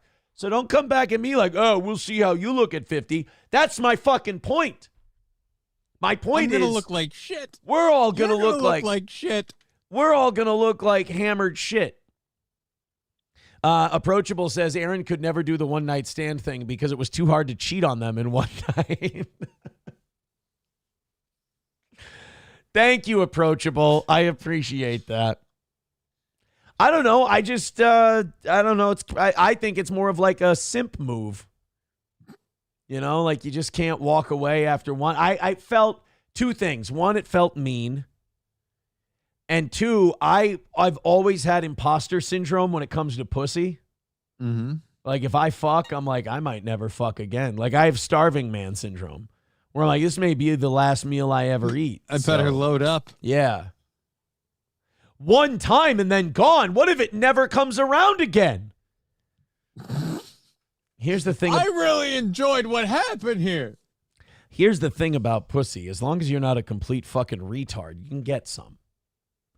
Zen Man with $1 says, Aaron's going to look awful at 50. All male naked twister ages you horribly. Thank you for the $1. Hey, that's going to put Zen Man in first place. Nice. Zen Man's at $26. Got Angel Roll beat out for now. Meat Hammer, I love that name. I shouldn't say that with this crowd. Meat Hammer is in third at 20. Mudbutt Beardo in fourth at 20. And Flinty's in the cuck chair at $20. Thank you very much. Guys, we're a little under $70 away from today's goal. Do us a favor.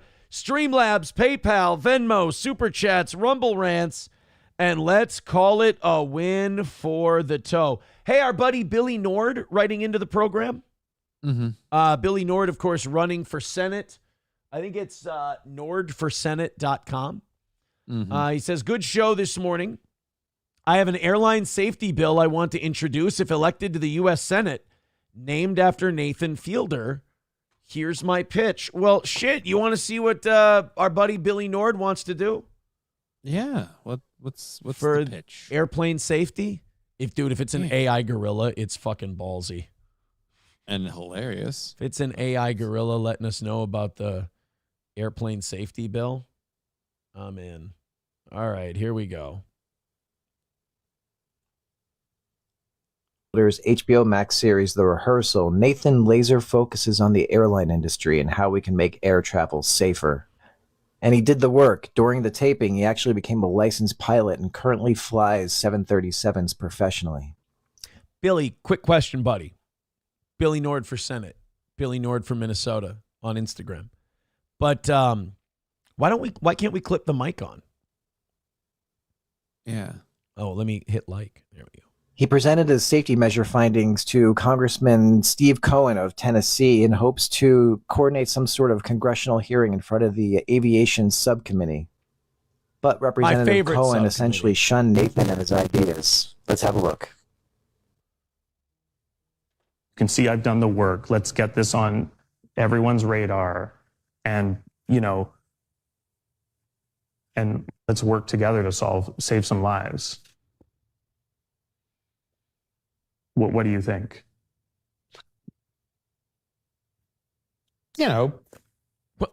Something to be considered, but I think that the pilots, the airlines could be encouraged to have a better relationship between the pilot and the co-pilot, and that would be good. Okay. Great. Thank you. Okay, great. Thank you. You're welcome. You're welcome. Okay. That was the most awkward human interaction I think I've ever seen in my entire life. That was two people like barely speaking to each other. I don't know what that was. I'm forgetting the name of the comedy show, but this is a comedy bit, and it's just the guy that did the show. All of his stuff was very kind of dry comedy thing. I don't know. Okay, good. Is there okay. What the? Somebody. Do you have any questions for me or anything else? Somebody. Not really. Thank you. Somebody leave. Somebody get up and leave the room. Okay. End this interaction. Good to see you. All right, there you go. Yeah, great. Fucking go. Thank you. Thank I'm you. uncomfortable. Leave. Thank you. Thank you.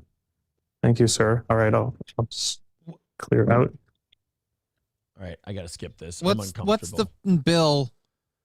Again, like we never found out what his proposals about airline safety were. Something about the pilots being friends with the co-pilots? Yeah, something about the pilots and the airlines talking to the pilots and just I don't know. You know what that is? I gotta say, Billy brought the show to a screeching halt. That's Billy. What the fuck was that, buddy? Rebecca with 333 says Aaron will always be sexy. Thank you very much. I appreciate that.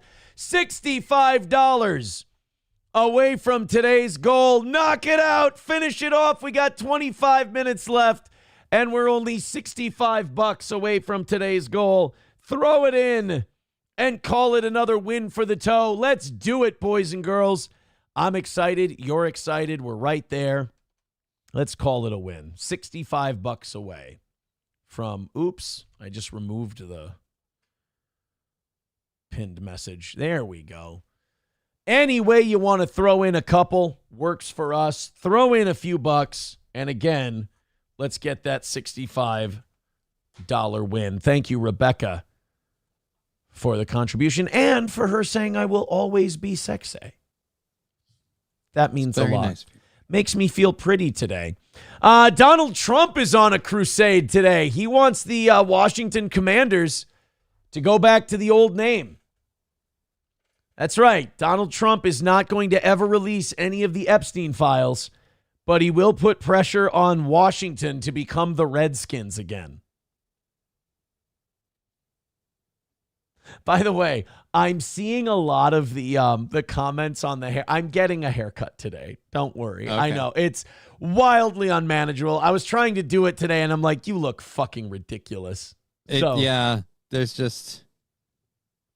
It's not. And the more I fuck with it, the worse it's getting. Oh, my goodness. Yeah, it's so quasi-alfalfa-esque. Knock out the goal, and I'll go get a haircut. I'm a whore for the goal. Everybody knows I'm a whore for the goal. So let's see. 20 minutes left in the show. That means $3 a minute. Yeah. So everyone throws in $5 once a minute, and we're going to have this thing knocked out before the show's over. Thank you, guys. Streamlabs, PayPal, Venmo, Super Chats, and Rumble Rants. So Trump feels that this is a priority. He went on Truth Social and said the Washington whatevers should immediately change their name back to the Washington Redskins. There's a big clamoring for this. I mean, there's a larger one for a list, right? I was just like, oh, okay. So we're going to bring shit back and bring shit out based on how much public clamoring there is for something. Well, that's good to know. What about Epstein? No, we're not doing Epstein. It's Obama and Comey and Hillary did Epstein. It's all a hoax. I thought you said there were no files and documents. There aren't. But you just said they were made by Hillary, Comey, and Obama. They were. Do you think you could release what you have so you could clear all this up? Not a chance in hell. By the way, he tried to sue the Washington Post to stop them from releasing a story detailing how involved he might be with the Epstein stuff. Apparently he went to his townhouse a bunch of times. Like, it's more than we know. And he's trying to sue to keep that quiet. Yeah. Tridio with $2 says, all hail the Washington foreskins as Epstein comp. Yeah. Hey, your consolation prize. We're not giving you the Epstein files. All right. Are we getting anything? Hey, we're not going to let anyone go home empty-handed here at MAGA. All right. What are you getting? Redskins. Wait, we get to own Native Americans? No, my God. No. We're bringing back the football team. All right. Wait, who the fuck cares? Look, I don't necessarily care about that, but if you can throw in an extra one for us Minnesotans and force Green Bay to change their name to the Fudge Packers, we might have a deal. Trump didn't stop there. He also said the Cleveland Guardians should become the Indians again, saying our great Indian people, massive numbers, want this to happen. Get it. Told owners to get it done. So, yeah, you can't tell him to get Epstein done. You can't tell him to release any of that shit, but he'll tell you to start renaming your engine teams again. Earlier this year, when asked whether the Commanders should revert to the Redskins name, Trump avoided a direct answer, but made his opinion clear, saying he thinks it's degrading to the Indian population. I don't know. I thought Washington football team was kind of cool. But Commanders is gay, for sure. I'm just glad that our president is all about handling the tough issues. That's all. Right? We want to make sure that justice reigns supreme in America. I just want to make sure that no matter what goes on, that we have ourselves the important things all covered here in the United States. Honky with $1 says, what the fuck is up with your pointy hair? You're going to lead some orcs to attack Gondor on your wicked beast. I can't help it. I'm getting a haircut today. I promise. I don't know. Just for the next 20 minutes, just pretend it's smoky and sexy. All right? Just pretend I've got a really happening look going on.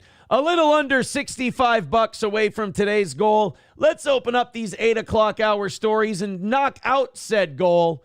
The goal is life. Life is the goal, and I want the goal as much as I want anything else. So hammer it out in these next 20 minutes or so. I would appreciate that, you guys. 65 away. Streamlabs, PayPal, Venmo, Super Chats, and Rumble Rants. This is a very doable number. Let's make sure we do it. And gifted memberships are great, too. The title of this article is, This New Jimmy Fallon Skit is a Great Example of Why Late Night TV is Getting the Axe. Do we want to do this? And again, I'm someone who will bail if it's really painful, and I'll be like, but then how do you feel? Do you want to do this? I don't know. Like, we got so much good news this weekend on Late Night with Colbert being gone and finding out Colbert was losing $40 million a year for CBS. I mean, they're telling us in advance that it's bad. Okay. So, like, it's supposed to be fucking... Yeah, but it could be entertaining bad. Atomic Ray says, no, beg some more. That's better than Fallon. Atomic Ray would rather have me beg for $65 for the next 15 minutes than play a Jimmy Fallon sketch. I say, then we play it until Fallon bails us out. Professor the price for this to end. Professor Tie-Dye says, press the button and shock Johnny. He's too sober and falling asleep. No, I think the chill vibe at the end of the show is more being high than anything else. I don't think that's sober thing. I think that's a high thing. Wouldn't it? Okay. I mean, technically, yeah, you could smoke yourself into being sleepy. That's not what this is because, again, I've been going pretty strong. That was funny. So at the end, you're like, I think I'm going pretty strong. Right? It tapered off at the end. You're like, I feel like I'm going pretty strong. Like, I mean, I dare to say for a handicapped person, I'm standing on my own 2 feet. Oh, now we're grading on a curve. Well, now we're saying on a ramp. for a handicapped person. That's a little different. I think we're splitting hairs a little. All right, $65 away. We're going to do show, you're going to do money, and we're going to get a win today. That's the deal. So this is a Jimmy Fallon sketch titled Jorts. This is he's wearing a mullet. I'm already regretting saying maybe we should watch it and see if it's funny, painful. You don't think that mullet humor is good? Is that what you're trying to say? I just feel like whatever I'm seeing, it looks like, you get the sense that there's an accident waiting to happen. You don't necessarily want to walk towards it. That's what I'm getting. But this is the guy in the movie Taxi. You don't trust him to... Exactly. Oh. Exactly. You don't think that this look could bring the crowd to a fever pitch? Oh, I hate you. Let's see. So we got Jimmy Fallon. You know what? When I see a mullet and a sketch titled Jorts, I think of like Jimmy Fallon, and this is what he's put on this earth to do: feed ladles full of dog shit slop to dumb Midwesterners. Okay. Oh, God. I already want to see the IDF firing on this. I'm in my jorts. I'm in my jort shorts. I'm in my jorts. Jean shorts. That means jorts. I at least understand his drinking thing now. I'm not angry. I'm just disappointed. That's, again, that is the reason why Jimmy Fallon drinks himself retarded, is because they go, hey, man, we need you to do this. And by the way, this was not made so that it would garner ratings on television. This is why late night TV maybe just is passé and it needs to go away. Because this was not made to draw ratings on late night television. This, you can see this is perfectly curated to get clicks and views on social media. And to not be super offensive to anybody. And to be not funny. Let's not forget that. Well, that's just the important side part. effect of not wanting to risk anything. My name's Carl, and I wear jorts. I like all sorts of racket sports. Jorts. I got my jort shorts on the court. Like, I don't understand, like, what's the joke in any of these lyrics? Like, I don't understand what the... Like, that's the other thing about Fallon. He's so in love with his music, he's so in love with his singing, that he forgets that, hey, can we be funny when we do this? He's like, no. What's the funny part? I don't know. He's jorts. You see, the funny part is jorts. It's these jean shorts. That's the funny part. Don't you hear him saying it over and over? No. I'm in my jorts. I'm in my jort shorts. I'm in my jorts. Oh, now we got Will Ferrell. Why? Is there the money? Is there gonna be a part of this song where Will Ferrell goes, hey, hey, hey, hey, I just scared the shit out of Gordy, I guarantee it. Jeans, shorts, that means jorts. My name's Tony, and I wear jorts while I'm giving cook reports. Jorts. I got my jort shorts. Dude, this makes me, like, every time I see shit like this, like, I get Hamas. Like, I understand it, and I understand the anger and the hatred, although it's not, we don't hate America for the same reasons. Ironically, you wanna know who wrote the skit? Oh, God. Someone who would shoot their kids for trying to get food? Probably. And I'm smart. I prance in my jorts. Water plants in my jorts. Take my pants and enhance. do a dance in my jorts. I can sing in my jorts. I'm the king in my jorts. By all means. Take your jeans. Cut the seams. Now they're jorts. I sweep in my jorts. Who was this made for? Who's the audience that's receiving this where they went, this will be fucking great? It's just, do we have giant babies watching late night television? Because this feels like a child's program. Count cheap in my jorts. We're the Gene Dream Team on the scene in our jorts. Hey, guys. Oh, hey, Robert. Bonjour. I was wondering, can I wear jorts too? Of course you can wear jorts. You have our full supports. But forced. Let's see what you gorts. Okay. All right, I can't fucking do this anymore. I can't. No, I don't know who that is, and I don't know why, but it's wrong. Looks like Aaron Hernandez on Ozempic, but I know he's dead, so that's not him. This, like, could we have not? Is there a rule that says you can only cancel one late night show per week? Because they can keep going if they want to. Yeah, we could end this one too. Yeah, this one can go as well. Miss Tay says Sean and Morley would love this. They might. Actually, that would be great if Sean and Morley saw it and they go, this is retarded. I love that. Novocaine with $1 says, wait for it. Hey, guys, do me a favor, $65 away. We got 10 minutes left. Please knock out today's goal. I would really appreciate it. $65 away. Whatever. Now we're in whatever you got territory. We're not in 5 or 10 at a time. If you got 5 or 10, that's great. But now I'm into whatever you got. Whatever you got for the toe, throw it in because we got 10 minutes to go before we start our anniversary week off as a failure. A fucking failure for today. Let's see what 383 Novocaine gave us. Hopefully AIDS after that last segment. A cat leapt off a roof, cracked a windshield, and walked away. Oh, my God. Whoa. That thing looked like it was sent from space. Watch.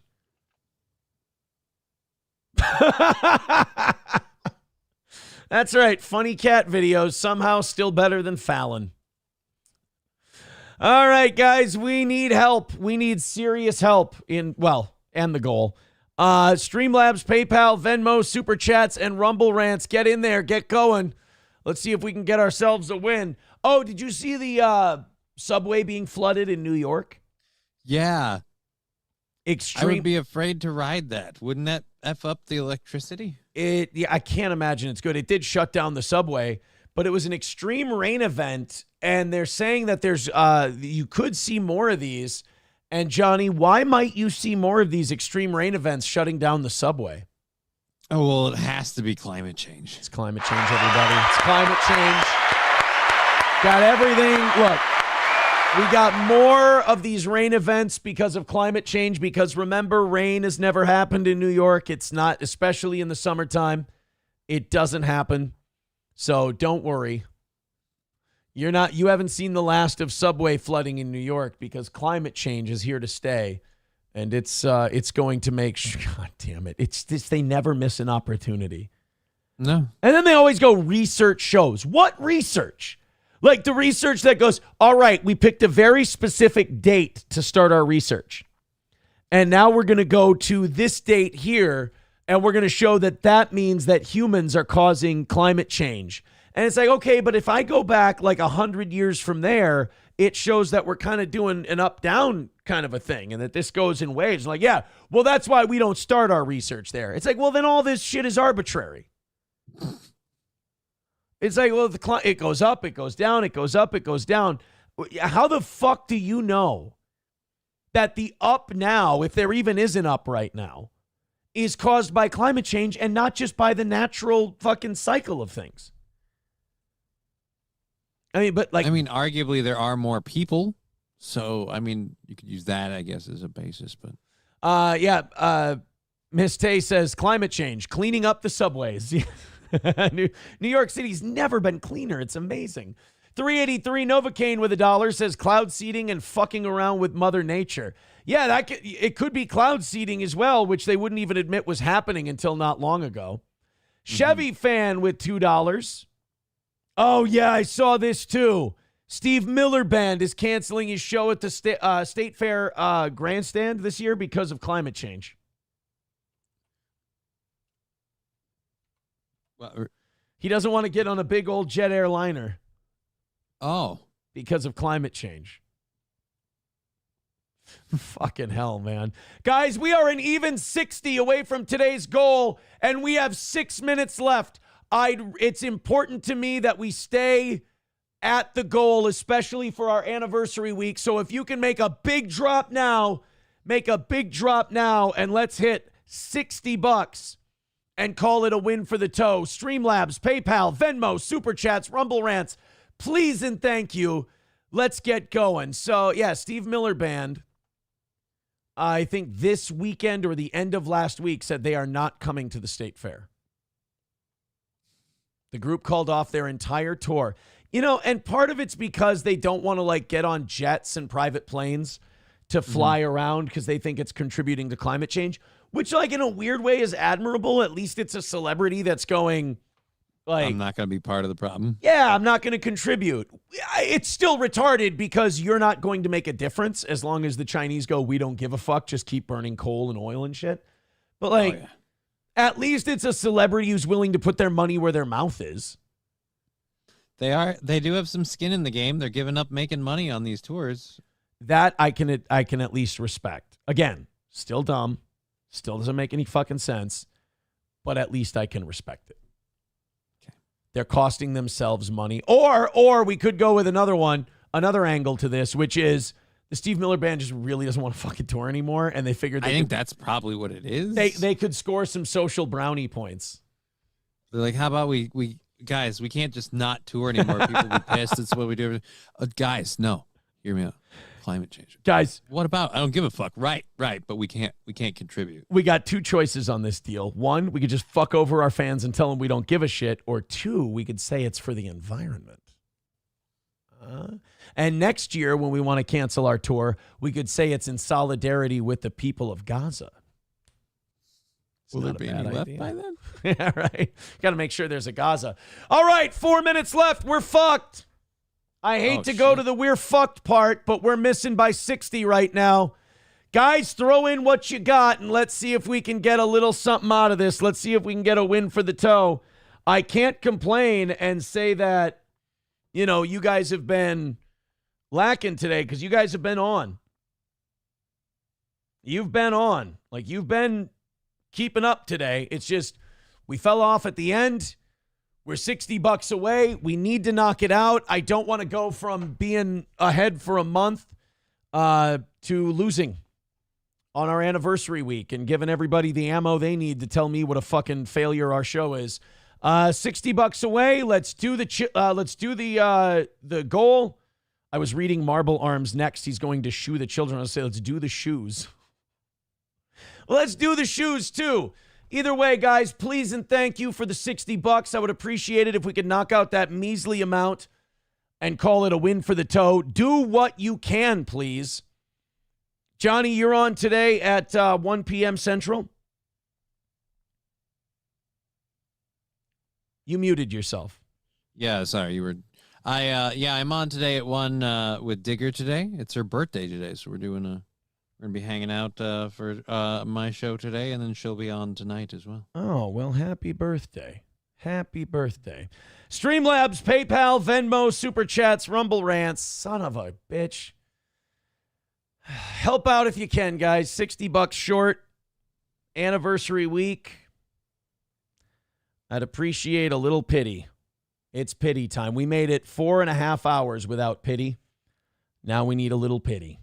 $60 away. Streamlabs, PayPal, Venmo, Super Chats, and Rumble Rants.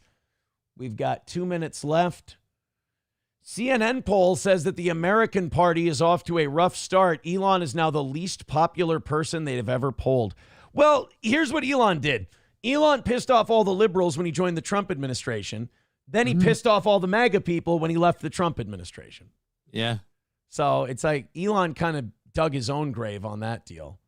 Carlos Cameo with $5. Thank you, buddy. Let's fucking go. 55 away. Big drops. Let's see if we can do some damage. I don't want to lose.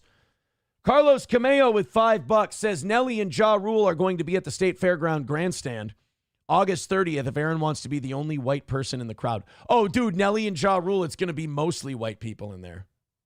Especially the ladies. Yeah. I don't think people understand how popular Nelly, Ja Rule, and just that genre of music is amongst the Midwesterners. No, it's really big amongst the whites.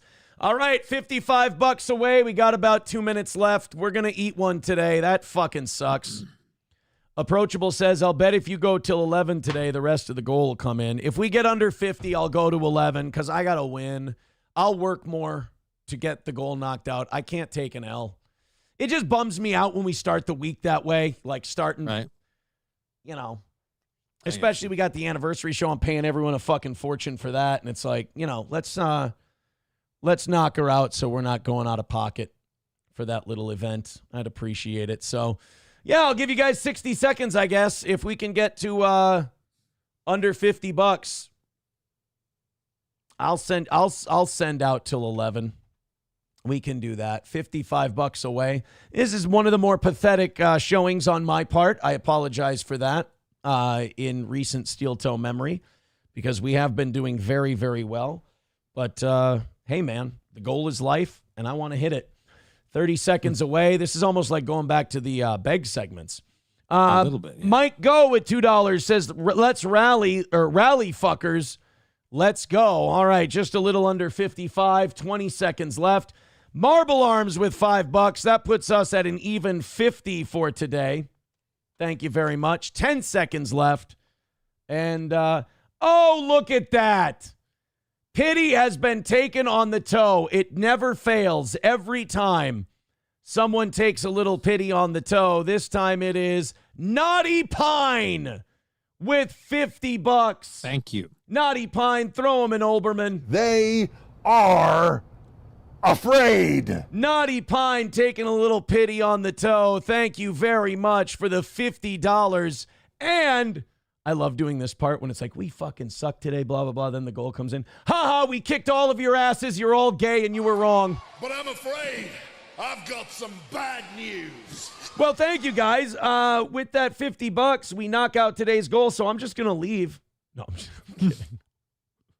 I am, but you don't. I'm kidding. Yeah, Johnny, you can get the fuck out of here. Well, I gotta call realtors and shit. Well, I'm going to go till 11, and then you know what I'm going to do? What's that? Get myself a goddamn haircut. All righty. I wish you the best of luck. Get the fuck out of here. Who needs you? Bye. All right, later. There goes Johnny. He's gone. Now we're going to close this out. And it's a win for the toe. Thank you very, very much. Also, now I have to piss really bad again. God damn it. I'm having myself a day. I should run through this half hour. I shouldn't go piss. And then actually, I've got the bladder thing going. Where I'm hurting. I'm going to go pee real quick. We'll fire up the music. I'll be back in 1 minute and we'll rally up and finish the show.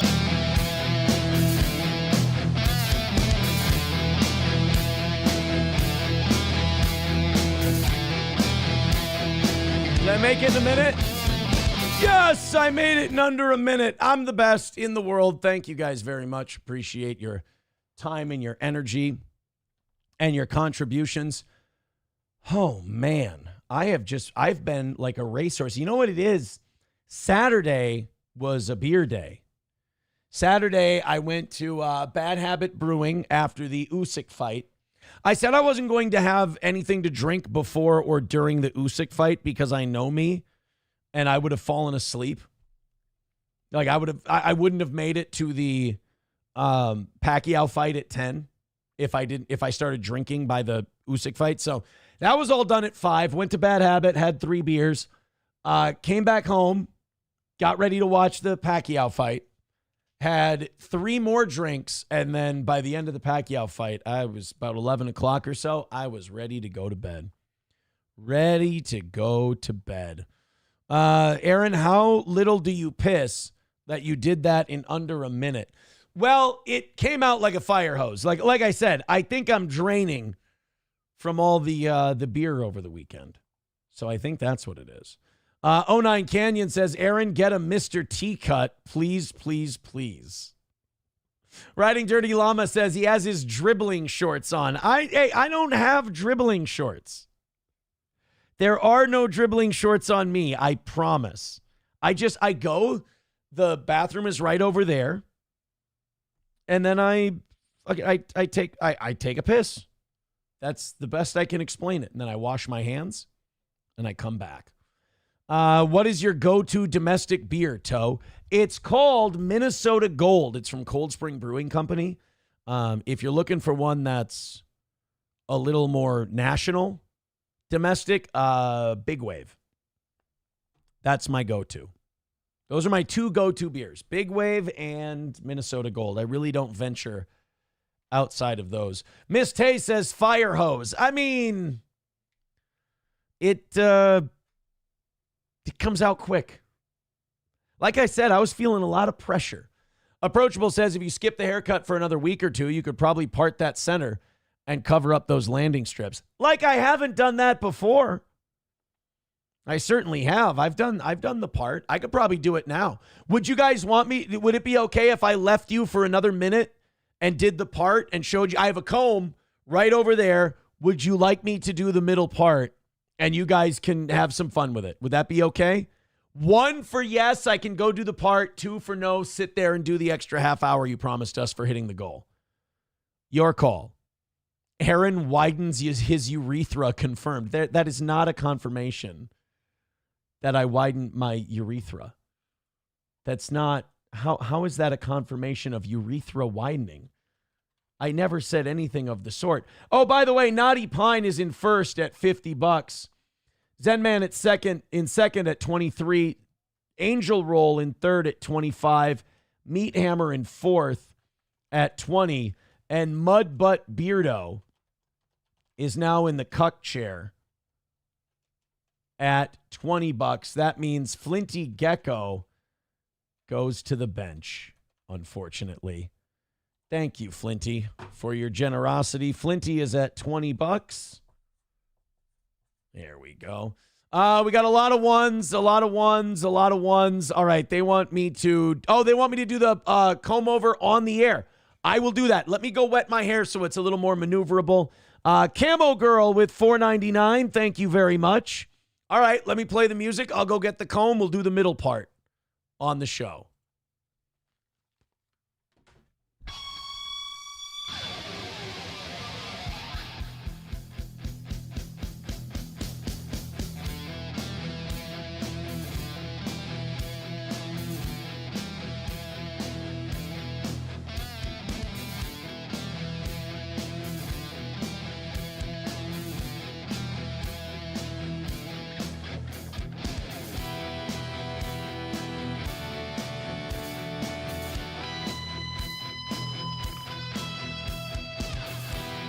All right, we wetted the hair down.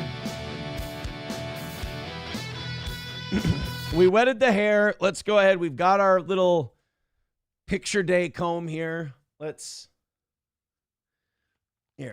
do this. One side there. One side there.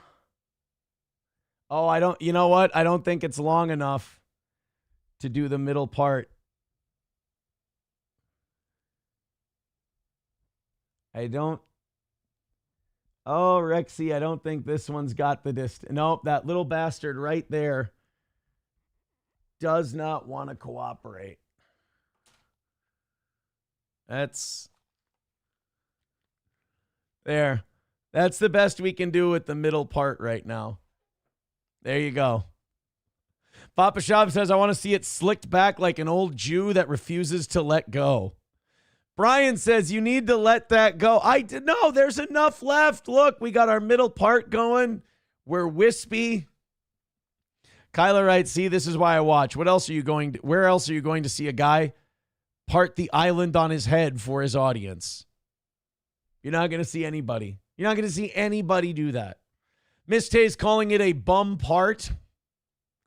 You know, I do it for you guys. Let's use the thin end of our comb. Oh, shit. Now I'm running into my headphones a little bit. See that little guy right there? He does not want to play with the rest of us. He's being a little tricky dick. That's for sure. Nice alfalfa. It's the Mongolian in your blood. I have Mongolian in my blood. W-Man with $5 says, Aaron, at least your piss works are functioning correctly. That's true. I'm pissing nice. I'm pissing well. Loaded Wrench with $2 says, butt cut looking ass. Root says, I'm just starting to get thinning hair on the back of my head, and I'm thinking I'm going to shave it. I got hair on my lower back too. Well, you know, it's called getting old, man. Twisted question mark says one of our sons has the same hairline and combs it to one side or straight back. Wait a minute. You're saying that, should we do an Aaron hair party today? You're saying that he'll go like this?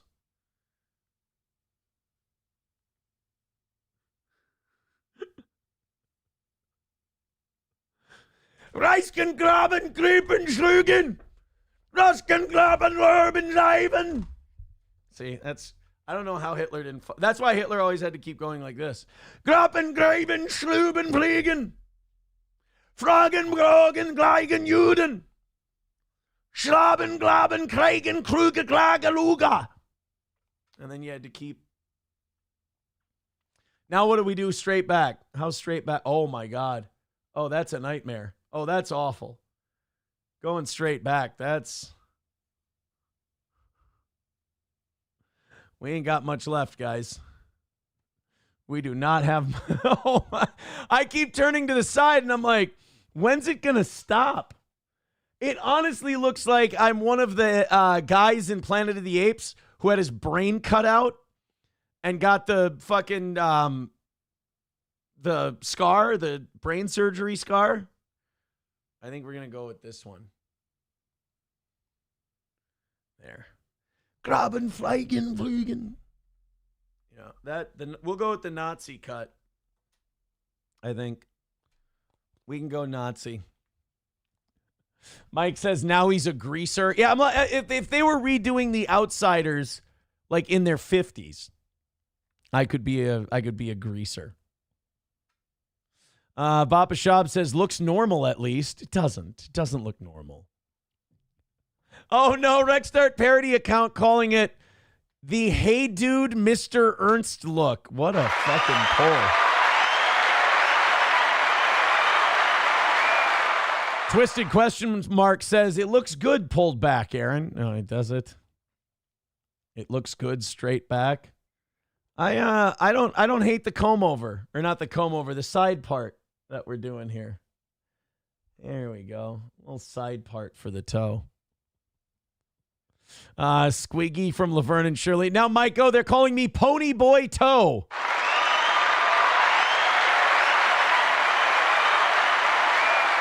Roots calling me Tony Boy Curtis. Oh, Tony Boy instead of Pony Boy.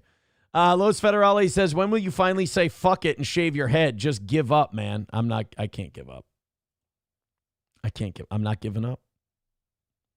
Papa Shab says, I threw out a life preserver and you batted it away. What was your life preserver? I'm not gonna lie. I kind of like this. I kind of like this. I might not get a haircut today. I might go side part tomorrow. Zen Man says there's zero reason to shave his head. He has plenty of hair. I got a shitload of hair. It's just all, back here. That's all. Squiggy is hot as fuck. Thank you, Riding Dirty Llama. Part straight down the middle and open an Old West saloon. It's not a bad idea, Rex. You Need Me More says it actually does not look good straight back. Baba Shab says, I said it looked normal. Which one? I was lying to be nice for once. Oh, okay. I like this one. I'm going to keep it this way for a while. Miss Tay says, side part. Isn't that what this is? Isn't that what I'm doing right now? Is this? Oh, no, I got to take all of it. So I got to take all of it and go over to the side. There we go. There's the side. But that little guy just doesn't want to cooperate with anything I'm doing. 09 Canyon says, do side part. I think it will look good if you figure it out not on air. Kraken Slappin says, just let the front grow long and comb it to the side. The whole thing, like top and everything. Twisted Question Mark says he's got too much hair to give up. Side part looks good too. Ask SP. She'll agree. I'm a charming boy. What can I say? Switchblade Proper says $40,000. No, $4,000. For flight, hotel, and procedure for hair transplant in Turkey. It's actually legit, and they are a medical procedure tourism hotspot. I'm just not there yet, buddy.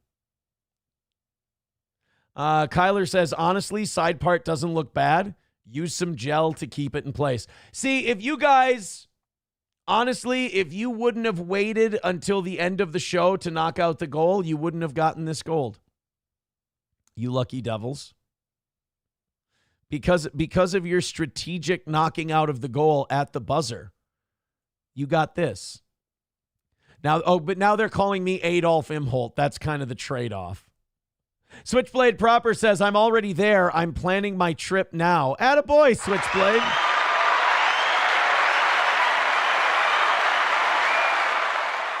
Papa says he'll come back with an unkempt hair spider tomorrow. He'll forget about all of this. I will not be forgetting. I promise you. I will not be forgetting.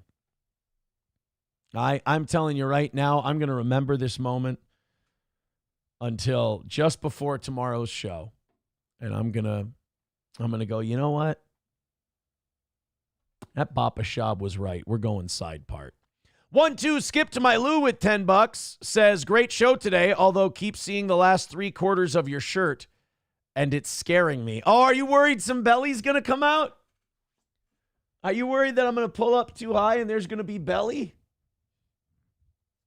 There's plenty more where that came from, big boy.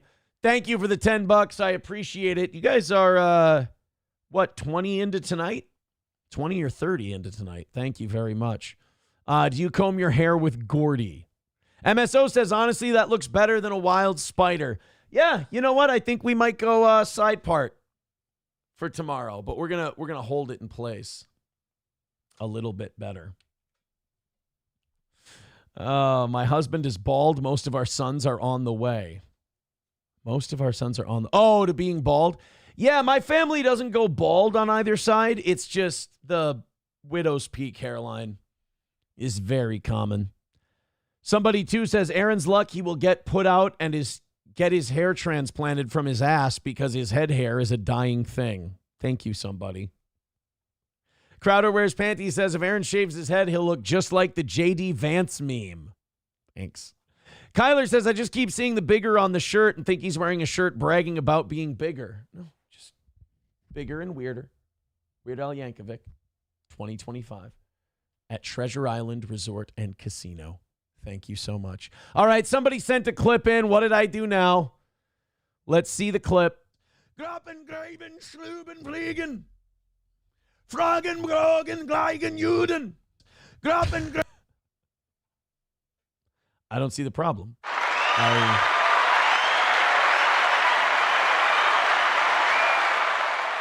Would somebody please tell me the issue with what we just saw? I thought that looked like a man just expressing his talents. That's all. Bapa Shab says, did you warn your son yet? You know, about the hair? My son, I'm not sure yet. It's too soon to tell. He doesn't have a very deep peak. My peak started deep. So I'm thinking he might be okay. You look at my school pictures and you look at his school pictures and he doesn't have a deep peak and I have a crazy peak, just like in middle school. So I don't think we need to have that discussion, quite frankly. I don't think we have to. Satan's Mechanic says, no German salute. Yeah, I didn't go all the way. I didn't have enough balls. Hey, let's go to Eventbrite today and let's get our tickets for the Steel Toe anniversary party. Saturday, we've got the anniversary party, and while the first few hours and the cornhole tournament and all that stuff, it's free to enter, right? The comedy show with Gino and Keanu and Johnny and all of that, that's going to be $20, and you can get those tickets on eventbrite.com. We got more people getting their tickets this morning. That is fantastic. And also, if you want to be part of the golf event, that's going to be Sunday, the 27th, $60 for that, $100 to be in my cart, $80 to be in Gino or Keanu's cart. Go check it out, eventbrite.com. I'm going to put the link in the chat in just a second here. Boom. And it's in the chat. Go ahead and grab your tickets. We have less than half the tickets remaining for the comedy show, and that's pretty standard for this point in the game. Those will go between Wednesday and Friday, so get a jump on that. Also, if you have a VIP claim to make sure you do that as well, and you get those to me. MSO says, have you ever finalized the cost to bang Keanu in the bathroom?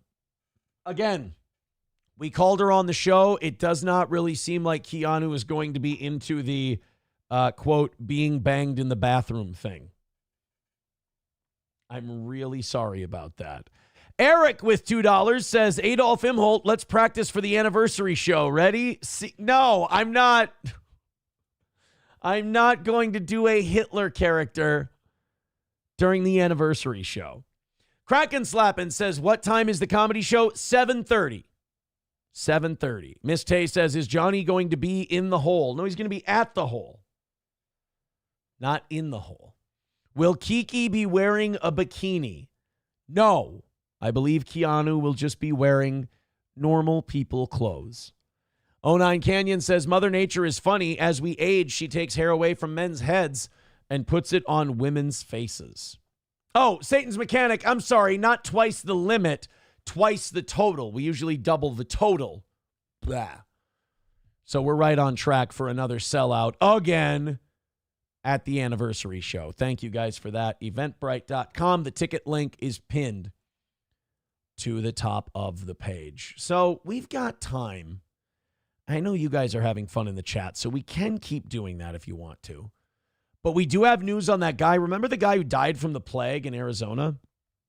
And everyone was like, nothing to worry about. Not a big deal. It's just bubonic plague, the thing that wiped out like 2/3 of some villages back in the medieval times. But like, we're way more advanced. Like the bubonic plague, it has to be a perfect, mix of scenarios for you to die from this. Well, apparently the guy who died was 60 years old, and he died within 24 hours. Like he was dead the next day. He was diagnosed with the Black Death, which is also known as living in the south side of Chicago. He was diagnosed with the bubonic plague, and then in 24 hours, he was gone. So I don't know. Like, I get it. I understand. I know that they don't want us to panic. They don't want us to worry, and that's admirable. I appreciate it, but I don't know if there's quote unquote nothing to worry about. I mean, you got a guy dying of a fucking disease in 24 hours. Let's make sure that he didn't leave any remnants. That's all. Jesus fucking Christ. 24 hours. Chevy fan says, I'm wearing a shirt with Kiki's butthole on it to the tournament. There's no need to do that. We don't need to do that. Miss Tay says, the plague. Right? Like, I know it's silly to be like but it is the bubonic plague, and I feel like I should be more worried than they're telling me to be. Because, like, okay, COVID, there was not that much reason for people our age to be worried about COVID, right? Knocks you on your ass for a few days. You get back up. You're never going to keep me down.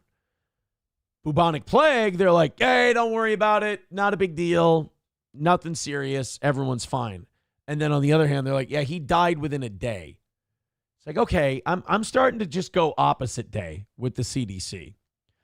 Carlos Cameo says they'll have an interesting time watching you get shit-faced on 1.5 beers an hour on Saturday. You can drink a beer and a half in an hour? Damn, you're chugging. Papa Shab says, I can't tell you who put infected blood into the wells of cities during the plague, but I can give you a hint. No, I don't want to Google that. Is that a real thing? Bubonic plague well. During the Black Death, widespread accusations of Jews poisoning wells led to violence and persecution, including the Basel Massacre, where hundreds were burned alive. These accusations, while unfounded, as the Black Death swept through Europe, killing nearly half the population, people sought explanations for the devastation. Jews were often falsely accused of poisoning wells to spread the plague. Okay, but like, that's interesting. Did that just come out of hatred? Was that like for no reason at all? They just one day decided to blame them? Jews often living in separate communities may have had lower mortality rates due to different hygiene practices or access to resources. Oh, so that's what happened.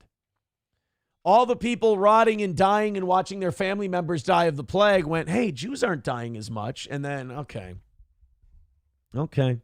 I don't know. We'd have to go back and do an investigation. And for that, we'd need a time machine, quite frankly. Everything's a conspiracy until it comes down to their religion. Look, it's over with. We had a guy in Arizona. He died within 24 hours. Nobody else has the plague. Why does it always have to go to this? If it's not McBuster, if it's not Sam's show, I got Papa going, hey, Aaron, look this up. And I'm like, oh, well, that's a conspiracy. That's horseshit. And then you're like, it always is like, oh, that's bullshit.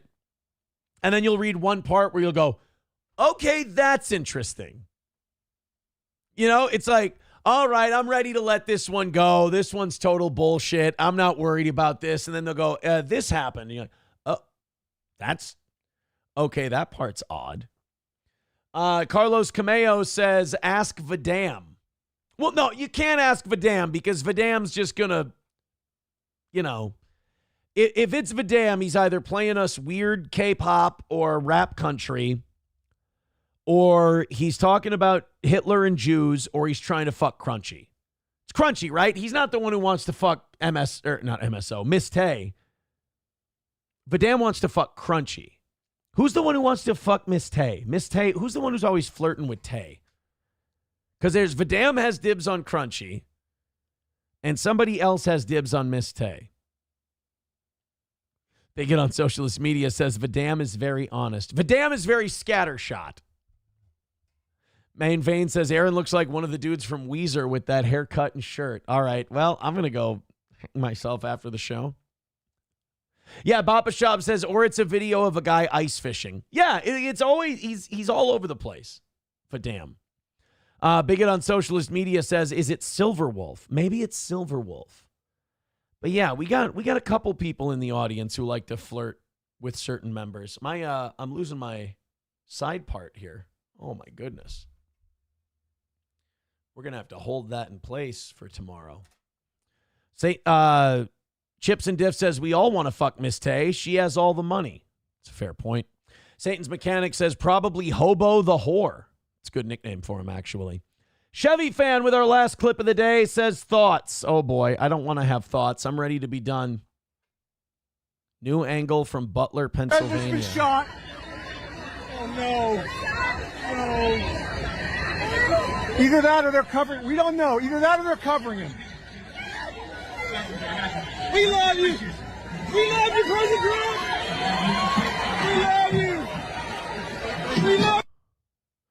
He ushers photographers in from the left side of the stage. Okay. President Trump. Flag is lowered into position. We love you. Yes. Yes. Yes. We love you, President Trump. No. Oh, no shot. He continues to move the photographers into position with help from his colleague. Okay.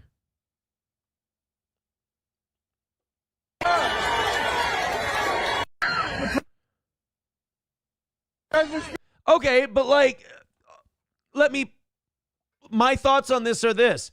I think the Trump team knew how big of a fucking moment that was. And they were like, get pictures of him, get pictures of the whole thing. This is huge. We got to take pictures. I don't know if that necessarily says staged. There's so much other shit to show that that was a put on and everything else that that one doesn't. Because I can explain that away as just, holy shit, this is a big moment. Make sure you're over there getting photos. That's all. All right, guys, that's it for today. Thank you very much for joining us. I appreciate it. Another win for the toe. Plus, you guys kept giving during the extra time we did, so that's going to go towards tonight. Maybe we'll start out ahead again. That'd be cool. Thank you very much. Be sure to get your anniversary show tickets. I will talk to you tonight at 6 p.m.